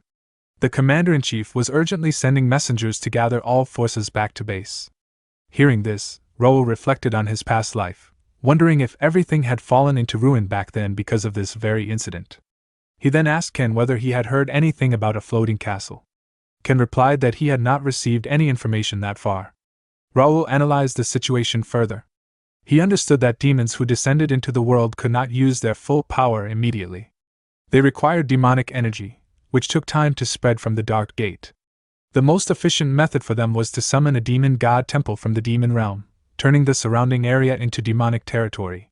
With that realization, it became clear where he needed to go. Turning to his older brother, Raoul asked if he could entrust him with command of the Night Order. His brother questioned what he meant. Raoul explained that he intended to head straight for the demon god temple. The knights immediately objected, insisting that it was too dangerous for him to go alone and declaring their intention to follow him. However, Raoul refused. He emphasized that the main base was in grave danger and that they needed to support the rest of the Night Order under Ken's leadership to defend the wall. He added that their father and brother, who had received Sir Julius's message, would arrive soon. Until then, they needed to hold their ground. He reminded them that they were his trusted knights. Hearing this, they clenched their teeth and accepted the responsibility, assuring him that they would not fail. With that, Raoul turned away and told them he would leave this side in their hands. Without hesitation, he declared that it was time to deal with the monstrosity ahead. Accompanied by his contracted fairy, Ravel, Raoul began walking toward the demon god temple. At that moment, Raoul unleashed his radiant aura, and brilliant golden wings manifested on his back. With a powerful leap, he soared into the air and began flying straight toward the temple. As they approached, Ravel sensed the overwhelming presence emanating from within and remarked that the cold, dark energy could only be one thing. Raoul confirmed her suspicion, stating that it was the immense demonic energy released by the demon god temple. While flying, Raoul reflected on the phenomenon known as the demonification of the temple. The structure, having crossed through the Dark Gate, absorbed the surrounding mana and converted it into demonic energy. He realized that even to restore the overload system, the demon god temple had to be completely destroyed. However, they lacked the necessary information to conquer it. His master had yet to respond, likely still recovering, and beyond this point lay an unfamiliar part of the connected world. For a moment, doubt crept into his mind as he wondered whether he could truly accomplish this alone. Noticing his unease, Ravel reassured him. She reminded him of everything they had already achieved together, and expressed her unwavering confidence that they would succeed once again. Even in uncertainty, she urged him to trust in their bond and continue fighting side by side. Raoul looked at her and thanked her sincerely.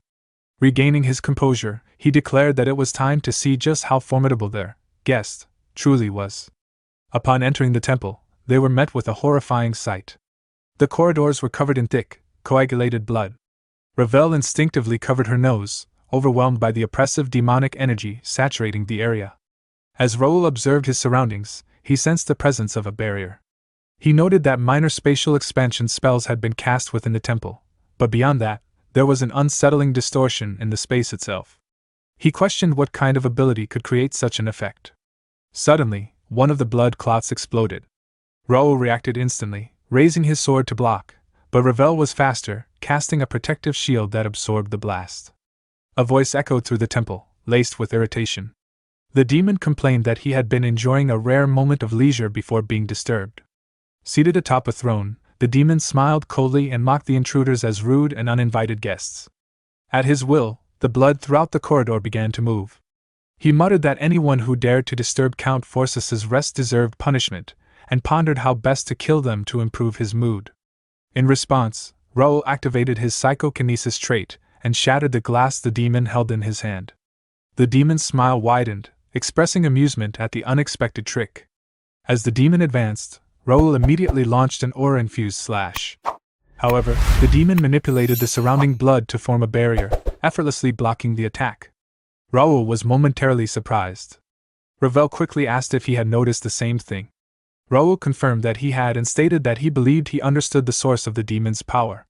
He concluded that the strange distortion they had sensed earlier came from the blood itself. The entire space was saturated with demonic energy, and the demon was using the blood as a medium to neutralize incoming attacks. Ravel added that demons often possessed unique traits based on their bloodline, and this one appeared to specialize in blood manipulation. Despite not having fully regained his original power after crossing the gate, he was already incredibly strong. The demon chuckled, acknowledging that Raoul was far more troublesome than he had expected, especially given the unfavorable environment. Raoul reflected on his past life memories, realizing that even with that knowledge, he had never encountered a demon like this before. In his previous life, the wall had already been completely destroyed by this point. He wondered what kind of power could have eliminated a creature like this along with an entire region such as Corpse Road.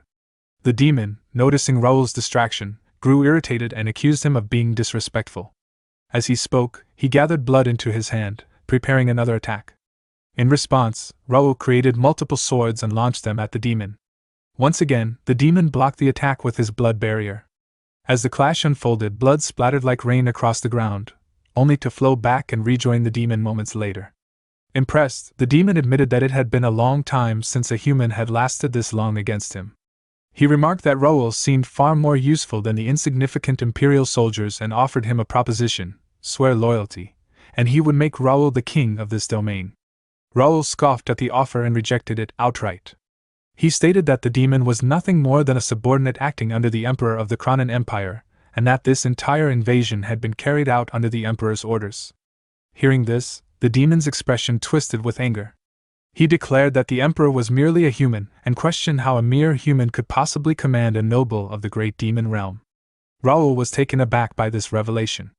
Even in his past life, information about the Emperor had been tightly guarded and never revealed. However, the demon, now visibly enraged, began gathering the scattered blood once more. He admitted that he had been unnecessarily provoked by a trivial human and decided there was no longer any reason to show mercy. Raoul responded coldly, stating that although he had not expected much, he still found the demon disappointing, a mere servant of the Cronan Empire. With that, the demon amassed a massive quantity of blood around himself, preparing a devastating attack. Raoul steadied himself, taking a firm stance in response. As the demon unleashed the attack, Ravel immediately cast a protective shield around Raoul, blocking the incoming wave. In that tense moment, Raoul realized that a single mistake would mean death. Victory would belong to whoever seized the decisive opportunity in the final instant. Outside the temple, a lone mage floated silently in the air, observing the battle within. Watching Raoul press forward, he quietly remarked that this must be Gray's chosen path and expressed hope that his faith in Raoul was not misplaced. Meanwhile, outside at the wall, the deputy commander Hensley and his knights were restrained by a demon, forcing them to drop their weapons.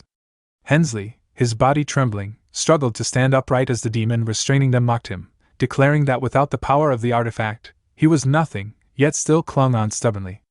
As it spoke, the demon gathered dark energy, preparing to strike him down. The knights called out to Hensley in alarm, but the demon launched its attack, proclaiming that he should become an offering for the demon god. Hensley shut his eyes in frustration, convinced that they had failed to hold out until reinforcements arrived, and silently apologized to his commander-in-chief. Just before the attack could reach him, Lawrence appeared and intercepted it, swinging his aura sword to block the strike. Hensley realized that Lawrence had arrived in time. Without hesitation, Lawrence issued an order to the first knight order to hold the defensive line. Jake, Josh, Pierce, and Kane immediately assumed their respective fighting stances. Lawrence stepped forward, taking his own stance as he declared that the enemy would not take a single step inside. The demon army responded with snarls, baring their teeth as they growled menacingly. Meanwhile, inside the temple, Raoul was locked in battle against the noble demon. When Raoul struck with his aura sword, the demon blocked it with a barrier. The barrier, though seemingly solid, shifted into blood upon contact and attempted to swallow the blade. Reacting instantly, Raoul leapt backward to avoid it. He found the situation strange, realizing that no matter how much he focused, his aura continued to scatter. Before he could finish the thought, Ravel interrupted, explaining that she had analyzed the barrier through the system. It was formed by compressing demonic energy using blood as a medium, and its structure matched the strength of Raoul's aura. Upon contact, it appeared to absorb the aura. Raoul pointed out that in reality, both energies burned away together. Ravel warned him that even so, continuing to waste his aura was dangerous. The entire temple was filled with blood infused with demonic energy, allowing the demon's barrier to regenerate endlessly, while Raoul had no reliable way to recover the aura he expended. Raoul acknowledged the disadvantage, admitting that despite reaching the master level, the current situation was unfavorable. However, he insisted that even the weak had their own way of fighting. With renewed resolve, he charged forward again, striking the barrier repeatedly with his aura sword while simultaneously creating multiple blades through psychokinesis. The demon regarded his efforts with disdain, believing the force of blood surrounding it to be a flawless barrier with no weak points. It concluded that attacking from all directions would only drain Raoul's aura without weakening the defense. Then, gathering blood from all directions, the demon formed countless spikes around its barrier and declared its intent to pierce Raoul's body. The spikes shot forward, but Raoul deftly evaded the initial barrage. The demon pressed the attack, cornering him while mocking that his skill did not match his arrogance, and that his fate was of his own making. Raoul, however, only smiled and questioned whether gathering such a large amount of blood at once was truly wise. He released more of his aura, blocking the incoming attacks, and prepared a counter-strike while signaling to Ravel that it was time. The demon grew confused by his reaction. At that moment, Ravel began chanting, forming a massive magic circle before unleashing a rapid freeze spell at the demon. The demon recognized the power of the elemental magic and attempted to reinforce its barrier, but to its shock, the blood barrier froze instantly and began to crack and shatter. It realized too late that the demonic energy it had condensed had been neutralized all at once. Its attention snapped back to Raoul, who was already preparing his next attack. Stunned and angered, the demon could only mutter in disbelief at his audacity. Raoul raised his sword calmly, declaring that Phase 1 had ended, and Phase 2 had begun. Decades ago, a great war broke out due to the Empire's invasion, plunging the Connect continent into devastation. As the conflict raged on, the four kingdoms were pushed to the brink of destruction, and their citizens suffered endlessly amidst the chaos. Yet even in the depths of despair, hope emerged. Heroes, shining like light in the darkness, sacrificed their lives to bring down the Empire's leadership, and at last, peace was restored to the continent. However, that peace was not without warning. 3 sages, known as White, Black, and Gray, cautioned that the calm was only temporary and that vigilance must be maintained. Having witnessed countless deaths and the continent engulfed in flames during the prolonged war, they urged the kingdoms to prepare for the Empire's inevitable return. Their proposal was accepted by the Alliance, and a grim contingency was set in motion. Beneath the Wall and Corpse Road, the 3 great sages established a final safeguard. If activated, the death energy hidden beneath Corpse Road would erupt across the entire region, creating an artificial forbidden zone where no living being could enter for at least 3 years, a devastating detonator designed to halt any invasion. Even at the cost of countless soldiers and superhumans defending the wall, and even if it led to universal condemnation, this measure stood as the last line of defense. By the firm insistence of Great Sage Black, the switch to this detonator was entrusted solely to him. Thus, when the Empire's invasion began and the wall vanished without a trace, the truth behind it lay in this very plan. In the present, the mage observing the battle between Raoul and the demon within the temple was none other than Great Sage Black himself. In his hand he held the switch of the detonator, which had begun to tremble, leaving him momentarily confused. Meanwhile, at the wall, the First Knight Order clashed fiercely against the demon forces. Amid the battle, one of the knights reported to Ken that scouts had discovered Imperial forces stationed behind their base, believed to have arrived through a transfer gate. Ken immediately questioned their size, only to be told that their numbers were too vast to estimate. It was also confirmed that an Imperial demon general stood at the forefront. With their forces already struggling against the demons, the addition of Imperial troops threatened to overwhelm them completely. In response, Ken raised his voice and rallied the knights, declaring that Master Raoul was fighting the enemy of the demon god temple alone. As the knight order that followed such a man, they were to inherit his will and fight with unwavering courage. His words ignited their spirits, and the knights roared in unison, lifting their weapons as their morale surged. Nearby, Lawrence advanced and struck at the demon royal with his aura sword, only for the attack to be blocked by a wall of dark energy. At that moment, Jake, Josh, and Pierce launched a coordinated assault from behind, but the demons sensed their approach and smiled. Releasing a surge of demonic energy, it counterattacked, forcing them to defend and halting their advance. Turning toward them, the demon mocked their resistance, pointing out the overwhelming demonic energy saturating the battlefield and declaring that the situation had already shifted beyond their control. As its power intensified, the surroundings warped into a dark domain formed by its energy. From within that darkness, a demon suddenly emerged behind Josh, but Pierce reacted instantly, firing an arrow that destroyed it before it could strike. He warned the others to remain vigilant, as enemies could appear from anywhere. Observing the situation, Lawrence realized that their opponents had grown significantly stronger, likely due to the influence of the demon god temple.